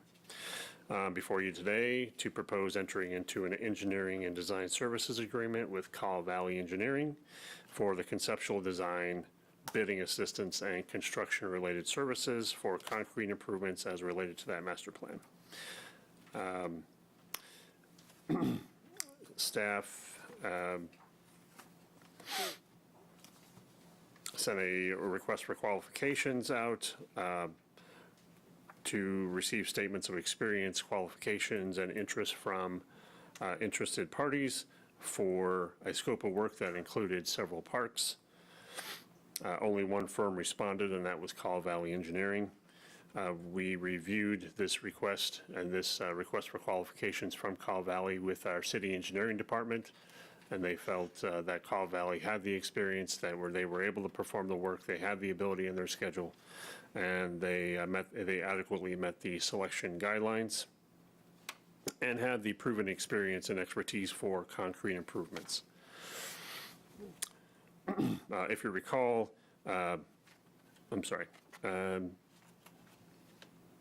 with this proposed agreement for engineering services, we would not be adding to the current tasks or adding to the log of projects with our own city of Salina Engineering Department. Caw Valley anticipates 424 hours of time dedicated to 62 different concrete-related improvements in our park system. Some of those projects are small and some are quite large, requiring significant difficulty and work to be done to make sure drainage happens, elevations are proper. The proposed improvements identified as part of the master plan include new sidewalk connectivity to shelters and parking, such as Lakewood Park, Oakdale Park, and Jerry Ivy Park. Provide ADA parking to various parks that currently don't have parking at them. Phillips Park, Sunset Park, Steve Hawley Park, Pacific Park, Riverside Park, and Schilling Park. Replacing existing pavement surfaces at Oakdale, Jerry Ivy Park for the north shelter, which is in poor shape, and sidewalks at Jerry Ivy Park and sidewalks at Sunset as well. Complete asphalt roads within Gypsum Hill Cemetery and the cemetery entrance off of Marymount. And then there's ADA ramps, or there's ramps that are required for playgrounds. There's 19 of those that we need to address. Curbing along the entry drive at Bill Burke Park, and a large project at Indian Rock Park for, we have some serious drainage issues coming off that top of the hill, if you will, and significant amount of concrete there for replacing the gravel parking. Total concrete work is approximately 32,000 square feet of concrete and 1,500 square yards of asphalt. The estimated costs that were provided at the April 11th study session were based on Salina Engineering Department estimates from recent concrete projects. $538,806 is what we identified as the potential cost for this concrete work. The percentage of that as a design fee as related to the total concrete work is 9.2%. The funding for this engineering services proposal will be from the Parks Improvement Fund, which is derived from sales tax. The concrete improvements would also be funded from the improvements from the cemetery fund the cemetery improvements would be funded from the cemetery endowment fund. So those 4 areas of stretch of cemetery roads and Marymount entrance would be from the cemetery endowment fund. The fund balance, as reported for the Parks Improvement Fund, was $2.5 million. Recommended action for you to consider today. Approve the selection of Call Valley Engineering and authorize the city manager to execute the engineering services agreement with Call Valley Engineering for engineering services for Parks CIP concrete projects in an amount not to exceed $49,897. Approve the selection of Call Valley Engineering, Inc., and authorize the city manager to execute the engineering services agreement with Call Valley Engineering with amendments that the City Commission deems appropriate. Number 3, postpone consideration of the agreement to a specified date or time, and provide staff direction regarding additional information or amendments that you may want to see. And 4, do not approve the engineering services agreement with Call Valley Engineering and provide staff with further direction. Staff recommends option number 1, and I will stand for any questions that you might have. Commissioner Longbottom, questions? The 580,000, that's the total cost of estimated what the improvements? Of the scope of work that we provided as part of the request for qualifications. And you have that in the budget to do the work? Yes. Okay. Definitely. Questions? All right, any questions from the public? All right, any action to be taken? Mayor Davis, I move we approve the selection of Call Valley Engineering, Inc. and authorize the city manager to execute the engineering services agreement with Call Valley Engineering, Inc. for engineering services for Park CIP Concrete Projects in amount not to exceed $49,897. Okay, moved and seconded to approve the selection of Call Valley Engineering and authorize the city manager to execute the engineering services agreement with Call Valley Engineering for engineering services for Park CIP Concrete Projects in an amount not to exceed $49,897. All in favor, say aye. Aye. Any opposed? Motion carries 5-0. Now move to development business, 7.1. Item 7.1, approve ordinance number 22-11124 on first reading, requesting a change in zoning district classification from PDD C3 district to PDD C5 district, and approve an amended preliminary/final development plan to allow construction of a tidal wave auto spa car wash to be located at 2351 South 9th Street. Mr. Andrew. Thank you, Mayor and Commissioners. Dean Andrew, Planning and Zoning Administrator. The item before you has two elements. One is a request to change the underlying zoning of an outlot at Central Mall, and then the second aspect of it is an amended final development plan for that same outlot to remove an existing restaurant building and substitute a car wash in its place. The New Potato Holding Company, LLC, has a contract to purchase the former Kansas Buffet site at 2351 South 9th Street, and they have plans to construct a new tidal wave auto spa car wash on the site. This is part of the Central Mall Planned Development District, and the underlying zoning for the mall and the outlots is C3 Shopping Center District. The shopping center district does not allow car washes as a permitted use. They are first allowed in the C5 district. So the first request is to change the underlying zoning of this outlot from C3 shopping center to C5 service commercial. Then the PEA group, the architects for Tidal Wave Auto Spa, have submitted a plan that shows the proposed building location, parking lot layout and circulation, landscape areas, and building elevations for the proposed car wash. This property is no longer in the mapped 100-year floodplain, as much of the mall property was removed from the floodplain, so there's no special elevation requirements related to this lot. The property, as you know, is currently developed with a permitted C3 use, that is a restaurant. The applicant and potential purchaser believe this property is more suitable for more intense C5 commercial development and view it as a prime commercial site for a car wash, given its location abutting a major arterial street and its proximity to the mall. The adjacent properties on the mall proper and the outlots are zoned PDD C3. The lots to the south, where you have Chipotle and Panera Bread and a convenience store, are zone C5, and those are not, they're zone C5 because they're not part of Central Mall. So one of the questions for you to consider this evening is whether you view this outlot as more suitable for development as a commercial C5 site, or if you view it as an integral part of the C3 zoned shopping center. At the Planning Commission meeting, the applicant indicated they believe that this location, because its relationship to 9th Street and the Magnolia Road intersection, they believe it's more suitable for a car wash than as another restaurant. We've noted the surrounding property you can see on the map is a mix of C3 and C5. And all the utilities and drainage systems are in place to support redevelopment of this site. The site itself contains a little more than 2 acres.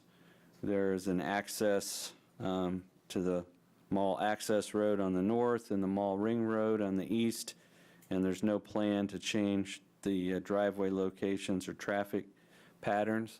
So by keeping the same curb cut locations, the applicant's not changing the spacing or frequency of curb cuts, and traffic should maintain its historic pattern. The building that's being proposed there is a building that would be oriented to run north to south. It would parallel 9th Street. The car wash entry would be on the south side of the building, with car wash exit being on the north end. The site plan shows 39 vacuum stations. 30 of those would be under covered canopies. Another thing we would note about the the site and the plan is that it's about 52% impervious surface and about 47.5% would be retained as green space. So you can see that along the Century Plaza Drive, the south, and particularly on the east side, quite a bit of the area is being retained as green space. We're looking at a single-story building, would have a 19-foot roof height. There's going to be a combination of stone, masonry, and ephes on the front, and a lot of glass. There's ground-to-floor glass windows facing 9th Street with black aluminum framing. And so the idea that the company has, and from the project architect, is that this is the view you would see from 9th Street, and it's an important part of their business model for people to be able to see from 9th Street the vehicles going through the wash. And so they're kind of framing that with landscaping on either side of that. They're going to have more than enough stacking spaces for vehicles entering the wash, and they also have what they call an escape lane for people who change their mind or decide the line is too long. One of the discussion points on their site plan with the Planning Commission had to do with their landscape plan, which is depicted here. And so they're going to have the required number of tree units. It's just going to be distributed more on the south and the east. And what they're doing here is framing the building, and then they'll have low-growing shrubs in front, but they'll have the glass area exposed to 9th Street. As far as signage, they're not proposing any specific signage at this time. They're allowed to have wall signs, and they can have one ground sign that doesn't exceed 8 feet in height. The Planning Commission conducted a public hearing on this request on June 21st. They recommended 5-0 that the application be approved, subject to a number of conditions. One of those conditions is that the only C5 use that's allowed on this property would be car washes, and all the other uses would have to conform with the list of C3 uses. So this comes to you with a recommendation of approval, and your alternatives this evening would be to concur with the recommendation of the Planning Commission and approve the attached ordinance 221124, rezoning this from PDD C3 to PDD C5 on first reading. And if you disagree with that recommendation, you could return this item to the Planning Commission with your reasons for that disagreement. You could postpone consideration of this request to a future meeting date if you'd like to receive additional information, or you could overturn the recommendation of the Planning Commission and approve a motion to deny this application. If that were to occur, then there would be no opportunity to redevelop this site as the site of a car wash. The amended development plan for this site is linked to the ordinance rezoning the property, so if you approve the attached ordinance, you would be approving the plan in the same action. We do have Leslie Accardo is the project architect. She's waiting patiently on the line if you have any questions for her about the project. But with that, I'll stand for any questions you have about Tidal Wave Auto Spa's requests. Right. Commissioner Hobbit? I don't know if I have a question or comment on this specifically. We just recently approved a traffic study at the exit there at Magnolia. I see this being a fairly high traffic facility. Will those numbers be taken into consideration as they do that traffic study? Well, obviously, if this is approved this evening, then that information will need to be provided to the consultant as they look at that study, recognizing the change in use.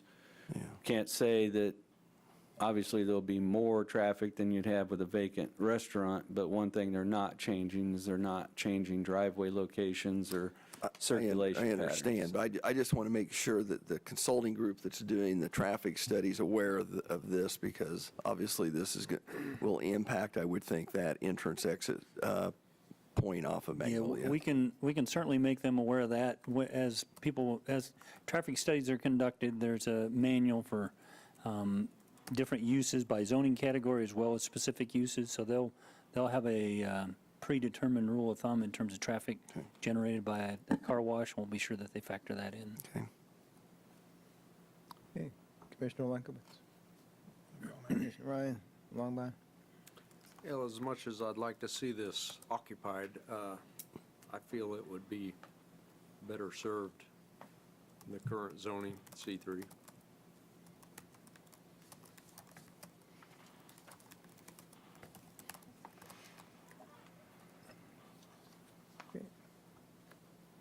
Any questions, comments from the I guess public? one clarification, with it being a PDD C5, this rezoning would lock it in essentially to this proposed use. It wouldn't open it up to all C5 uses, but. Correct. So, for instance, used car lots, equipment rental, things like that are permitted C5 uses. Those, under the Planning Commission's recommendation, this is not opened up to those uses. The only C5 use it's opened up to is a car wash. And as a planned development district, you can limit it to that use. The car wash to the south, what is it, zoned? Which car wash? Club You've got Club, thank you. Stu Joe's is across the street, Right. it's zone C5. Okay. And the club car wash down farther to the south is zone C5. C5 in this case, okay. If this project weren't to progress for whatever reason, the zoning would stay at The zoning Plan would C5, stay, or would it but revert back? if somebody else other than this group wanted to do a car wash, then most likely they're going to have to submit a different plan, because what you're approving or would be approving this evening would be the plan that was submitted by the PEA group for tidal wave, and if somebody else wanted to redevelop this lot, they would most likely have to submit a new plan for review. But they would be submitting their plan knowing that it was still Yes, because if Plan C5. For example, you approved a change in zoning just to the east of here, and the plan at that time was to construct an Adwell Suites hotel, and it was occupying about half the property, and you rezone the entire property to allow that. It's our understanding that there's now a different flagship for the hotel, and instead of developing half the property, they want to develop the entire property. That means they're going to have to submit a new plan, but the zoning change that you approved remains in place. So the hotel is an allowed use. The only thing that's changing is the plan. So if you approve this and it doesn't occur, and somebody comes in a year and a half and wants to do a car wash, this lot's going to be zoned that would allow a car wash. But let's say truck sales would not be. No, none of the other C5 uses like automobile or truck sales or any of those would be permitted on this lot. Not without further action. But there would be no effort to change the zoning back to what it is now. It would just stay that way until some proposals brought forward. Well, the planning commission or city commission could always initiate the down zoning. If this were approved and nothing happened for 3 years and you felt more comfortable having it remain C3, you could initiate a down zoning of the property back to C3 if that was something that you wanted to see happen. All right. We do have the architect on the line. I don't know if they want to offer any comments. Certainly give her the opportunity. And I'm sorry, I can't read your name from this far away. No, that's okay. My name's Leslie Accardo. I'm with PEA Group. Thank you for the opportunity to be here this evening. We do feel this is an ideal site for a new car wash. This is we think an upscale car wash, especially compared to having a vacant building on the site currently. We think it's been vacant for quite some time. So we just feel like this is a great property for us. Thank you. Any other questions for the architect? Thank you for All waiting. right. Thank you for waiting for the tail end of our meeting here. No problem. All right. Any action to be taken? Mayor Davis, I move we approve ordinance number 22-11124 on first reading, requesting a change in zoning district classification from PDD C3 Shopping Center District to PDD C5 Service Commercial District, and approve and amend preliminary final development plan to allow construction of a tidal wave auto spa car wash to be located at 2351 South 9th Street. Second. Okay, it's been moved and seconded to approve ordinance number 22-11124 on first reading. All in favor, say aye. Aye. Any opposed? No. Motion carries 4-1. Any other business?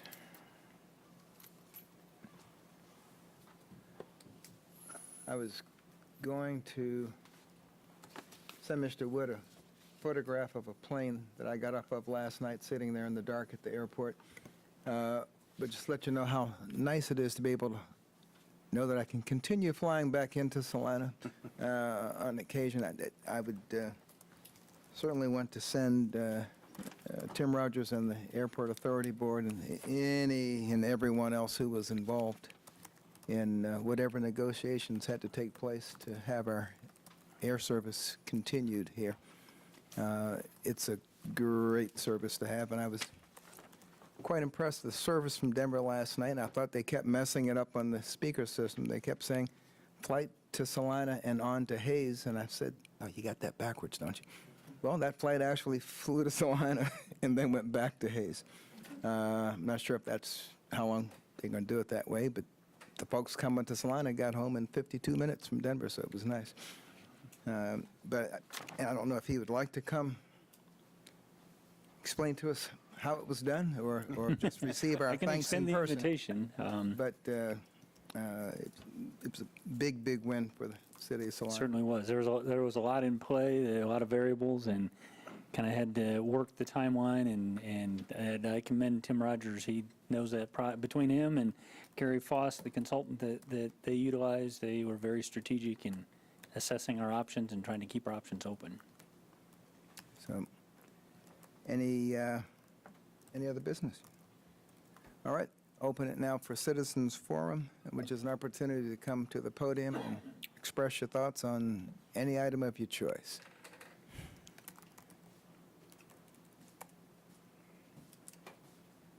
Dalton, City of Salina. On the police chief hiring process, have you guys looked at having an outside person just give input in it at all? We've used, I guess you call it headhunters or recruiters on other department heads if we have difficulty filling them. So we haven't made a definitive decision, but that's something that we've considered in the past. Have you ever used the CLEAT guys? Because they're the ones that do the licensing. Kansas law enforcement, that's through the training center. Right. No, not to my knowledge. I don't know that we've used them to my knowledge, but we've used other consultants. And then, when is your towing contracts for your police impound?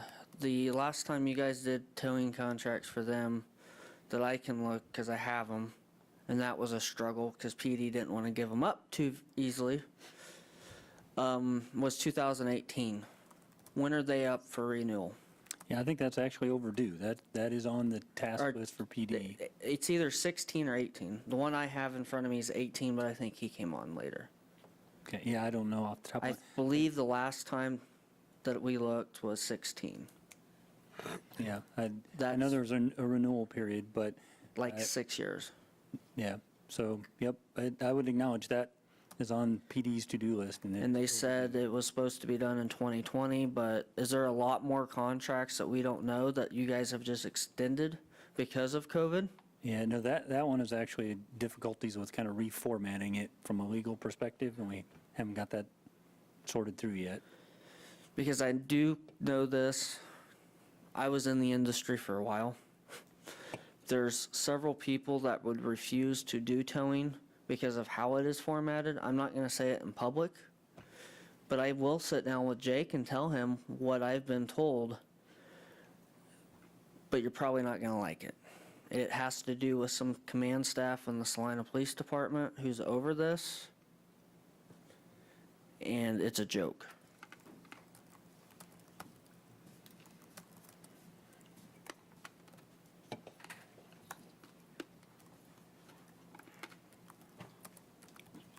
Norman Manos, Salina, Kansas.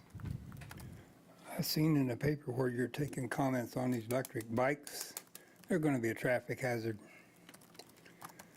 Somebody's going to get run over. They'll be laying off to the side, so you're going to have to impound them. Somebody might come along with a wrecker and take them. So how long will they be sitting there once I abandon it before they come and pick it up? You have a city bus to help cover this transportation issue. All that is a fad. I don't think you need it. The green algae question is being raised again to other lakes. Do we still have a green algae problem at Jerry Ivy Park?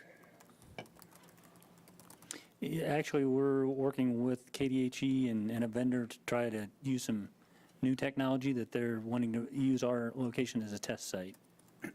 I've found out that stuff causes liver damage. That green algae. It'll kill dogs. And depending on whether we're in a watch, warning, or Yeah. status, we have to notice it up accordingly. This warm weather we got coming, we're going to get it. Do you have any problems with wildlife in town? Here's what we're getting in other cities. Got coyotes coming in. I know it's another area. Got wildlife. We got raccoons. There's a bear, of course, that's in another city. No, we got bears in Kansas. They said we never had cougars in this state until we have come up with our wildlife cams. Oh, the fishing game says, well, yeah, I guess we'll have to admit it. Gonna have to put a little collar on your dog so the little dog don't get bit. And this is still a big issue in the Supreme Court.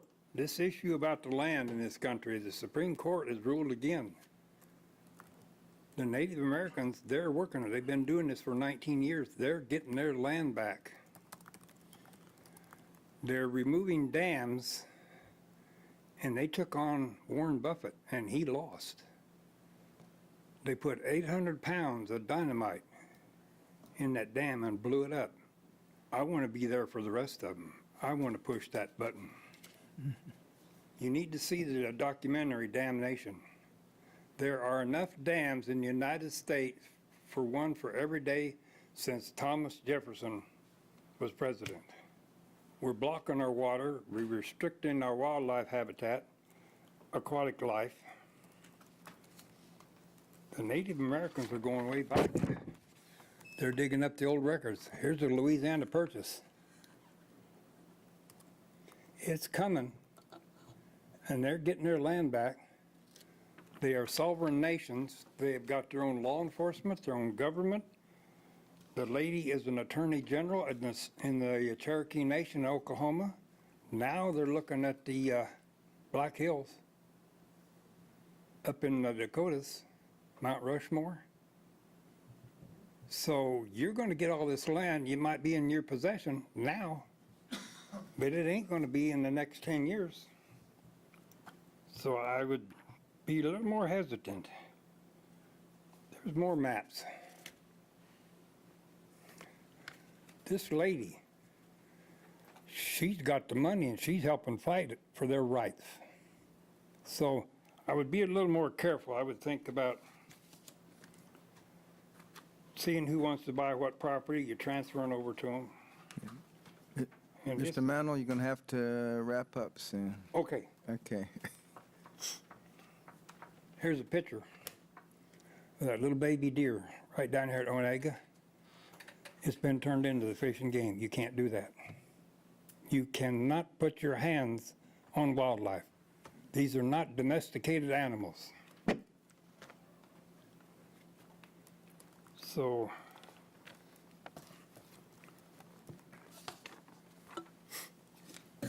they're trying to tell you something.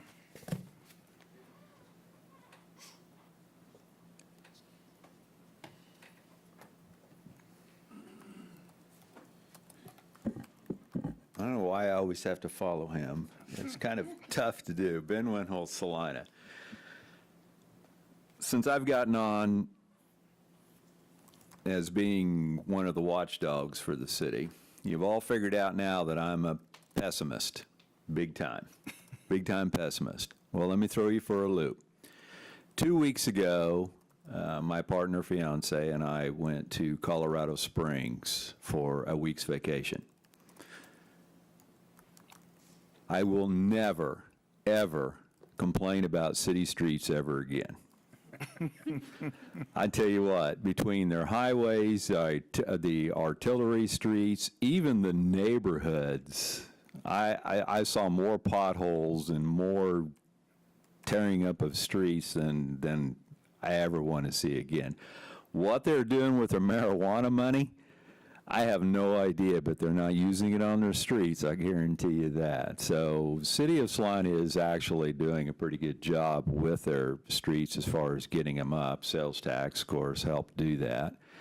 But, boy, y'all ain't got nothing on Colorado Springs.